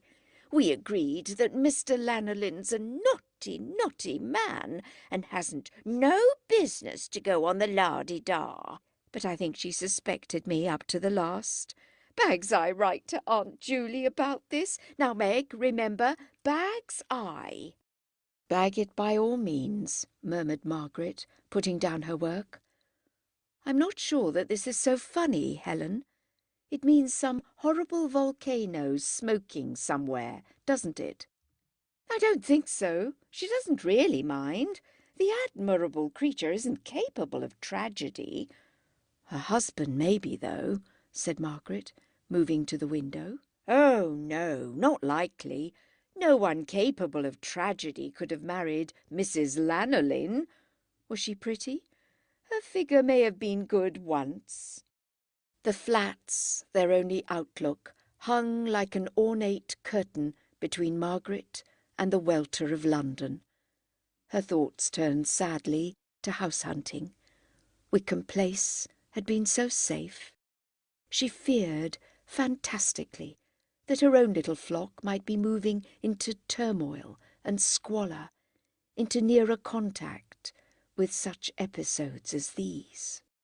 "Tibby and I have again been wondering where we live next September," she said at last. "Tibby had better first wonder what he'll do," retorted Helen, and that topic was resumed, but with acrimony. Then tea came, and after tea Helen went on preparing her speech, and Margaret prepared one too, for they were going out to a discussion society on the morrow. But her thoughts were poisoned. Mrs. Lanolin had risen out of the abyss like a faint smell, a goblin footfall, telling of a life where love and hatred had both decayed. Chapter 14. The mystery, like so many mysteries, was explained. Next day, just as they were dressed to go out to dinner, a Mr. Bast called. He was a clerk in the employment of the Porphyrion Fire Insurance Company. Thus much from his card. He had come about the lady yesterday. Thus much from Annie, who had shown him into the dining-room. "Cheers, children!" cried Helen. "It's Mrs. Lanolin." Tibby was interested. The three hurried downstairs to find, not the gay dog they expected, but a young man, colourless, toneless, who had already the mournful eyes above a drooping moustache that is so common in London and that haunt some streets of the city like accusing presences. One guessed him as the third generation, grandson to the shepherd or ploughboy, whom civilization had sucked into the town. As one of the thousands who have lost the life of the body and failed to reach the life of the spirit. Hints of robustness survived in him, more than a hint of primitive good looks.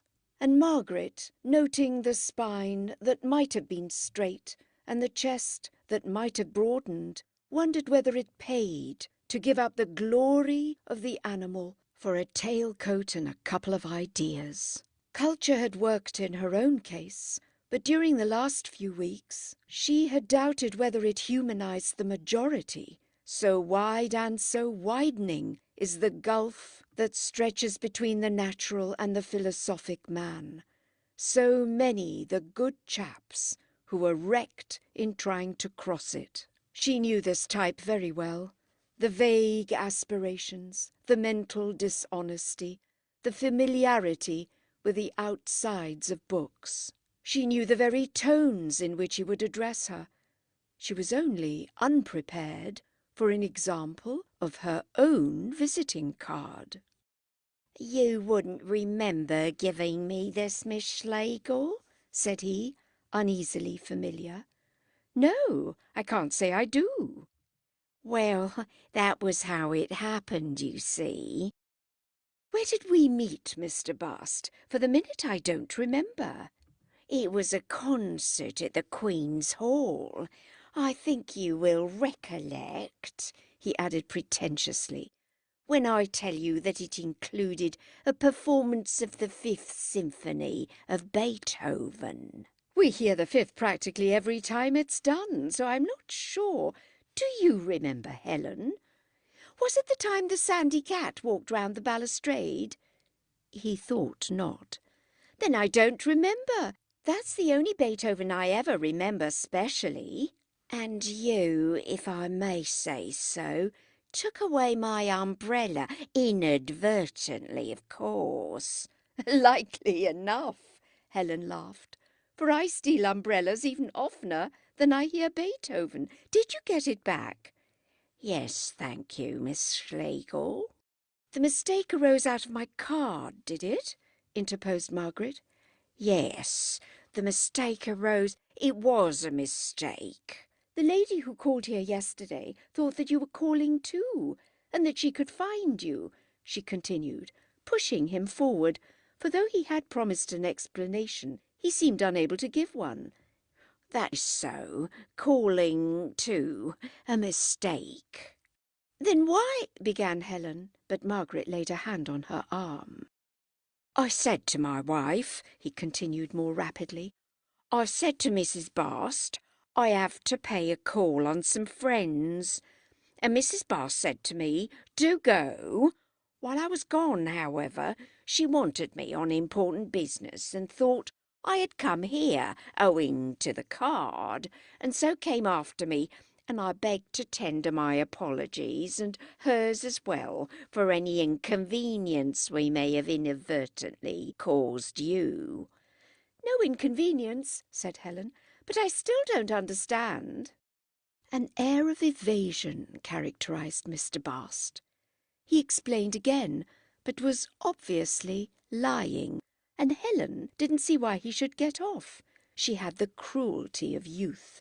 Neglecting her sister's pressure, she said, "I still don't understand. When did you say you paid this call?" "Call? What call?" said he, staring as if her question had been a foolish one, a favourite device of those in mid-stream. "This afternoon call." "In the afternoon, of course," he replied, and looked at Tibby to see how the repartee went. But Tibby was unsympathetic and said, "Saturday afternoon or Sunday afternoon?" "Saturday." "Really?" said Helen. "And you were still calling on Sunday when your wife came here? A long visit." "I don't call that fair," said Mr. Bast, going scarlet and handsome. There was fight in his eyes. "I know what you mean, and it isn't so." "Oh, don't let us mind," said Margaret, distressed again by odours from the abyss. "It was something else," he asserted, his elaborate manner breaking down. "I was somewhere else to what you think, so there." "It was good of you to come and explain," she said. "The rest is naturally no concern of ours." "Yes, but I wanted— Have you ever read The Ordeal of Richard Feverel?" Margaret nodded. "It's a beautiful book. I wanted to get back to the earth, don't you see, like Richard does in the end. Or have you ever read Stevenson's Prince Otto? Helen and Tibby groaned gently. That's another beautiful book. You get back to the earth in that. I wanted, he mouthed affectedly. Then, through the mists of his culture, came a hard fact, hard as a pebble. I walked all the Saturday night, said Leonard. I walked. A thrill of approval ran through the sisters, but culture closed in again. He asked whether they had ever read E.V. Lucas's Open Road. Said Helen, No doubt it's another beautiful book, but I'd rather hear about your road. Oh, I walked. How far? I don't know, nor for how long. It got too dark to see my watch. Were you walking alone, may I ask? Yes, he said, straightening himself. But we'd been talking it over at the office. There's been a lot of talk at the office lately about these things. The fellows there said one steers by the pole star, and I looked it up in the celestial atlas. But once out of doors, everything gets so mixed. Don't talk to me about the pole star, interrupted Helen, who was becoming interested. I know its little ways. It goes round and you go round after it. Well, I lost it entirely. First of all the street lamps, then the trees, and towards morning it got cloudy. Tibby, who preferred his comedy undiluted, slipped from the room. He knew that this fellow would never attain to poetry, and did not want to hear him trying. Margaret and Helen remained. Their brother influenced them more than they knew. In his absence, they were stirred to enthusiasm more easily. Where did you start from? Cried Margaret. Do tell us more. I took the Underground to Wimbledon. As I came out of the office, I said to myself, I must have a walk once in a way. If I don't take this walk now, I shall never take it. I had a bit of dinner at Wimbledon and then... But not good country there, is it? It was gas lamps for hours. Still, I had all the night, and being out was the great thing. I did get into woods too, presently. Yes, go on, said Helen. You've no idea how difficult uneven ground is when it's dark. Did you actually go off the roads? Oh, yes. I always meant to go off the roads. But the worst of it is that it's more difficult to find one's way. Mr. Bast, you're a born adventurer, laughed Margaret. No professional athlete would have attempted what you've done. It's a wonder your walk didn't end in a broken neck. Whatever did your wife say?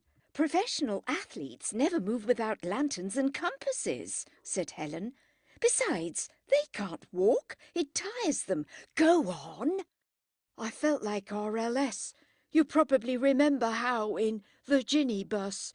Yes, but the wood, this here wood, how did you get out of it? I managed one wood and found a road the other side, which went a good bit uphill. I rather fancy it was those North Downs, for the road went off into grass. And I got into another wood. That was awful, with gorse bushes. I did wish I'd never come, but suddenly it got light, just while I seemed going under one tree. Then I found a road down to a station and took the first train I could back to London. But was the dawn wonderful? Asked Helen. With unforgettable sincerity, he replied, No. The word flew again like a pebble from the sling. Down toppled all that had seemed ignoble or literary in his talk. Down toppled tiresome RLS and the love of the earth and his silk-top hat. In the presence of these women, Leonard had arrived, and he spoke with a flow, an exultation that he had seldom known. The dawn was only grey, it was nothing to mention. Just a grey evening, turned upside down, I know, and I was too tired to lift up my head to look at it, and so cold too. I'm glad I did it, and yet at the time it bored me more than I can say, and besides, you can believe me or not as you choose, I was very hungry. That dinner at Wimbledon, I meant it to last me all night like other dinners. I never thought that walking would make such a difference. Why, when you're walking, you want, as it were, a breakfast, a luncheon and tea during the night as well, and I'd nothing but a packet of Woodbines. Lord, I did feel bad. Looking back, it wasn't what you may call enjoyment. It was more a case of sticking to it. I did stick. I was determined. Oh, hang it all, what's the good? I mean, the good of living in a room forever. There one goes on day after day, same old game, same up and down to town, until you forget there's any other game. You ought to see once in a way what's going on outside, if it's only nothing particular after all. I should just think you ought, said Helen, sitting on the edge of the table.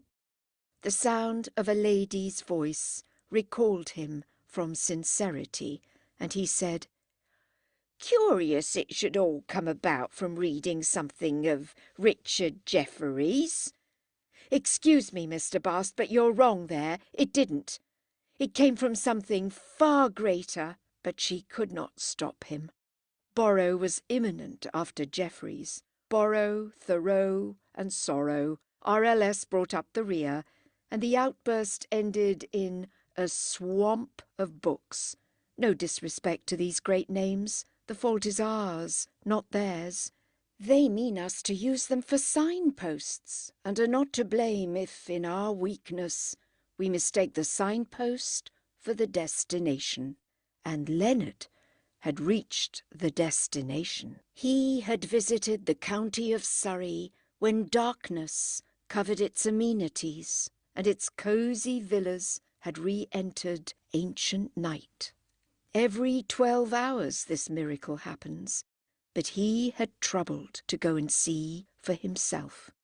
Within his cramped little mind dwelt something that was greater than Jefferies' books, the spirit that led Jefferies to write them, and his dawn, though revealing nothing but monotones, was part of the eternal sunrise that shows George Borrow Stonehenge.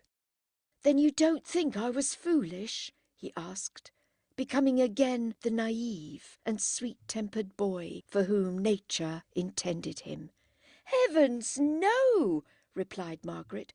"Heaven help us if we do," replied Helen. "I am very glad you say that. Now, my wife would never understand, not if I explained for days." "No, it wasn't foolish," cried Helen, her eyes aflame. "You've pushed back the boundaries. I think it's splendid of you. You've not been content to dream as we have.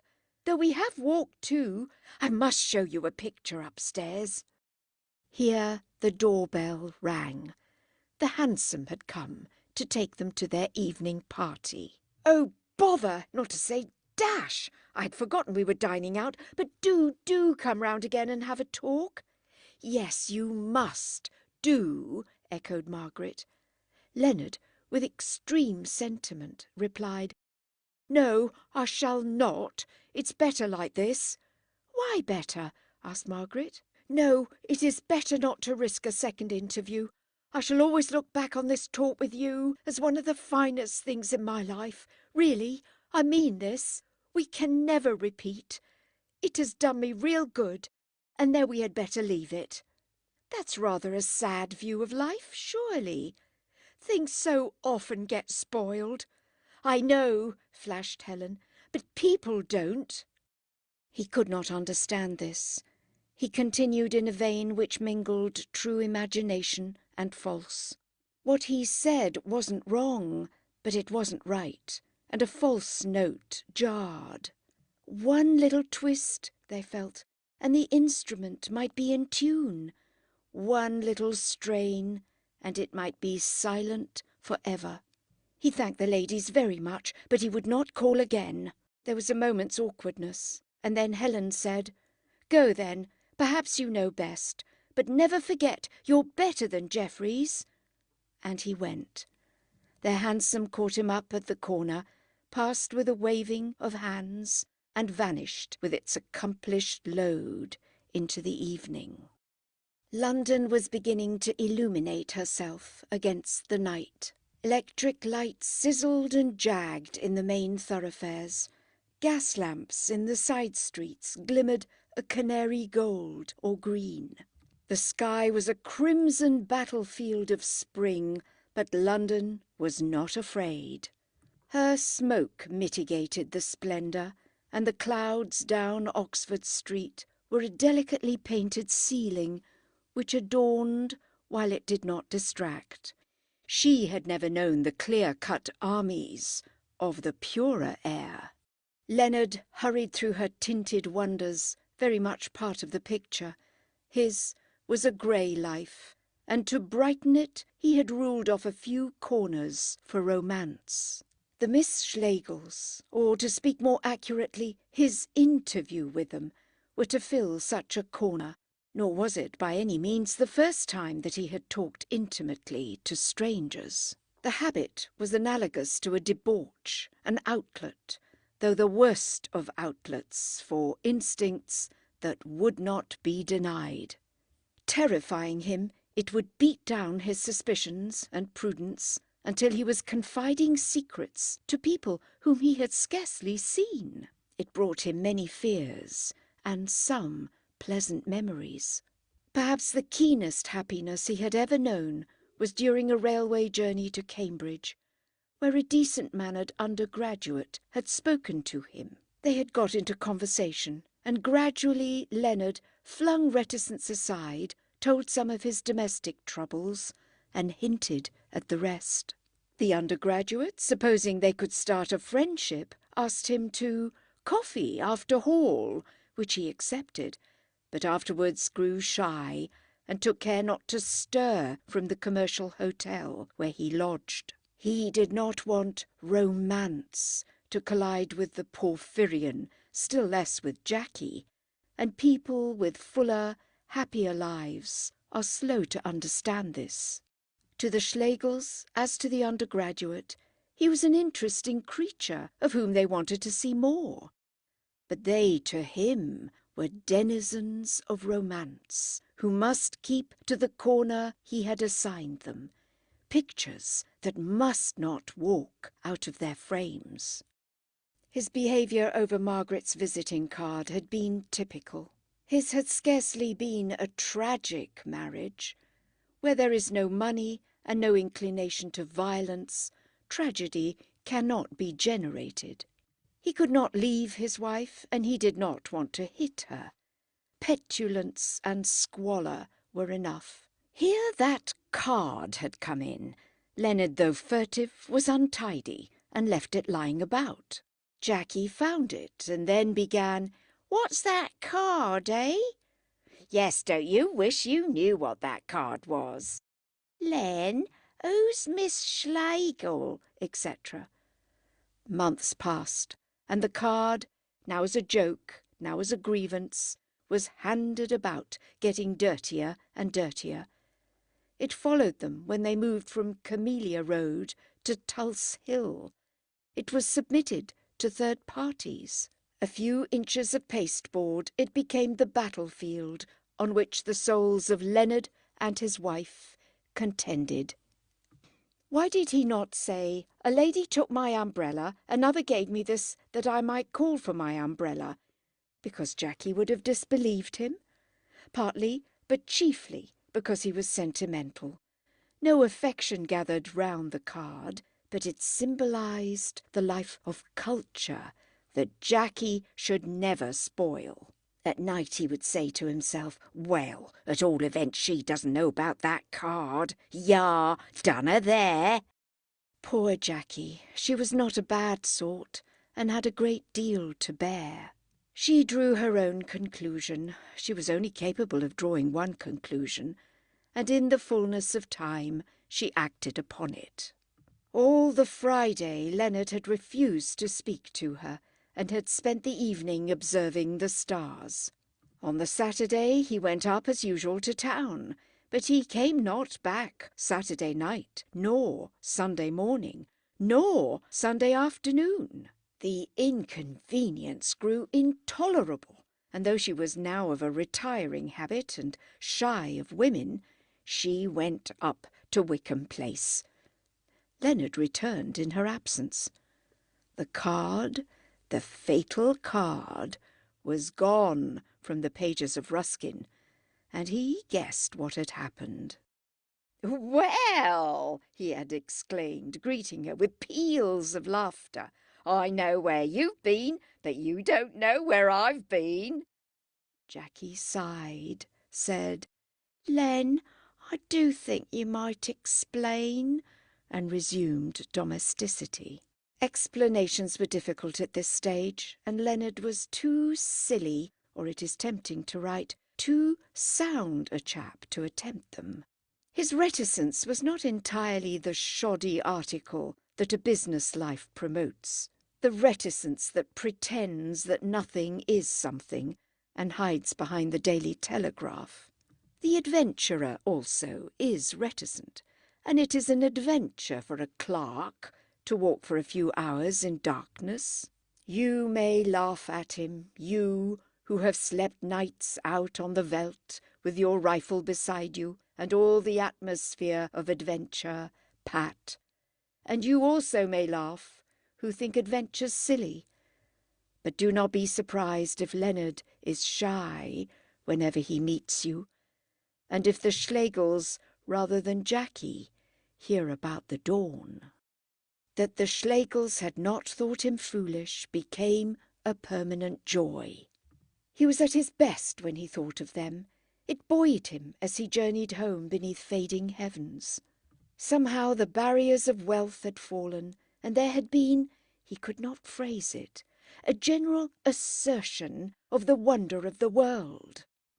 My conviction, says the mystic, gains infinitely the moment another soul will believe in it, and they had agreed that there was something beyond life's daily grey. He took off his top hat and smoothed it thoughtfully.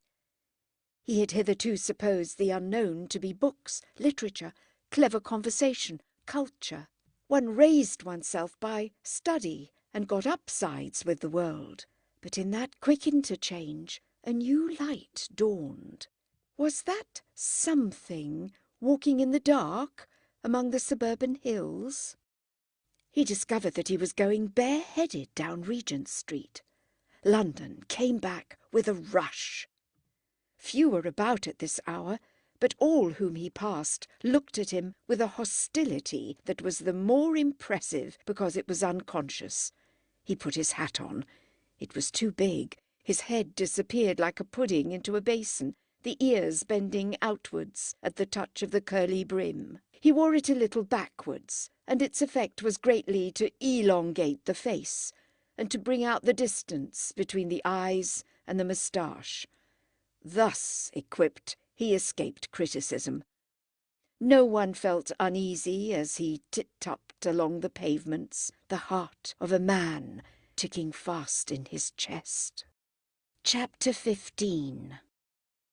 The sisters went out to dinner full of their adventure, and when they were both full of the same subject, there were few dinner parties that could stand up against them. This particular one, which was all ladies, had more kick in it than most, but succumbed after a struggle. Helen at one part of the table, Margaret at the other, would talk of Mr. Bast and of no one else, and somewhere about the entree their monologues collided, fell ruining, and became common property. Nor was this all. The dinner party was really an informal discussion club. There was a paper after it, read amid coffee cups and laughter in the drawing-room, but dealing more or less thoughtfully with some topic of general interest. After the paper came a debate, and in this debate Mr. Bast also figured, appearing now as a bright spot in civilization, now as a dark spot, according to the temperament of the speaker. The subject of the paper had been, "How ought I to dispose of my money?" The reader professing to be a millionaire on the point of death, inclined to bequeath her fortune for the foundation of local art galleries, but open to conviction from other sources. The various parts had been assigned beforehand, and some of the speeches were amusing. The hostess assumed the ungrateful role of the millionaire's eldest son, and implored her expiring parent not to dislocate society by allowing such vast sums to pass out of the family. Money was the fruit of self-denial, and the second generation had a right to profit by the self-denial of the first. What right had Mr. Bast to profit? The National Gallery was good enough for the likes of him. After property had had its say, a saying that is necessarily ungracious, the various philanthropists stepped forward. Something must be done for Mr. Bast. His conditions must be improved without impairing his independence. He must have a free library or free tennis courts. His rent must be paid in such a way that he did not know it was being paid. It must be made worth his while to join the territorials. He must be forcibly parted from his uninspiring wife, the money going to her as compensation. He must be assigned a twin star, some member of the leisured classes who would watch over him ceaselessly. Groans from Helen. He must be given food, but no clothes. Clothes, but no food. A third return ticket to Venice without either food or clothes when he arrived there. In short, he might be given anything and everything, so long as it was not the money itself. And here Margaret interrupted. "Order, order, Miss Schlegel," said the reader of the paper. "You are here, I understand, to advise me in the interests of the Society for the Preservation of Places of Historic Interest or Natural Beauty. I cannot have you speaking out of your role. It makes my poor head go round, and I think you forget that I am very ill." "Your head won't go round if only you'll listen to my argument," said Margaret. "Why not give him the money itself? You're supposed to have about 30,000 a year." "Have I? I thought I had 1,000,000. Wasn't 1,000,000 your capital? Dear me, we ought to have settled that. Still, it doesn't matter. Whatever you've got, I order you to give as many poor men as you can, 300 a year each." "But that would be pauperizing them," said an earnest girl who liked the Schlegels, but thought them a little unspiritual at times. "Not if you gave them so much. A big windfall would not pauperize a man. It is these little driblets, distributed among too many, that do the harm. Money's educational. It's far more educational than the things it buys." There was a protest. "In a sense," added Margaret, but the protest continued. "Well, isn't the most civilized thing going the man who has learnt to wear his income properly?" "Exactly what your Mr. Basts won't do." "Give them a chance. Give them money. Don't dole them out poetry books and railway tickets like babies. Give them the wherewithal to buy these things. When your socialism comes, it may be different, and we may think in terms of commodities instead of cash. Till it comes, give people cash, for it is the warp of civilization, whatever the woof may be. The imagination ought to play upon money and realize it vividly, for it's the second most important thing in the world. It is so slurred over and hushed up. There is so little clear thinking. Oh, political economy, of course, but so few of us think clearly about our own private incomes and admit that independent thoughts are, in 9 cases out of 10, the result of independent means. Money! Give Mr. Bast money and don't bother about his ideals. He'll pick up those for himself." She leant back while the more earnest members of the club began to misconstrue her. The female mind, though cruelly practical in daily life, cannot bear to hear ideals belittled in conversation. And Miss Schlegel was asked however she could say such dreadful things, and what it would profit Mr. Bast if he gained the whole world and lost his own soul. She answered, "Nothing, but he would not gain his soul until he had gained a little of the world. Then they said, "No, we do not believe it," and she admitted that an overworked clerk may save his soul in the superterrestrial sense, where the effort will be taken for the deed, but she denied that he will ever explore the spiritual resources of this world, will ever know the rarer joys of the body, or attain to clear and passionate intercourse with his fellows. Others had attacked the fabric of society, property, interest, etc. She only fixed her eyes on a few human beings to see how, under present conditions, they could be made happier. Doing good to humanity was useless, the many-coloured efforts thereto spreading over the vast area like films and resulting in a universal grey. To do good to one, or, as in this case, to a few, was the utmost she dare hope for.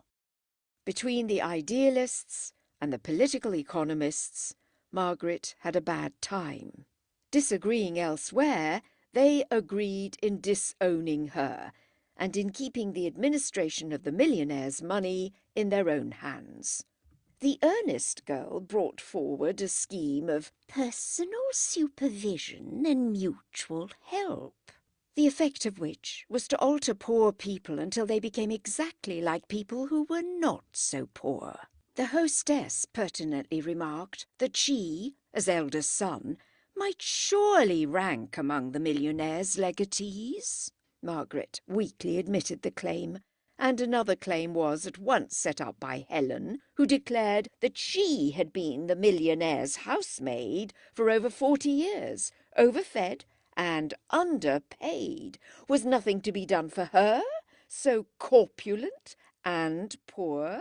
The millionaire then read out her last will and testament, in which she left the whole of her fortune to the Chancellor of the Exchequer.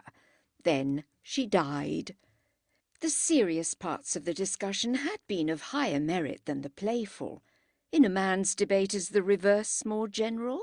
But the meeting broke up hilariously enough, and a dozen happy ladies dispersed to their homes. Helen and Margaret walked with the earnest girl as far as Battersea Bridge Station, arguing copiously all the way. When she had gone, they were conscious of an alleviation and of the great beauty of the evening. They turned back towards Oakley Street. The lamps and the plane trees, following the line of the embankment, struck a note of dignity that is rare in English cities. The seats, almost deserted, were here and there occupied by gentlefolk in evening dress, who had strolled out from the houses behind to enjoy fresh air and the whisper of the rising tide. There is something continental about Chelsea Embankment. It is an open space, used rightly, a blessing more frequent in Germany than here. As Margaret and Helen sat down, the city behind them seemed to be a vast theatre, an opera house in which some endless trilogy was performing, and they themselves a pair of satisfied subscribers who did not mind losing a little of the second act. Cold? No. Tired? Doesn't matter. The earnest girl's train rumbled away over the bridge. I say, Helen. Well? Are we really going to follow up Mr. Bast? I don't know. I think we won't. As you like. It's no good, I think, unless you really mean to know people. The discussion brought that home to me. We got on well enough with him in a spirit of excitement, but think of rational intercourse. We mustn't play at friendship. No, it's no good. There's Mrs. Lanolin, too, Helen yawned. So dull. Just so, and possibly worse than dull. I should like to know how he got hold of your card. But he said something about a concert and an umbrella. Then, did the card see the wife? Helen, come to bed. No, just a little longer. It is so beautiful.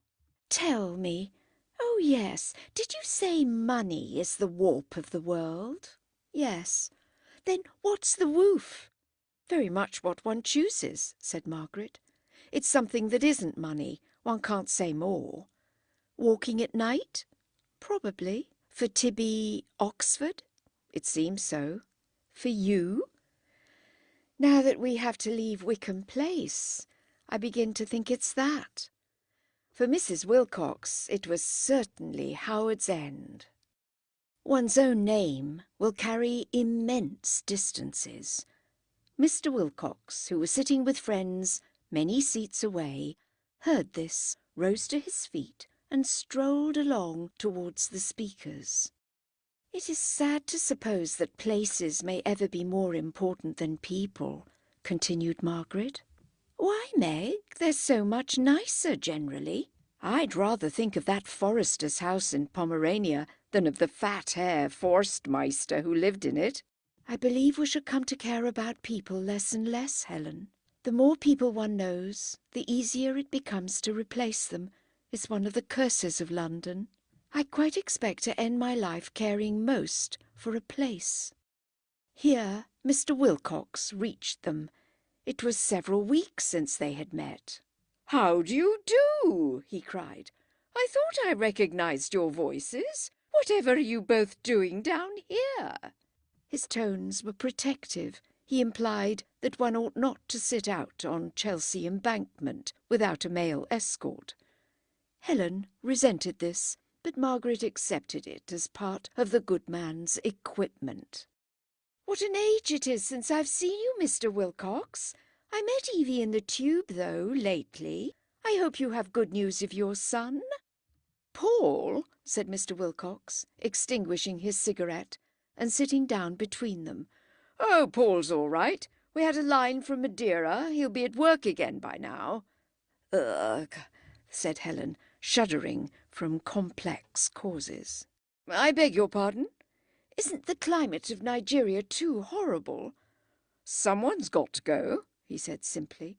"England will never keep her trade overseas unless she is prepared to make sacrifices. Unless we get firm in West Africa, untold complications may follow. Now tell me all your news." "Oh, we've had a splendid evening," cried Helen, who always woke up at the advent of a visitor. "We belong to a kind of club that reads papers, Margaret and I. All women, but there is a discussion after. This evening it was on how one ought to leave one's money, whether to one's family or to the poor, and if so, how. Oh, most interesting." The man of business smiled. Since his wife's death, he had almost doubled his income. He was an important figure at last, a reassuring name on company prospectuses, and life had treated him very well. The world seemed in his grasp as he listened to the River Thames, which still flowed inland from the sea. So wonderful to the girls, it held no mysteries for him. He had helped to shorten its long tidal trough by taking shares in the lock at Teddington, and if he and other capitalists thought good, some day it could be shortened again. With a good dinner inside him, and an amiable but academic woman on either flank, he felt that his hands were on all the ropes of life, and that what he did not know could not be worth knowing. "Sounds a most original entertainment," he exclaimed, and laughed in his pleasant way. "I wish Evie would go to that sort of thing, but she hasn't the time. She's taken to breeding Aberdeen terriers. Jolly little dogs." "I expect we'd better be doing the same, really." "We pretend we're improving ourselves, you see," said Helen, a little sharply, for the Wilcox glamour is not of the kind that returns, and she had bitter memories of the days when a speech such as he had just made would have impressed her favourably. "We suppose it a good thing to waste an evening once a fortnight over a debate, but as my sister says, it may be better to breed dogs."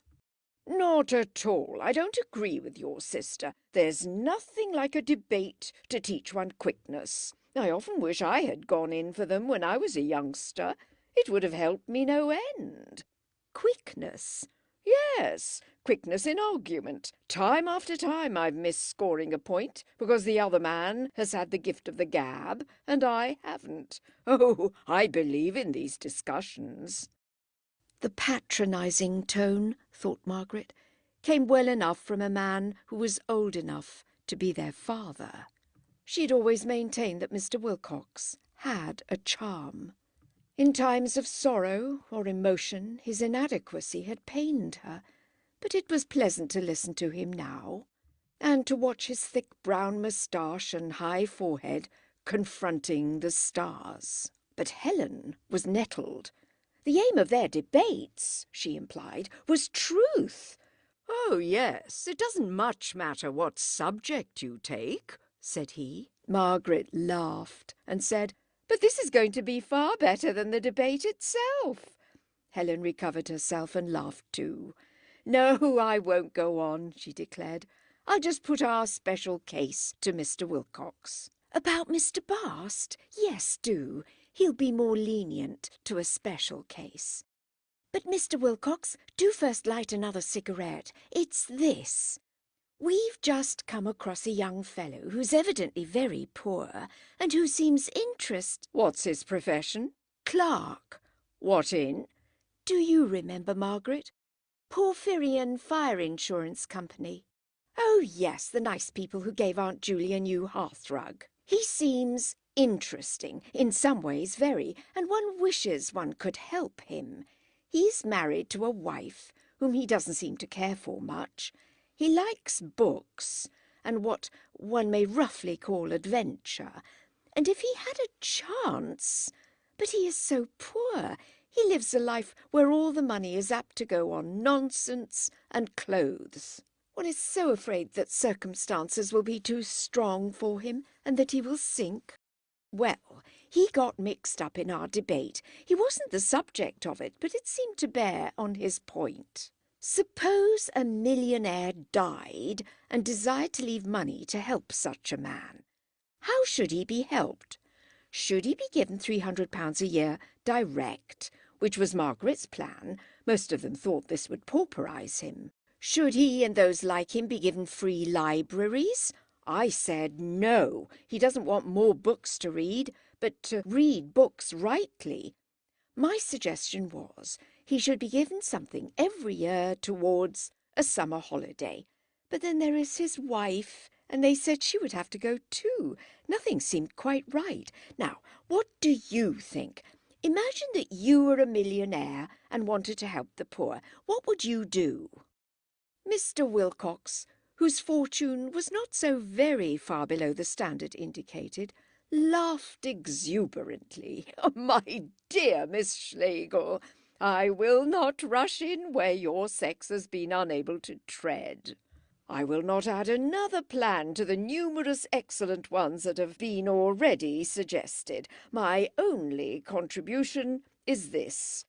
Let your young friend clear out of the Porphyrion Fire Insurance Company with all possible speed. Why? Said Margaret. He lowered his voice. This is between friends. It'll be in the receiver's hands before Christmas. It'll smash, he added, thinking that she had not understood. Dear me, Helen, listen to that, and he'll have to get another place. Will have? Let him leave the ship before it sinks. Let him get one now. Rather than wait to make sure? Decidedly. Why's that? Again the Olympian laugh and the lowered voice. Naturally, the man who's in a situation when he applies stands a better chance, is in a stronger position than the man who isn't. It looks as if he's worth something. I know by myself, this is letting you into the state secrets. It affects an employer greatly. Human nature, I'm afraid. I hadn't thought of that, murmured Margaret, while Helen said, Our human nature appears to be the other way round. We employ people because they're unemployed. The bootman, for instance. And how does he clean the boots? Not well, confessed Margaret. There you are. Then do you really advise us to tell this youth—" "I advise nothing," he interrupted, glancing up and down the embankment, in case his indiscretion had been overheard. "I oughtn't to have spoken, but I happen to know, being more or less behind the scenes.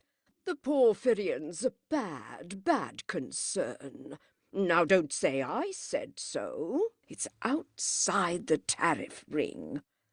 "Certainly I won't say. In fact, I don't know what that means."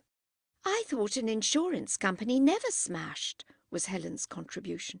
"Don't the others always run in and save them?" "You're thinking of reinsurance," said Mr. Wilcox mildly. "It is exactly there that the Porphyrion is weak. It has tried to undercut, has been badly hit by a long series of small fires, and it hasn't been able to reinsure. I'm afraid that public companies don't save one another for love." "Human nature, I suppose," quoted Helen, and he laughed and agreed that it was. When Margaret said that she supposed that clerks, like everyone else, found it extremely difficult to get situations in these days, he replied, "Yes, extremely," and rose to rejoin his friends. He knew by his own office, seldom a vacant post, and hundreds of applicants for it. At present, no vacant post. "And how's Howard's End looking?" said Margaret, wishing to change the subject before they parted. Mr. Wilcox was a little apt to think one wanted to get something out of him. "It's let." "Really? And you wandering homeless in Longhead, Chelsea? How strange are the ways of fate!" "No, it's let unfurnished. We've moved." "Why, I thought of you both as anchored there for ever. Evie never told me." "I dare say when you met Evie the thing wasn't settled. We only moved a week ago. Paul has rather a feeling for the old place, and we held on for him to have his holiday there. But really, it is impossibly small. Endless drawbacks. I forget whether you've been up to it." "As far as the house, never." "Well, Howard's End is one of those converted farms. They don't really do spend what you will on them. We messed away with the garage all among the wych elm roots, and last year we enclosed a bit of the meadow and attempted a rockery. Evie got rather keen on alpine plants, but it didn't do. No, it didn't do. Your sister will remember the farm with those abominable guinea fowls, and the hedge that the old woman never would cut properly, so that it all went thin at the bottom. And inside the house, the beams and the staircase through a door, picturesque enough, but not a place to live in." He glanced over the parapet cheerfully. "Full tide. And the position wasn't right either. The neighbourhood's getting suburban. Either be in London or out of it, I say. So we've taken a house in Ducie Street, close to Sloane Street, and a place right down in Shropshire, Oniton Grange. Ever heard of Oniton?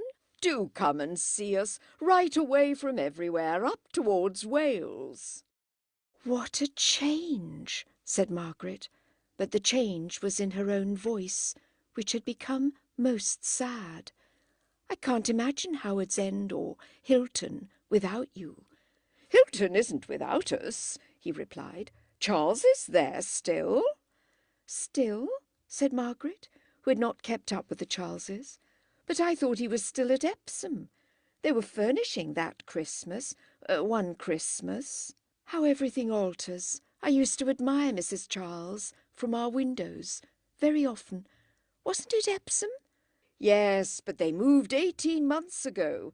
Charles, the good chap," his voice dropped, "thought I should be lonely. I didn't want him to move, but he would, and took a house at the other end of Hilton, down by the 6 Hills. He had a motor too. There they all are, a very jolly party. He and she and the 2 grandchildren." "I manage other people's affairs so much better than they manage them themselves," said Margaret, as they shook hands. "When you moved out of Howard's End, I should have moved Mr. Charles Wilcox into it.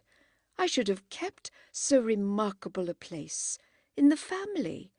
"So it is," he replied. "I haven't sold it and don't mean to." "No, but none of you are there." "Oh, we've got a splendid tenant, Hammer Bryce, an invalid.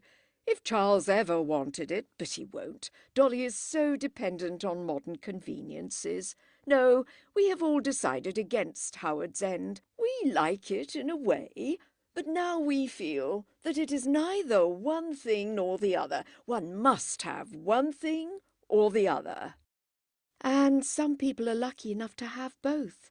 You're doing yourself proud, Mr. Wilcox. My congratulations. "And mine," said Helen. "Do remind Evie to come and see us to Wickham Place. We shan't be there very long, either." "You too on the move?" "Next September," Margaret sighed. "Everyone moving. Goodbye." The tide had begun to ebb. Margaret leant over the parapet and watched it sadly.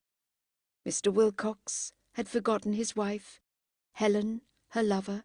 She herself was probably forgetting. Everyone moving. Is it worth while attempting the past when there is this continual flux even in the hearts of men? Helen roused her by saying, "What a prosperous vulgarian Mr. Wilcox has grown." "I have very little use for him in these days. However, he did tell us about the Porphyrion. Let us write to Mr. Bast as soon as ever we get home and tell him to clear out of it at once." "Do. Yes, that's worth doing. Let us." Chapter 16. Leonard accepted the invitation to tea next Saturday, but he was right. The visit proved a conspicuous failure. "Sugar?" said Margaret. "Cake," said Helen. "The big cake or the little deadlies? I'm afraid you thought my letter rather odd, but we'll explain. We aren't odd really, nor affected really. We're over-expressive, that's all." As a lady's lapdog, Leonard did not excel. He was not an Italian, still less a Frenchman, in whose blood there runs the very spirit of persiflage and of gracious repartee. His wit was the Cockney's. It opened no doors into imagination. And Helen was drawn up short by "The more a lady has to say, the better," administered waggishly. "Oh, yes," she said. "Ladies, Brighton. Yes, I know, the darlings are regular sunbeams. Let me give you a plate." "How do you like your work?" interposed Margaret. He too was drawn up short. He would not have these women prying into his work. They were romance, and so was the room to which he had at last penetrated, with the queer sketches of people bathing upon its walls. And so were the very teacups, with their delicate borders of wild strawberries.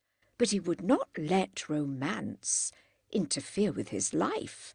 There is the devil to pay, then. "Oh, well enough," he answered. "Your company is the Porphyrion, isn't it?" "Yes, that's so," becoming rather offended. "It's funny how things get round." "Why funny?" asked Helen, who did not follow the workings of his mind.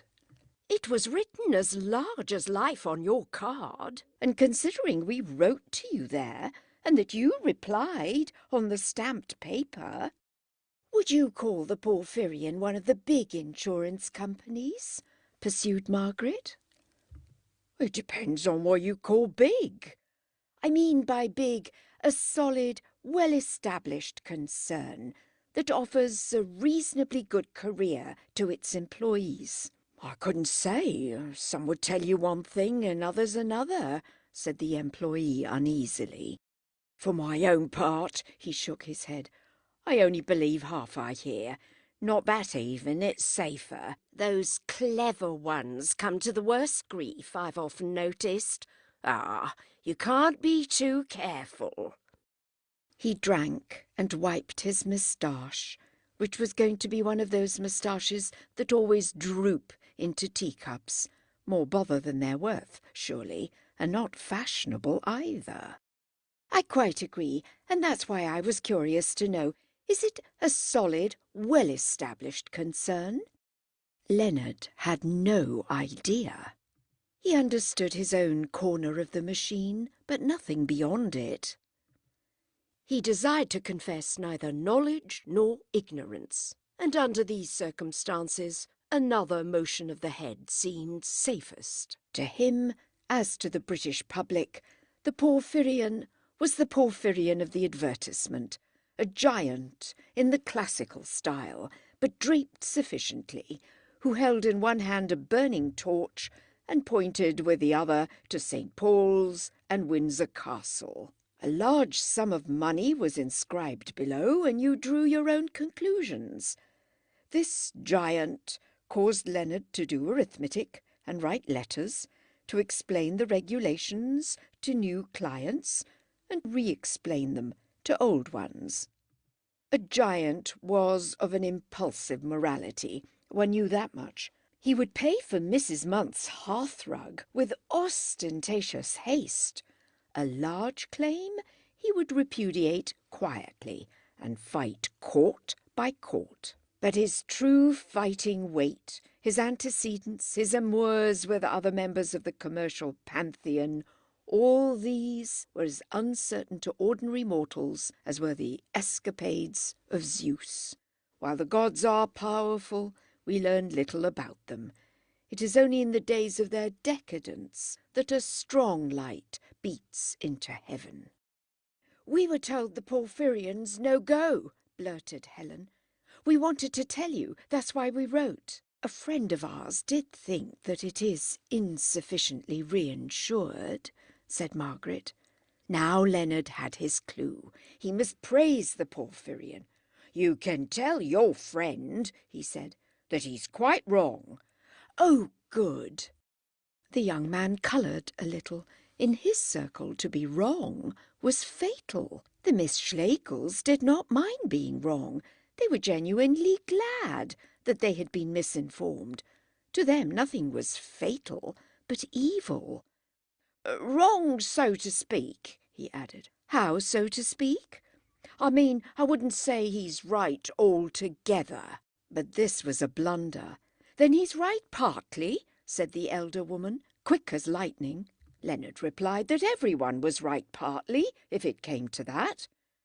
"Mr. Bast, I don't understand business, and I dare say my questions are stupid, but can you tell me what makes a concern right or wrong?" Leonard sat back with a sigh.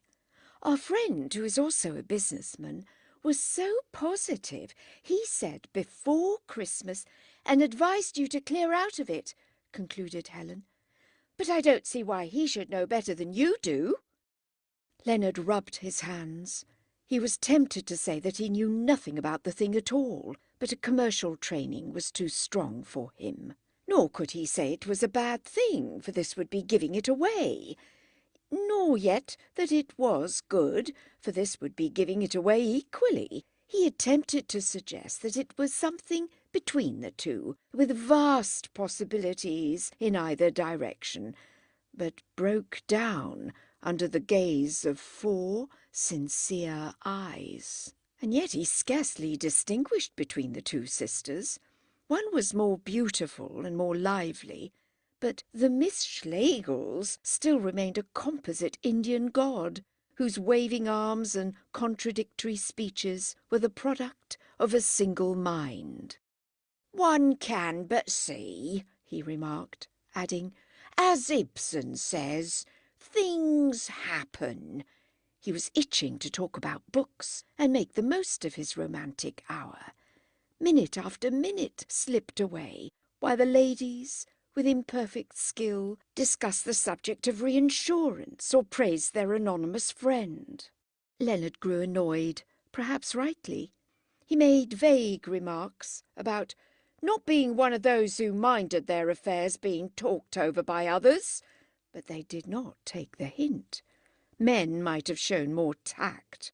Women, however tactful elsewhere, are heavy-handed here. They cannot see why we should shroud our incomes and our prospects in a veil.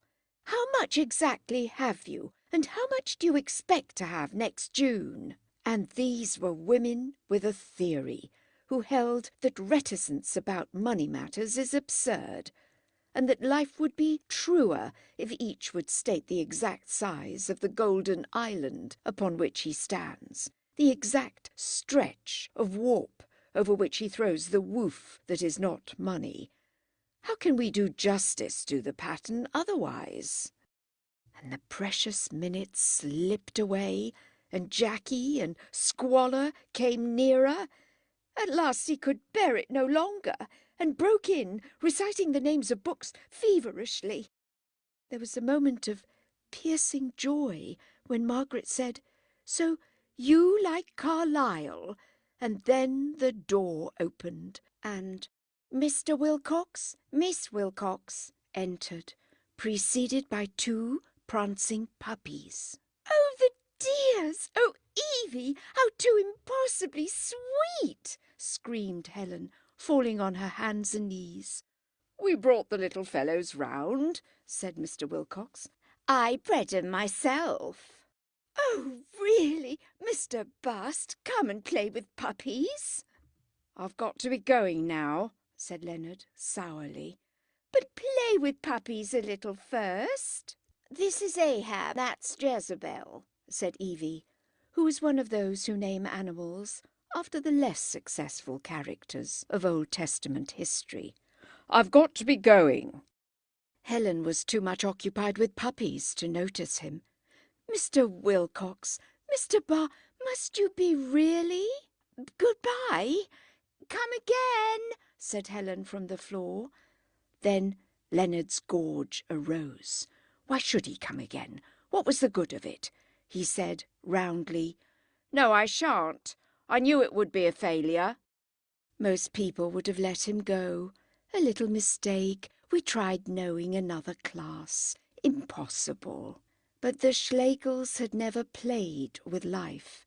They had attempted friendship, and they would take the consequences. Helen retorted, "I call that a very rude remark. What do you want to turn on me like that for?" And suddenly the drawing-room re-echoed to a vulgar row. "You ask me why I turn on you?" "Yes. What do you want to have me here for?" "To help you, you silly boy," cried Helen. "And don't shout." "I don't want your patronage. I don't want your tea. I was quite happy. What do you want to unsettle me for?"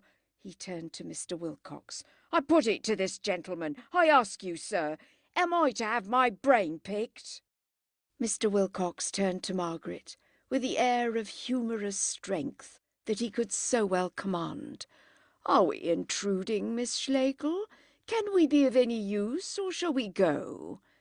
But Margaret ignored him. "I'm connected with a leading insurance company, sir. I receive what I take to be an invitation from these ladies," he drawled the word. "I come, and it's to have my brain picked. I ask you, is it fair?" "Highly unfair," said Mr. Wilcox, drawing a gasp from Evie, who knew that her father was becoming dangerous. "There, you hear that? Most unfair, the gentleman says. There, not content with—" pointing at Margaret. "You can't deny it." His voice rose. He was falling into the rhythm of a scene with Jackie. "But as soon as I'm useful, it's a very different thing. Oh, yes, send for him, cross-question him, pick his brains. Oh, yes. Now, take me on the whole, I'm a quiet fellow. I'm law-abiding. I don't wish any unpleasantness, but I—" "You," said Margaret. You. Laughter from Evie, as at a repartee. "You are the man who tried to walk by the pole star." More laughter. "You saw the sunrise." Laughter. "You tried to get away from the fogs that are stifling us all, away past books and houses to the truth. You were looking for a real home." "I failed to see the connection," said Leonard, hot with stupid anger. "So do I." There was a pause. You were that last Sunday, you are this today. Mr. Bast, I and my sister have talked you over. We wanted to help you. We also supposed you might help us. We did not have you here out of charity, which bores us, but because we hoped there would be a connection between last Sunday and other days. What is the good of your stars and trees, your sunrise and the wind, if they do not enter into our daily lives? They have never entered into mine, but into yours. We thought, haven't we all to struggle against life's daily greyness, against pettiness, against mechanical cheerfulness, against suspicion? I struggle by remembering my friends. Others I have known by remembering some place, some beloved place or tree. We thought you one of these. Of course, if there's been any misunderstanding, mumbled Leonard, all I can do is to go, but I beg to state— He paused. Ahab and Jezebel danced at his boots and made him look ridiculous. You were picking my brain for official information. I can prove it. He blew his nose and left them. Can I help you now? Said Mr. Wilcox, turning to Margaret. May I have one quiet word with him in the hall?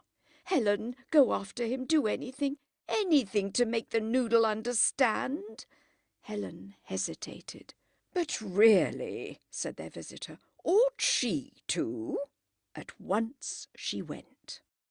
He resumed.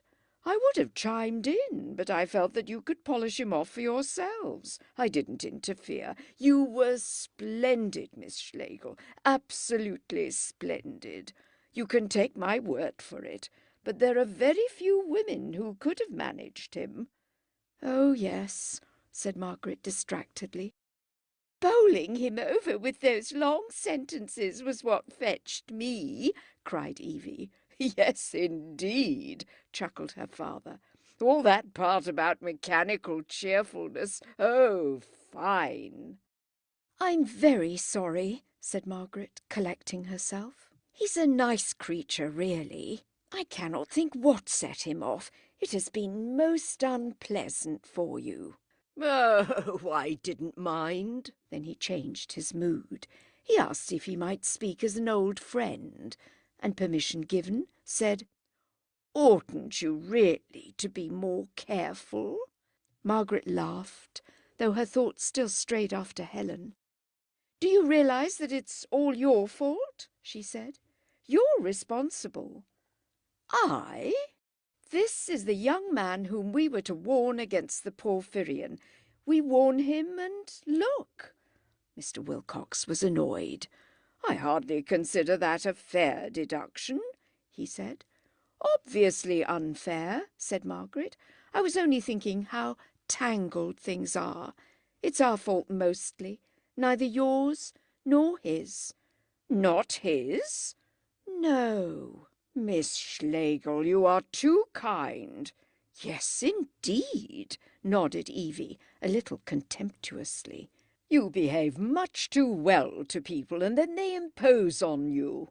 I know the world and that type of man, and as soon as I entered the room, I saw you had not been treating him properly. You must keep that type at a distance. Otherwise they forget themselves. Sad but true. They aren't our sort, and one must face the fact. Yes, do admit that we should never have had the outburst if he was a gentleman. I admit it willingly, said Margaret, who was pacing up and down the room. A gentleman would have kept his suspicions to himself. Mr. Wilcox watched her with a vague uneasiness. What did he suspect you of? Of wanting to make money out of him? Intolerable brute! But how were you to benefit? Exactly, how indeed. Just horrible, corroding suspicion. One touch of thought or of goodwill would have brushed it away. Just the senseless fear that does make men intolerable brutes. I come back to my original point. You ought to be more careful, Miss Schlegel. Your servants ought to have orders not to let such people in." She turned to him frankly. "Let me explain exactly why we like this man and want to see him again." "That's your clever way of talking. I shall never believe you like him." "I do. Firstly, because he cares for physical adventure, just as you do. Yes, you go motoring and shooting. He would like to go camping out. Secondly, he cares for something special in adventure. It's quickest to call that special something poetry." "Oh, he's one of that writer sort." "No, oh no. I mean, he may be, but it would be loathsome stuff. His brain is filled with the husks of books, culture, horrible. We want him to wash out his brain and go to the real thing.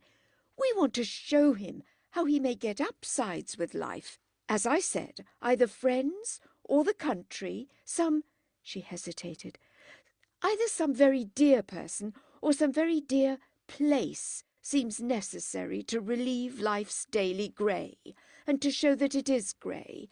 If possible, one should have both." Some of her words ran past Mr. Wilcox. He let them run past.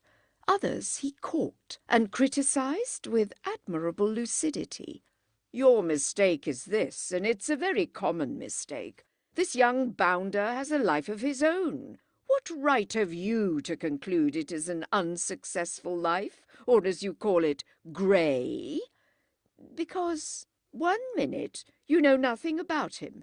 He probably has his own joys and interests. Wife, children, snug little home.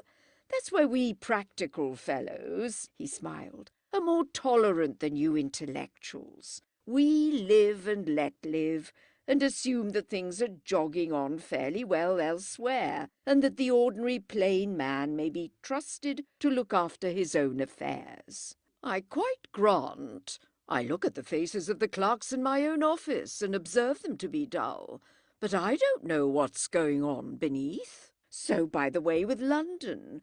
I have heard you rail against London, Miss Schlegel, and it seems a funny thing to say, but I was very angry with you.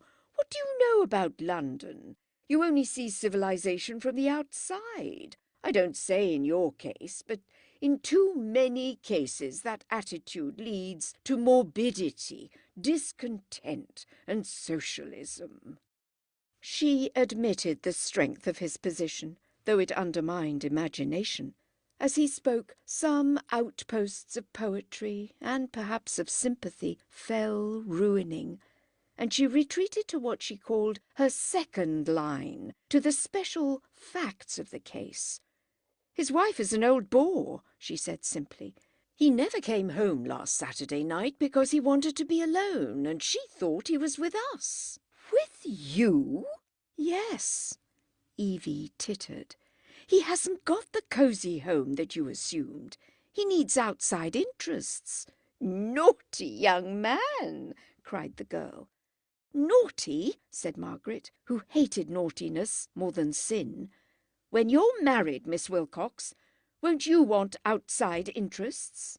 "He has apparently got them," put in Mr. Wilcox slyly. "Yes, indeed, father." "He was tramping in Surrey, if you mean that," said Margaret, pacing away rather crossly. "Oh, I dare say." "Miss Wilcox, he was." From Mr. Wilcox, who thought the episode amusing, if risque. With most ladies he would not have discussed it, but he was trading on Margaret's reputation as an emancipated woman. "He said so, and about such a thing he wouldn't lie." They both began to laugh. "That's where I differ from you. Men lie about their positions and prospects, but not about a thing of that sort." He shook his head. "Miss Schlegel, excuse me, but I know the type."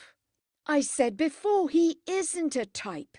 He cares about adventures rightly. He's certain that our smug existence isn't all. He's vulgar and hysterical and bookish, but don't think that sums him up. There's manhood in him as well. Yes, That's what I'm trying to say. He's a real man." As she spoke, their eyes met, and it was as if Mr. Wilcox's defences fell. She saw back to the real man in him. Unwittingly, she had touched his emotions. A woman and two men. They had formed the magic triangle of sex, and the male was thrilled to jealousy in case the female was attracted by another male. Love, say the ascetics, reveals our shameful kinship with the beasts. Be it so. One can bear that. Jealousy is the real shame.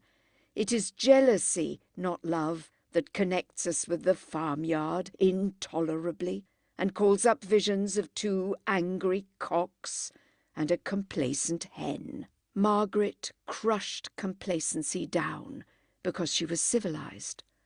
Mr. Wilcox, uncivilized, continued to feel anger long after he had rebuilt his defences and was again presenting a bastion to the world. "Miss Schlegel, you're a pair of dear creatures, but you really must be careful in this uncharitable world. What does your brother say?" "I forget. Surely he has some opinion." He laughs, if I remember correctly." "He's very clever, isn't he?" said Evie, who had met and detested Tibby at Oxford. "Yes, pretty well. But I wonder what Helen's doing." "She's very young to undertake this sort of thing," said Mr. Wilcox. Margaret went out to the landing. She heard no sound, and Mr. Bast's topper was missing from the hall. "Helen!" she called. "Yes?" replied a voice from the library. "You in there?" "Yes, he's gone some time." Margaret went to her. "Why, you're all alone," she said. "Yes, it's all right, Meg. Poor, poor creature. Come back to the Wilcoxes and tell me later. Mr. W. much concerned and slightly titillated. Oh, I have no patience with him. I hate him. Poor dear Mr. Bast. He wanted to talk literature, and we would talk business. Such a muddle of a man, and yet so worth pulling through. I like him extraordinarily." "Well done," said Margaret, kissing her. "But come into the drawing-room now, and don't talk about him to the Wilcoxes. Make light of the whole thing." Helen came and behaved with a cheerfulness that reassured their visitor. This hen, at all events, was fancy-free. "He's gone with my blessing," she cried. "And now for puppies." As they drove away, Mr. Wilcox said to his daughter, "I am really concerned at the way those girls go on. They are as clever as you make 'em, but unpractical. God bless me, one of these days they'll go too far. Girls like that oughtn't to live alone in London. Until they marry, they ought to have someone to look after them. We must look in more often. We're better than no one. You like them, don't you, Evie?" Evie replied, "Helen's right enough, but I can't stand the toothy one, and I shouldn't have called either of them girls." Evie had grown up handsome, dark-eyed, with the glow of youth under sunburn, built firmly and firm-lipped. She was the best the Wilcoxes could do in the way of feminine beauty. For the present, puppies and her father were the only things she loved. But the net of matrimony was being prepared for her, and a few days later she was attracted to a Mr. Percy Cahill, an uncle of Mrs. Charles's, and he was attracted to her. Chapter 17. The age of property holds bitter moments even for a proprietor. When a move is imminent, furniture becomes ridiculous, and Margaret now lay awake at nights, wondering where on earth they and all their belongings would be deposited in September next. Chairs, tables, pictures, books that had rumbled down to them through the generations must rumble forward again like a slide of rubbish to which she longed to give the final push and send toppling into the sea. But there were all their father's books. They never read them, but they were their father's and must be kept. There was the marble-topped chiffonier. Their mother had set store by it, they could not remember why. Round every knob and cushion in the house gathered a sentiment that was at times personal, but more often a faint piety to the dead, a prolongation of rites that might have ended at the grave. It was absurd if you came to think of it. Helen and Tibby came to think of it. Margaret was too busy with the house agents. The feudal ownership of land did bring dignity, whereas the modern ownership of movables is reducing us again to a nomadic horde. We are reverting to the civilization of luggage, and historians of the future will note how the middle classes accreted possessions without taking root in the earth, and may find in this the secret of their imaginative poverty. The Schlegels were certainly the poorer for the loss of Wickham Place. It had helped to balance their lives and almost to counsel them. Nor is their ground landlord spiritually the richer. He has built flats on its site, his motor cars grow swifter, his exposures of socialism more trenchant, but he has spilt the precious distillation of the years, and no chemistry of his can give it back to society again. Margaret grew depressed. She was anxious to settle on a house before they left town to pay their annual visit to Mrs. Munt. She enjoyed this visit and wanted to have her mind at ease for it. Swanage, though dull, was stable, and this year she longed more than usual for its fresh air and for the magnificent downs that guard it on the north. But London thwarted her. In its atmosphere she could not concentrate. London only stimulates, it cannot sustain, and Margaret, hurrying over its surface for a house without knowing what sort of a house she wanted, was paying for many a thrilling sensation in the past. She could not even break loose from culture, and her time was wasted by concerts which it would be a sin to miss, and invitations which it would never do to refuse. At last she grew desperate. She resolved that she would go nowhere and be at home to no one until she found a house, and broke the resolution in half an hour. Once she had humorously lamented that she had never been to Simpson's restaurant in the Strand. Now a note arrived from Miss Wilcox asking her to lunch there. Mr. Cahill was coming, and the three would have such a jolly chat, and perhaps end up at the Hippodrome. Margaret had no strong regard for Evie, and no desire to meet her fiancé, and she was surprised that Helen, who had been far funnier about Simpsons, had not been asked instead. But the invitation touched her by its intimate tone. She must know Evie Wilcox better than she supposed, and declaring that she simply must, she accepted. But when she saw Evie at the entrance of the restaurant, staring fiercely at nothing after the fashion of athletic women, her heart failed her anew. Miss Wilcox had changed perceptibly since her engagement. Her voice was gruffer, her manner more downright, and she was inclined to patronize the more foolish virgin. Margaret was silly enough to be pained at this. Depressed at her isolation, she saw not only houses and furniture, but the vessel of life itself slipping past her, with people like Evie and Mr. Cahill on board. There are moments when virtue and wisdom fail us, and one of them came to her at Simpson's in the Strand. As she trod the staircase, narrow but carpeted thickly, as she entered the eating-room where saddles of mutton were being trundled up to expectant clergymen, she had a strong, if erroneous, conviction of her own futility, and wished she had never come out of her backwater, where nothing happened except art and literature, and when no one ever got married or succeeded in remaining engaged.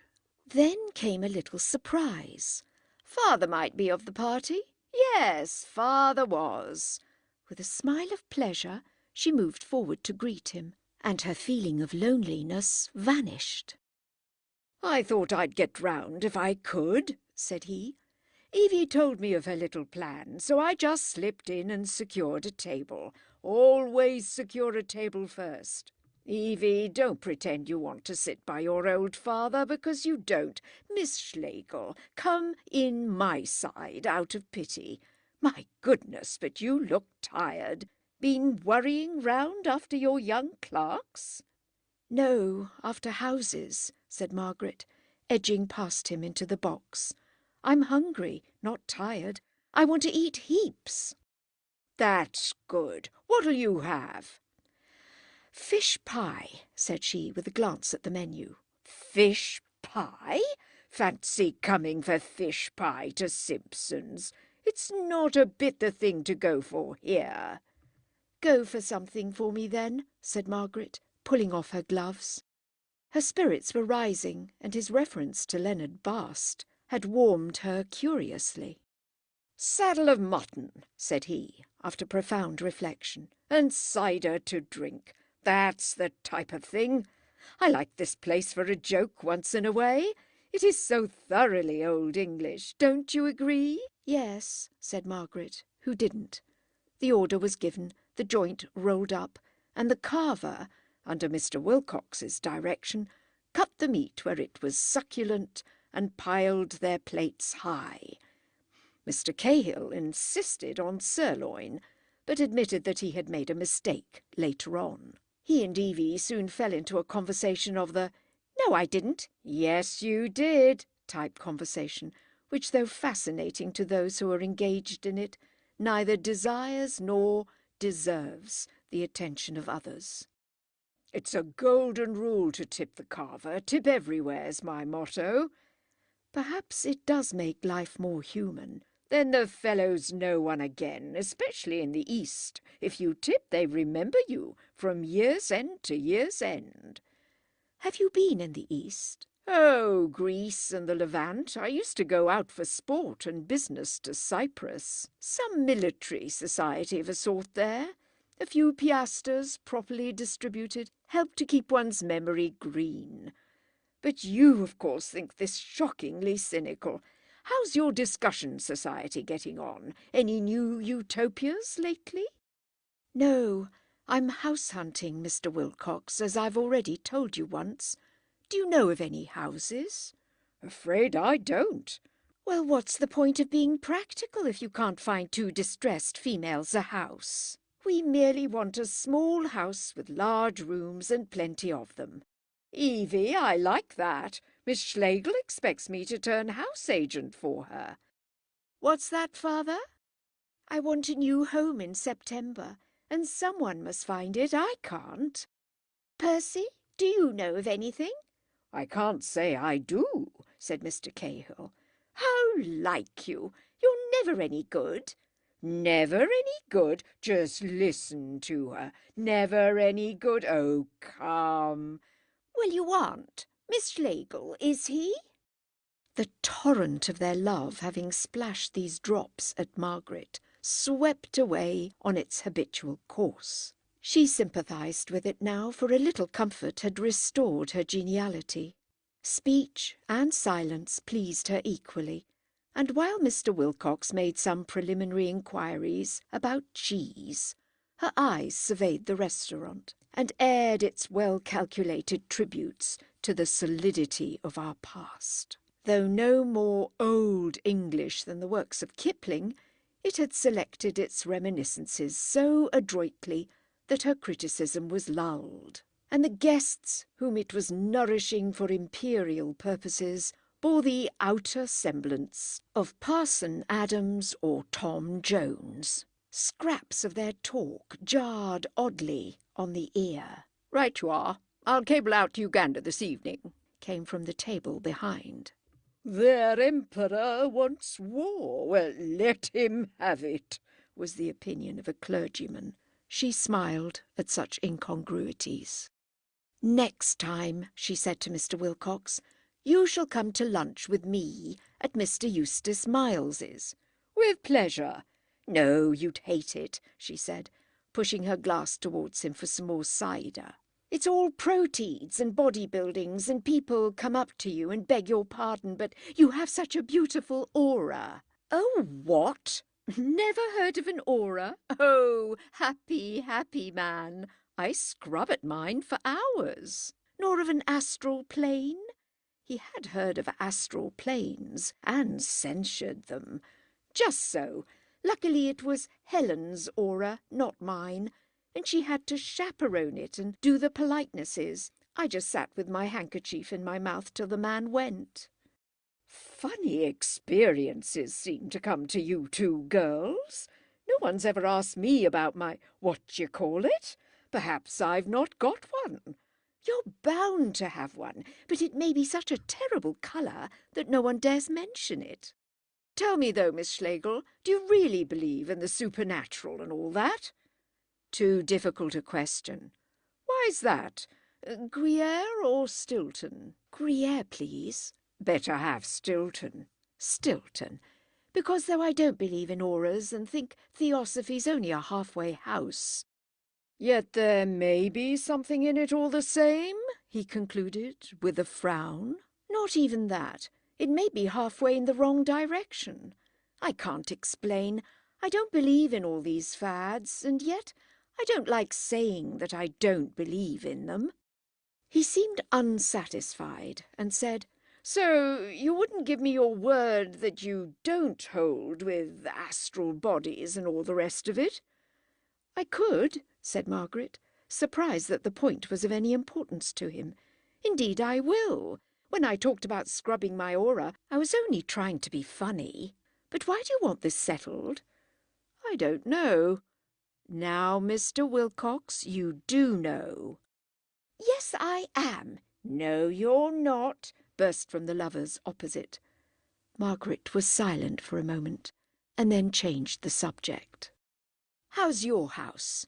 "Much the same as when you honoured it last week." I don't mean Ducie Street, Howard's End, of course." "Why, of course." "Can't you turn out your tenant and let it to us? We're nearly demented." "Let me think. I wish I could help you. But I thought you wanted to be in town. One bit of advice. Fix your district, then fix your price, and then don't budge. That's how I got both Ducie Street and Oniton. I said to myself, I mean to be exactly here, and I was. And Oniton's a place in 1,000. "But I do budge. Gentlemen seem to mesmerise houses, cow them with an eye, and up they come trembling. Ladies can't. It's the houses that are mesmerising me. I've no control over the saucy things. Houses are alive. No?" "I'm out of my depth," he said, and added, "Didn't you talk rather like that to your office boy?" "Did I? I mean I did, more or less. I talk the same way to everyone, or try to." "Yes, I know. And how much of it do you suppose he understood?" "That's his lookout. I don't believe in suiting my conversation to my company. One can doubtless hit upon some medium of exchange that seems to do well enough, but it's no more like the real thing than money is like food. There's no nourishment in it.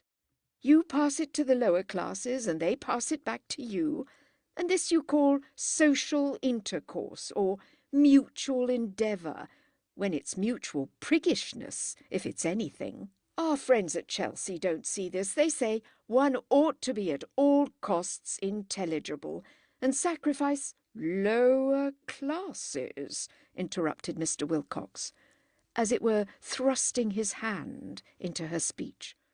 "Well, you do admit that there are rich and poor. That's something." Margaret could not reply. Was he incredibly stupid, or did he understand her better than she understood herself? You do admit that if wealth was divided up equally, in a few years there would be rich and poor again just the same. The hard-working man would come to the top, the wastrels sink to the bottom. Everyone admits that. Your socialists don't.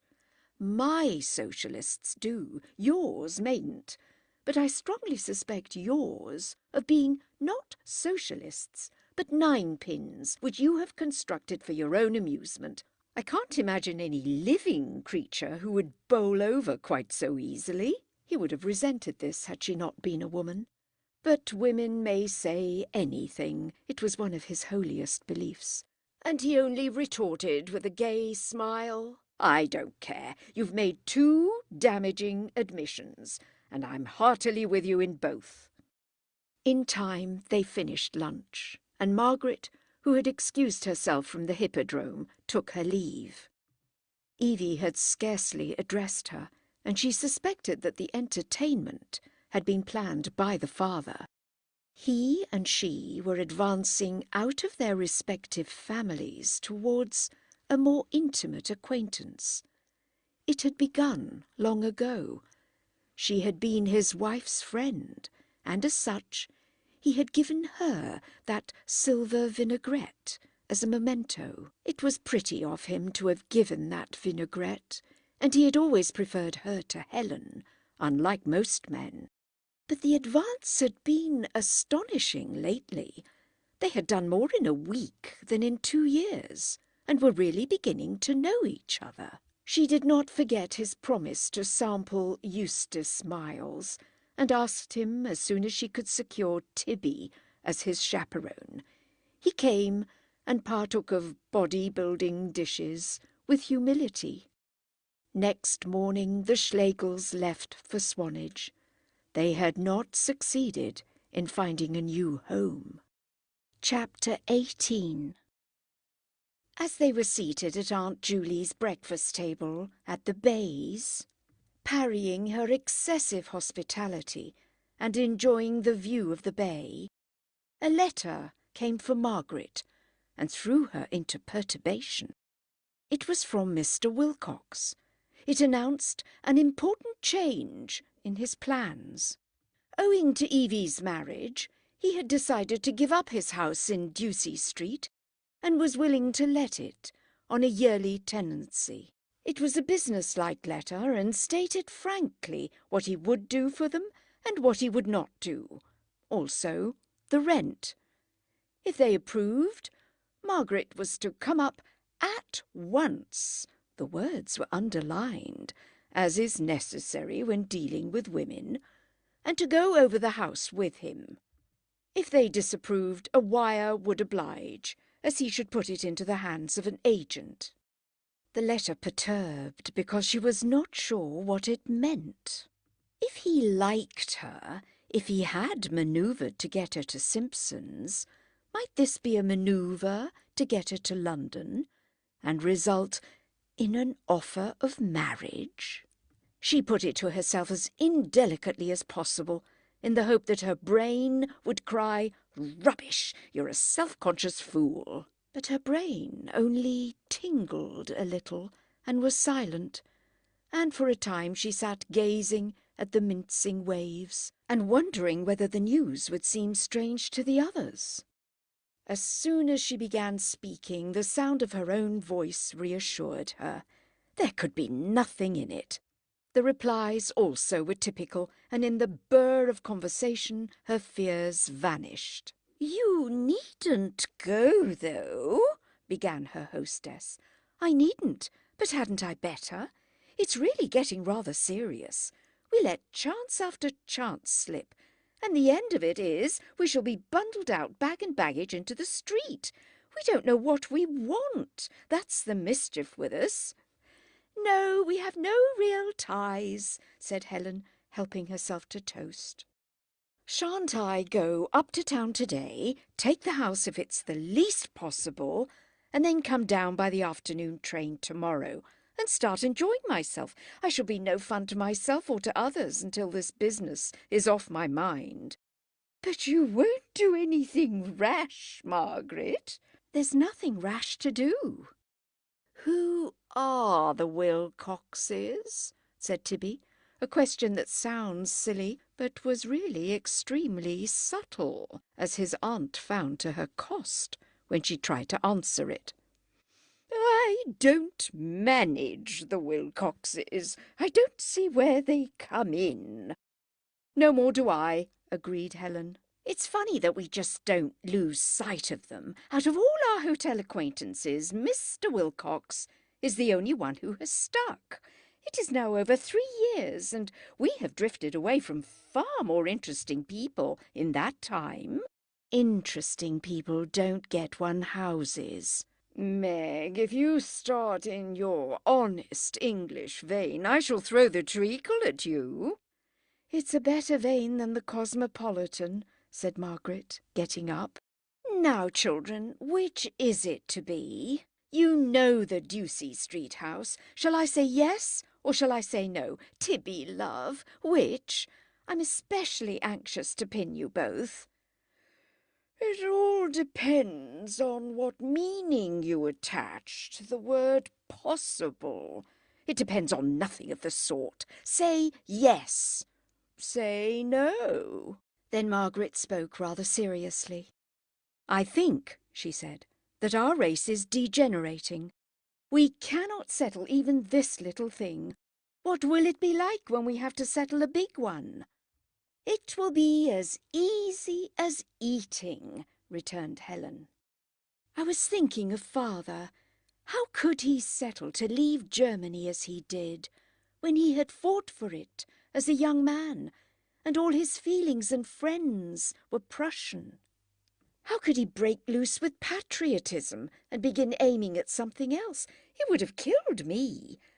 When he was nearly 40, he could change countries and ideals, and we, at our age, can't change houses. It's humiliating." "Your father may have been able to change countries," said Mrs. Munt with asperity, "and that may or may not be a good thing, but he could change houses no better than you can, in fact, much worse. Never shall I forget what poor Emily suffered in the move from Manchester." "I knew it!" cried Helen. "I told you so. It is the little things one bungles at. The big real ones are nothing when they come." "Bungle, my dear? You are too little to recollect. In fact, you weren't there. But the furniture was actually in the vans and on the move before the lease for Wickham Place was signed. And Emily took train with baby, who was Margaret then, and the smaller luggage for London, without so much as knowing where her new home would be. Getting away from that house may be hard, but it is nothing to the misery that we all went through getting you into it." Helen, with her mouth full, cried, "And that's the man who beat the Austrians and the Danes and the French, and who beat the Germans that were inside himself, and we are like him." "Speak for yourself," said Tibby. "Remember that I am cosmopolitan, please." "Helen may be right." "Of course she's right," said Helen. Helen might be right, but she did not go up to London. Margaret did that. An interrupted holiday is the worst of the minor worries, and one may be pardoned for feeling morbid when a business letter snatches one away from the sea and friends. She could not believe that her father had ever felt the same. Her eyes had been troubling her lately, so that she could not read in the train, and it bored her to look at the landscape, which she had seen but yesterday. At Southampton she waved to Frida. Frida was on her way down to join them at Swanage, and Mrs. Munt had calculated that their trains would cross. But Frida was looking the other way, and Margaret travelled on to town feeling solitary and old-maidish. How like an old maid to fancy that Mr. Wilcox was courting her. She had once visited a spinster, Poor, silly, and unattractive, whose mania it was that every man who approached her fell in love. How Margaret's heart had bled for the deluded thing! How she had lectured, reasoned, and in despair acquiesced. I may have been deceived by the curate, my dear, but the young fellow who brings the midday post really is fond of me, and has, as a matter of fact.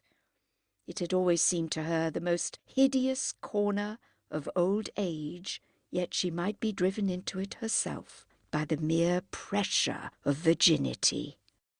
Mr. Wilcox met her at Waterloo himself. She felt certain that he was not the same as usual. For one thing, he took offence at everything she said. "This is awfully kind of you," she began, "but I'm afraid it's not going to do. The house has not been built that suits the Schlegel family." What? Have you come up determined not to deal? "Not exactly." Not exactly. In that case, let's be starting. She lingered to admire the motor, which was new and a fairer creature than the vermilion giant that had borne Aunt Julie to her doom 3 years before. "Presumably it's very beautiful," she said. "How do you like it, Crane?" Come, let's be starting, repeated her host. How on earth did you know that my chauffeur was called Crane? "Why, I know Crane. I've been for a drive with Evie once.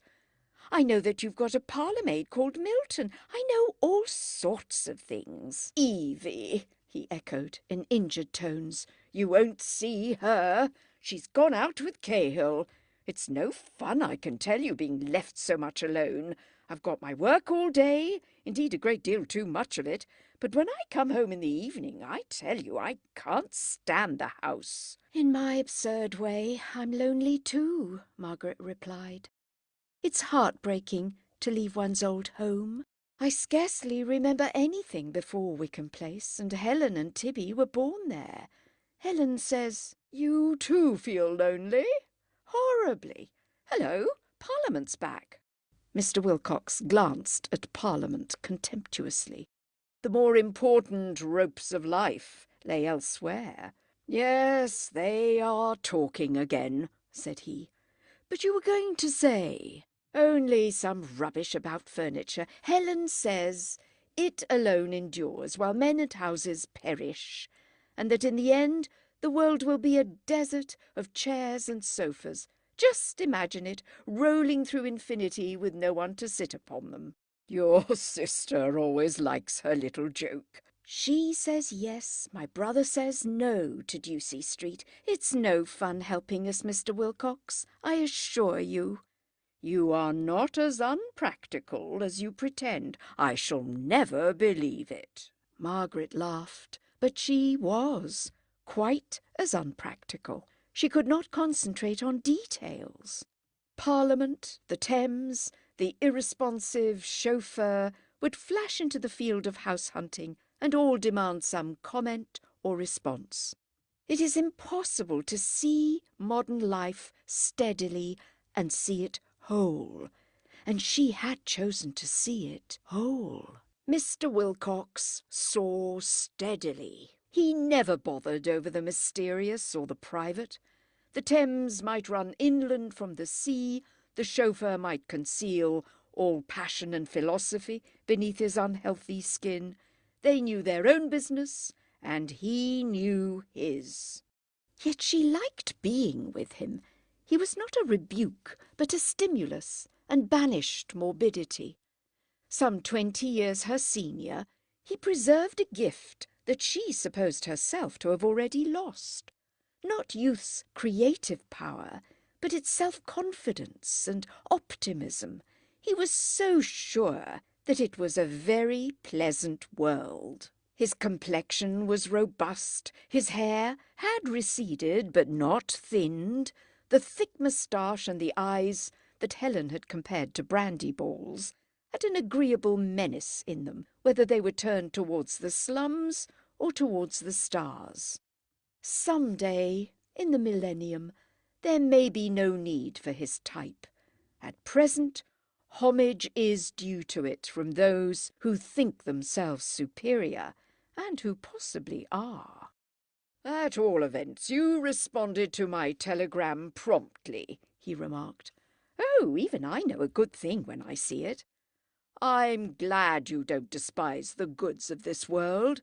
Heavens, no!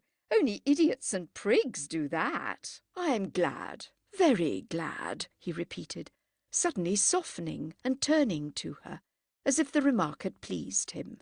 There is so much cant talked in would-be intellectual circles. I am glad you don't share it. Self-denial is all very well as a means of strengthening the character, but I can't stand those people who run down comforts.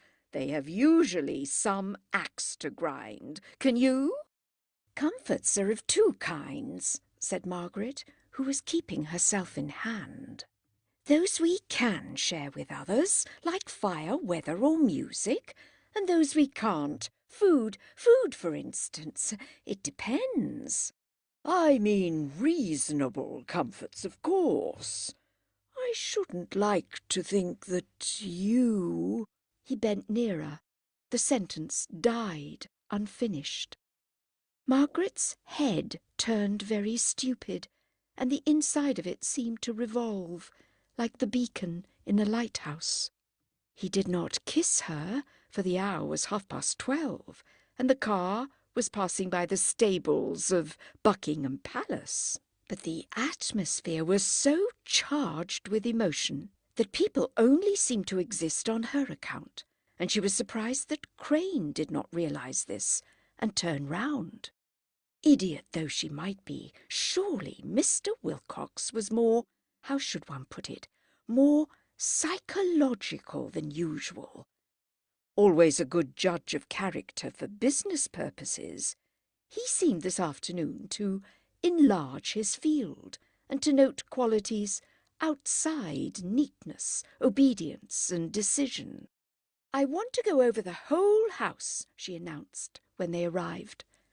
"As soon as I get back to Swanage, which will be tomorrow afternoon, I'll talk it over once more with Helen and Tibby and wire you yes or no." Right.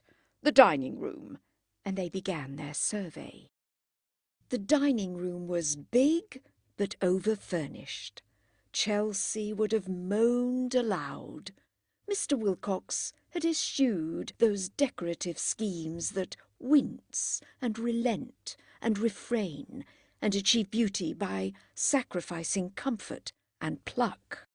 After so much self-colour and self-denial, Margaret viewed with relief the sumptuous dado, the frieze, the gilded wallpaper, amid whose foliage parrots sang. It would never do with her own furniture, but those heavy chairs, that immense sideboard loaded with presentation plate, stood up against its pressure like men.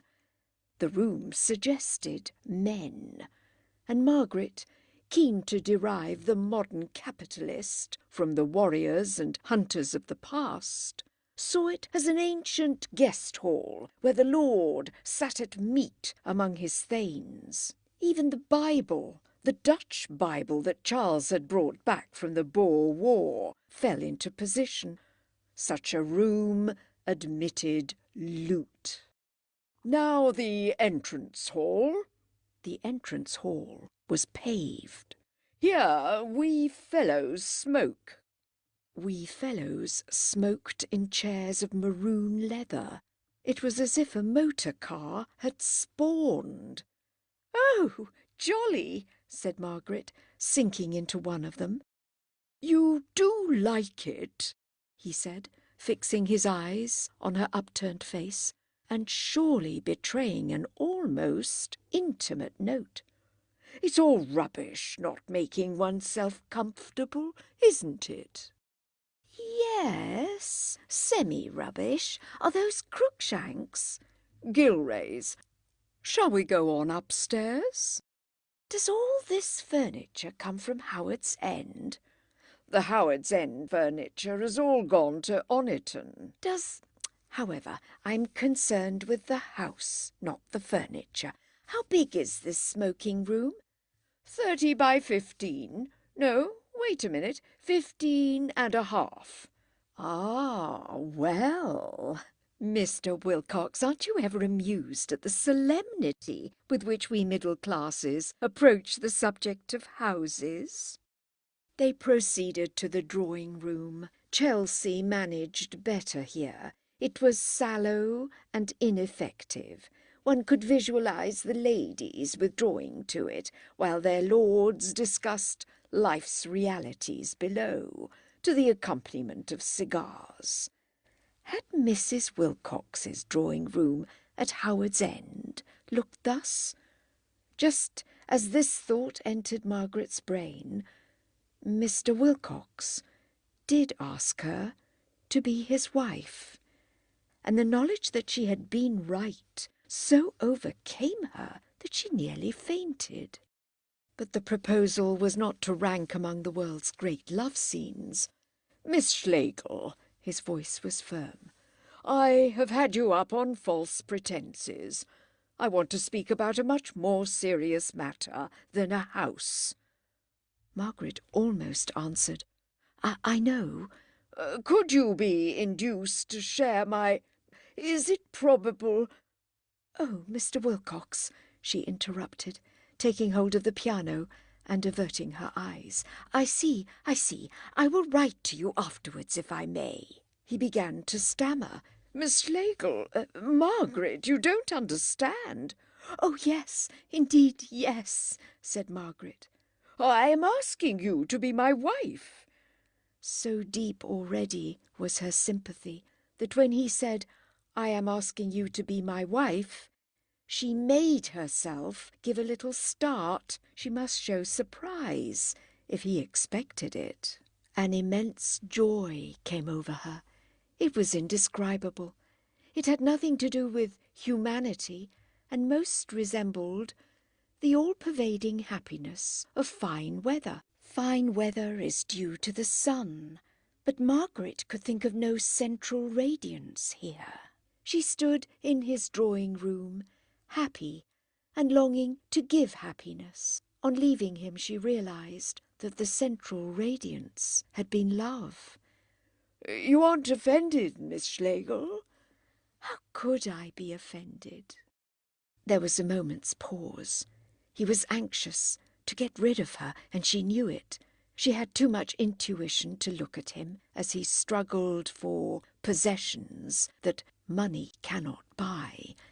He desired comradeship and affection, but he feared them, and she, who had taught herself only to desire, and could have clothed the struggle with beauty, held back and hesitated with him. Goodbye, she continued. You will have a letter from me. I'm going back to Swanage tomorrow. Thank you. Goodbye, and it's you I thank. I may order the motor round, mayn't I? That would be most kind. I wish I had written. Ought I to have written? Not at all. There's just one question. She shook her head. He looked a little bewildered as they parted. They parted without shaking hands. She had kept the interview for his sake in tints of the quietest grey. She thrilled with happiness ere she reached her house.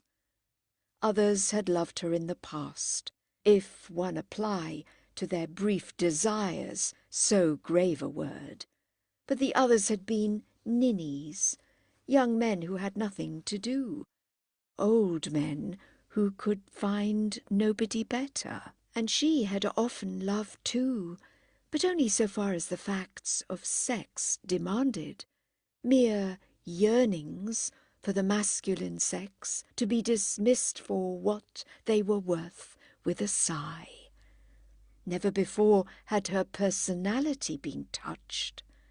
She was not young or very rich, and it amazed her that a man of any standing should take her seriously. As she sat trying to do accounts in her empty house, amidst beautiful pictures and noble books, waves of emotion broke, as if a tide of passion was flowing through the night air. She shook her head, tried to concentrate her attention, and failed. In vain did she repeat, "But I've been through this sort of thing before." She had never been through it. The big machinery, as opposed to the little, had been set in motion, and the idea that Mr. Wilcox loved obsessed her before she came to love him in return. She would come to no decision yet. "Oh, sir, this is so sudden." That prudish phrase exactly expressed her when her time came.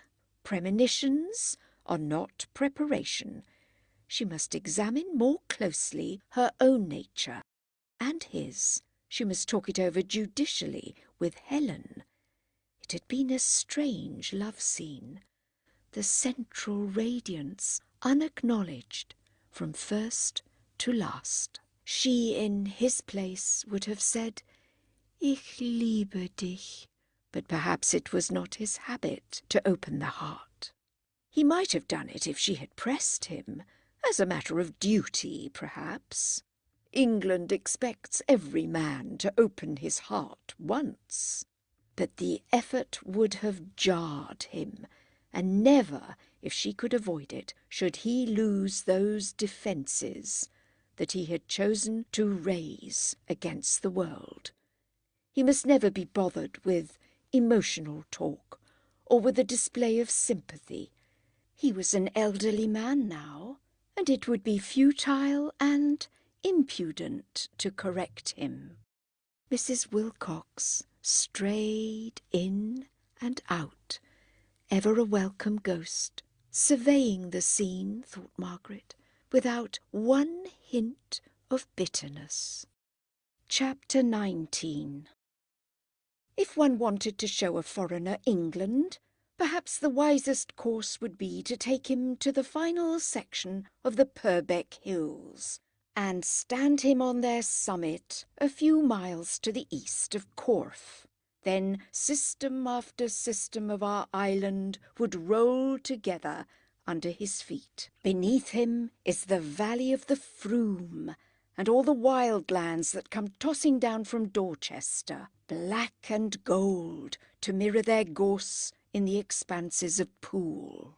The valley of the Store is beyond, unaccountable stream, dirty at Blandford, pure at Wimborne, the Store sliding out of fat fields to marry the Avon beneath the tower of Christchurch. The valley of the Avon, invisible, but far to the north the trained eye may see Clearbury Ring that guards it, and the imagination may leap beyond that onto Salisbury Plain itself, and beyond the plain to all the glorious downs of central England. Nor is suburbia absent.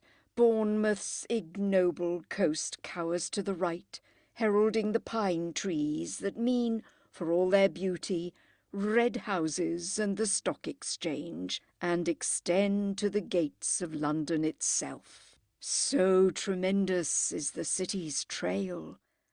But the cliffs of Freshwater it shall never touch, and the island will guard the island's purity till the end of time. Seen from the west, the white is beautiful beyond all laws of beauty. It is as if a fragment of England floated forward to greet the foreigner, chalk of our chalk, turf of our turf, epitome of what will follow. And behind the fragment lies Southampton, hostess to the nations, and Portsmouth, a latent fire, and all around it with double and treble collision of tides, swirls the sea. How many villages appear in this view, how many castles, how many churches vanished or triumphant, how many ships, railways and roads. What incredible variety of men working beneath that lucent sky to what final end. The reason fails like a wave on the Swanage beach. The imagination swells, spreads and deepens until it becomes geographic and encircles England. So Frieda Mosbach, now Frau Architect Lisek, and mother to her husband's baby, was brought up to these heights to be impressed. And after a prolonged gaze, she said that the hills were more swelling here than in Pomerania, which was true, but did not seem to Mrs. Munt apposite. Poole Harbour was dry, which led her to praise the absence of muddy foreshore at Friedrich Wilhelmsbad, Rügen, where beech trees hang over the tideless Baltic, and cows may contemplate the brine. Rather unhealthy, Mrs. Munt thought this would be, water being safer when it moved about. And your English lakes, Windermere, Grasmere, they then unhealthy? No, Frau Lisek, but that is because they are fresh water and different. Salt water ought to have tides and go up and down a great deal, or else it smells. Look, for instance, at an aquarium. An aquarium? Ah, Mrs. Munt, you mean to tell me that fresh aquariums stink less than salt? Why then, Victor, my brother-in-law, collected many tadpoles. You are not to say stink, interrupted Helen. At least, you may say it, but you must pretend you are being funny while you say it. Then smell. And the mud of your pool down there? Does it not smell, or may I say, stink? Ha-ha! There always has been mud in Poole Harbour, said Mrs. Munt, with a slight frown. The rivers bring it down, and a most valuable oyster fishery depends upon it. Yes, that is so, conceded Frieda, and another international incident was closed. Bournemouth is, resumed their hostess, quoting a local rhyme to which she was much attached. Bournemouth is, Poole was, and Swanage is to be the most important town of all and biggest of the three. Now, Frau Lisek, I have shown you Bournemouth, and I have shown you Poole, so let us walk backward a little and look down again at Swanage. Aunt Julie, wouldn't that be Meg's train? A tiny puff of smoke had been circling the harbour, and now was bearing southwards towards them over the black and the gold. Oh, dearest Margaret, I do hope she won't be overtired. Oh, I do wonder whether she's taken the house. I hope she hasn't been hasty. So do I, oh, so do I. Will it be as beautiful as Wickham Place? Frieda asked. I should think it would. Trust Mr. Wilcox for doing himself proud.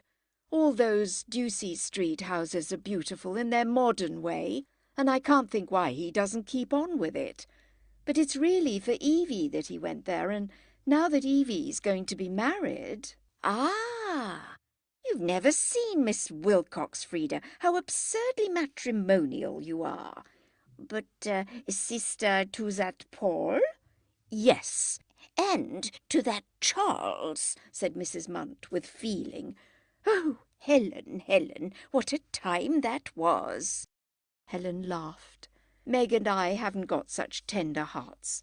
If there's a chance of a cheap house, we go for it. Now look, Frau Lisek, at my niece's train. You see, it is coming towards us. Coming, and when it gets to Corfe, it will actually go through the downs on which we are standing, so that if we walk over, as I suggested, and look down on Swanage, we shall see it coming on the other side. Shall we?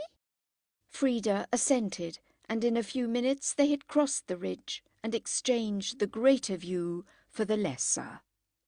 Rather a dull valley lay below, backed by the slope of the coastward downs. They were looking across the Isle of Purbeck and on to Swanage, soon to be the most important town of all and ugliest of the three. Margaret's train reappeared as promised, and was greeted with approval by her aunt. It came to a standstill in the middle distance, and there it had been planned that Tibby should meet her and drive her and a tea-basket up to join them. "You see," continued Helen to her cousin, "the Wilcoxes collect houses as your Victor collects tadpoles.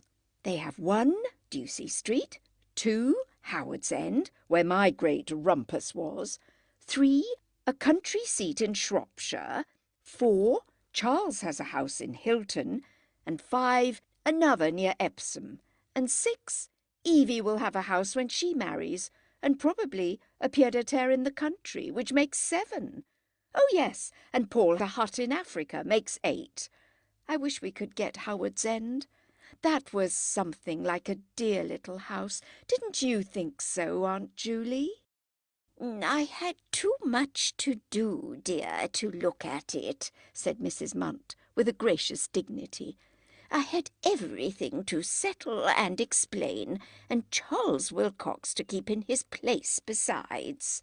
It isn't likely I should remember much. I just remember having lunch in your bedroom." "Yes, so do I. But oh dear, dear, how dreadful it all seems. And in the autumn there began that anti-Pauline movement. You and Frida and Meg and Mrs. Wilcox, all obsessed with the idea that I might yet marry Paul." "You yet may," said Frida despondently.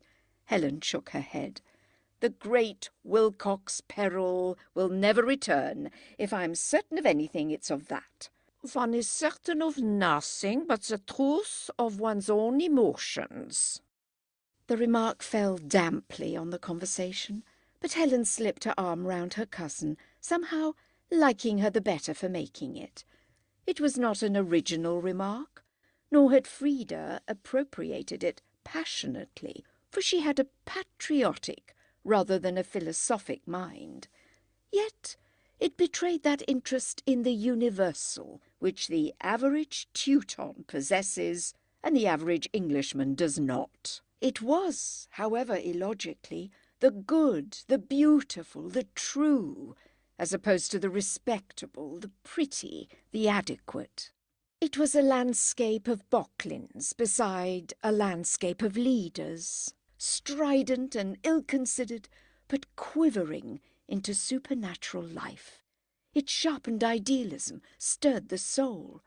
It may have been a bad preparation for what followed. "Look!" cried Aunt Julie, hurrying away from generalities over the narrow summit of the down. "Stand where I stand, and you will see the pony cart coming. I see the pony cart coming." They stood and saw the pony cart coming. Margaret and Tibby were presently seen coming in it. Leaving the outskirts of Swanage, it drove for a little through the budding lanes, and then began the ascent. "Have you got the house?" they shouted, long before she could possibly hear. Helen ran down to meet her. The high road passed over a saddle, and a track went thence at right angles, along the ridge of the down. "Have you got the house?"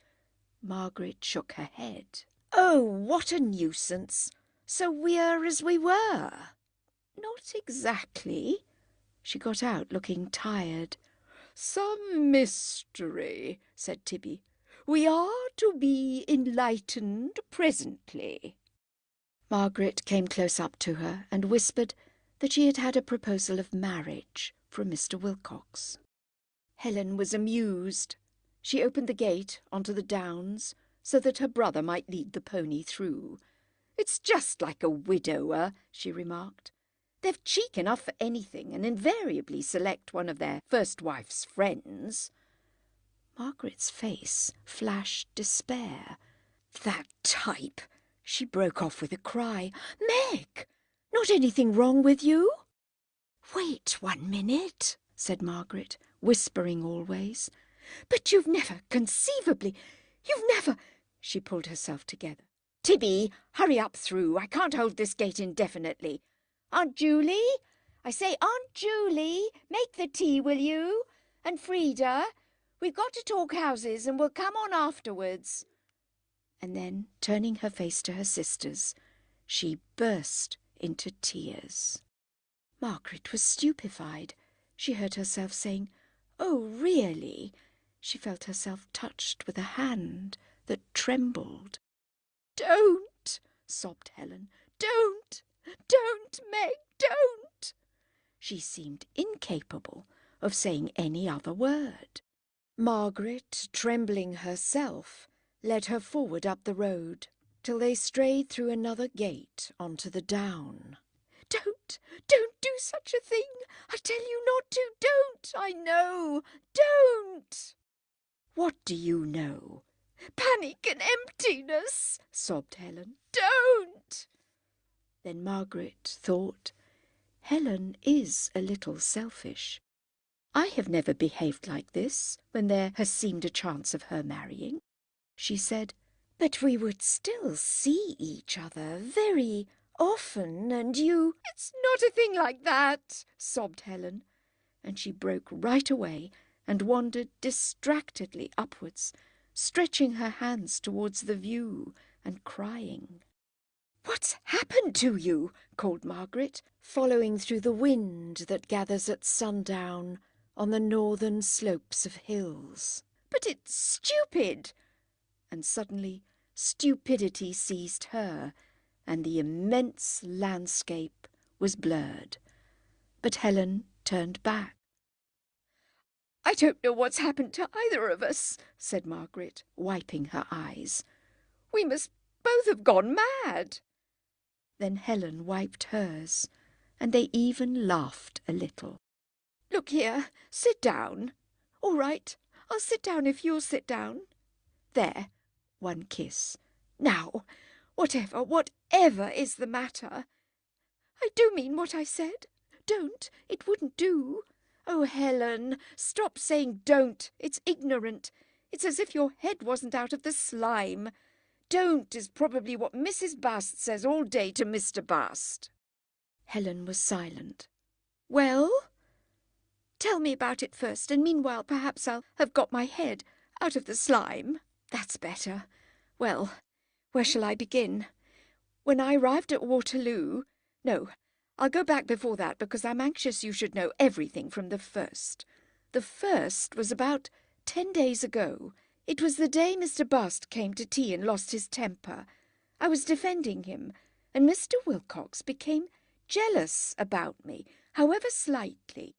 I thought it was the involuntary thing which men can't help any more than we can. You know, at least I know in my own case, when a man has said to me, so-and-so's a pretty girl, I'm seized with a momentary sourness against so-and-so and long to tweak her ear. It's a tiresome feeling, but not an important one, and one easily manages it. But it wasn't only this in Mr. Wilcox's case, I gather now. Then you love him? Margaret considered. It is wonderful knowing that a real man cares for you, she said. The mere fact of that grows more tremendous. Remember, I've known and liked him steadily for nearly 3 years. But loved him? Margaret peered into her past. It is pleasant to analyse feelings while they are still only feelings and unembodied in the social fabric.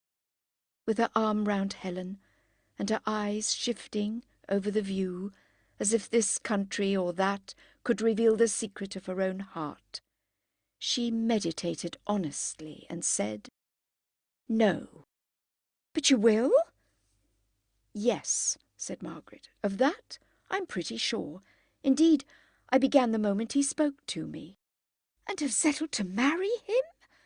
I had, but am wanting a long talk about it now. What is it against him, Helen? You must try and say." Helen, in her turn, looked outwards. "It is ever since Paul," she said finally.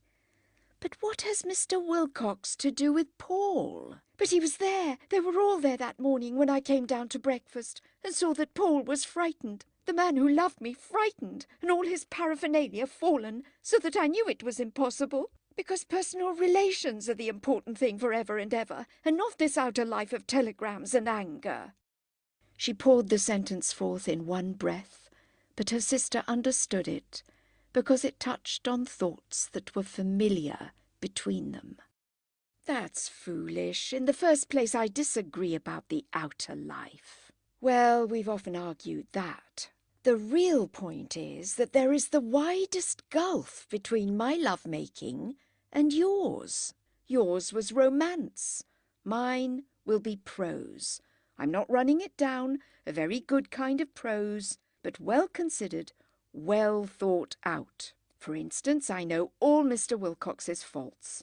He's afraid of emotion. He cares too much about success, too little about the past. His sympathy lacks poetry, and so isn't sympathy really. I'd even say," she looked at the shining lagoons, "that spiritually he's not as honest as I am. Doesn't that satisfy you?" "No, it doesn't," said Helen. "It makes me feel worse and worse. You must be mad." Margaret made a movement of irritation.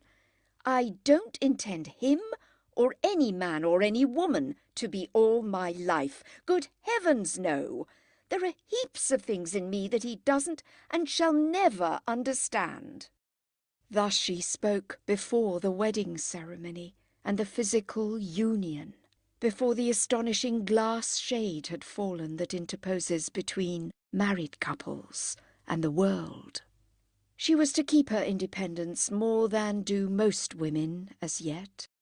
Marriage was to alter her fortunes rather than her character, and she was not far wrong in boasting that she understood her future husband. Yet he did alter her character a little. There was an unforeseen surprise, a cessation of the winds and odours of life, a social pressure that would have her think conjugally. "So with him," she continued, "there are heaps of things in him, more especially things that he does, that will always be hidden from me. He has all those public qualities which you so despise, and which enable all this." She waved her hand at the landscape, which confirmed anything. "If Wilcoxes hadn't worked and died in England for thousands of years, you and I couldn't sit here without having our throats cut. There would be no trains, no ships to carry us literary people about in, no fields even, just savagery. No, perhaps not even that. Without their spirit, life might never have moved out of protoplasm.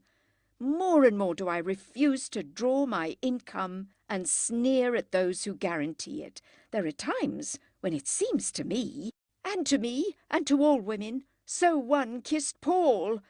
"That's brutal," said Margaret. "Mine is an absolutely different case. I've thought things out." "It makes no difference thinking things out. They come to the same." "Rubbish." There was a long silence during which the tide returned into Poole Harbour. "One would lose something," murmured Helen, apparently to herself. The water crept over the mud flats towards the gorse and the blackened heather. Branksea Island lost its immense foreshores and became a sombre episode of trees. Frome was forced inward towards Dorchester, Storr against Wimborne, Avon towards Salisbury, and over the immense displacement the sun presided, leading it to triumph ere he sank to rest. England was alive, throbbing through all her estuaries, crying for joy through the mouths of all her gulls, and the north wind, with contrary motion, blew stronger against her rising seas. What did it mean? For what end are her fair complexities, her changes of soil, her sinuous coast? Does she belong to those who have moulded her and made her feared by other lands? Or to those who have added nothing to her power, but have somehow seen her, seen the whole island at once, lying as a jewel in a silver sea, sailing as a ship of souls, with all the brave world's fleet accompanying her towards eternity?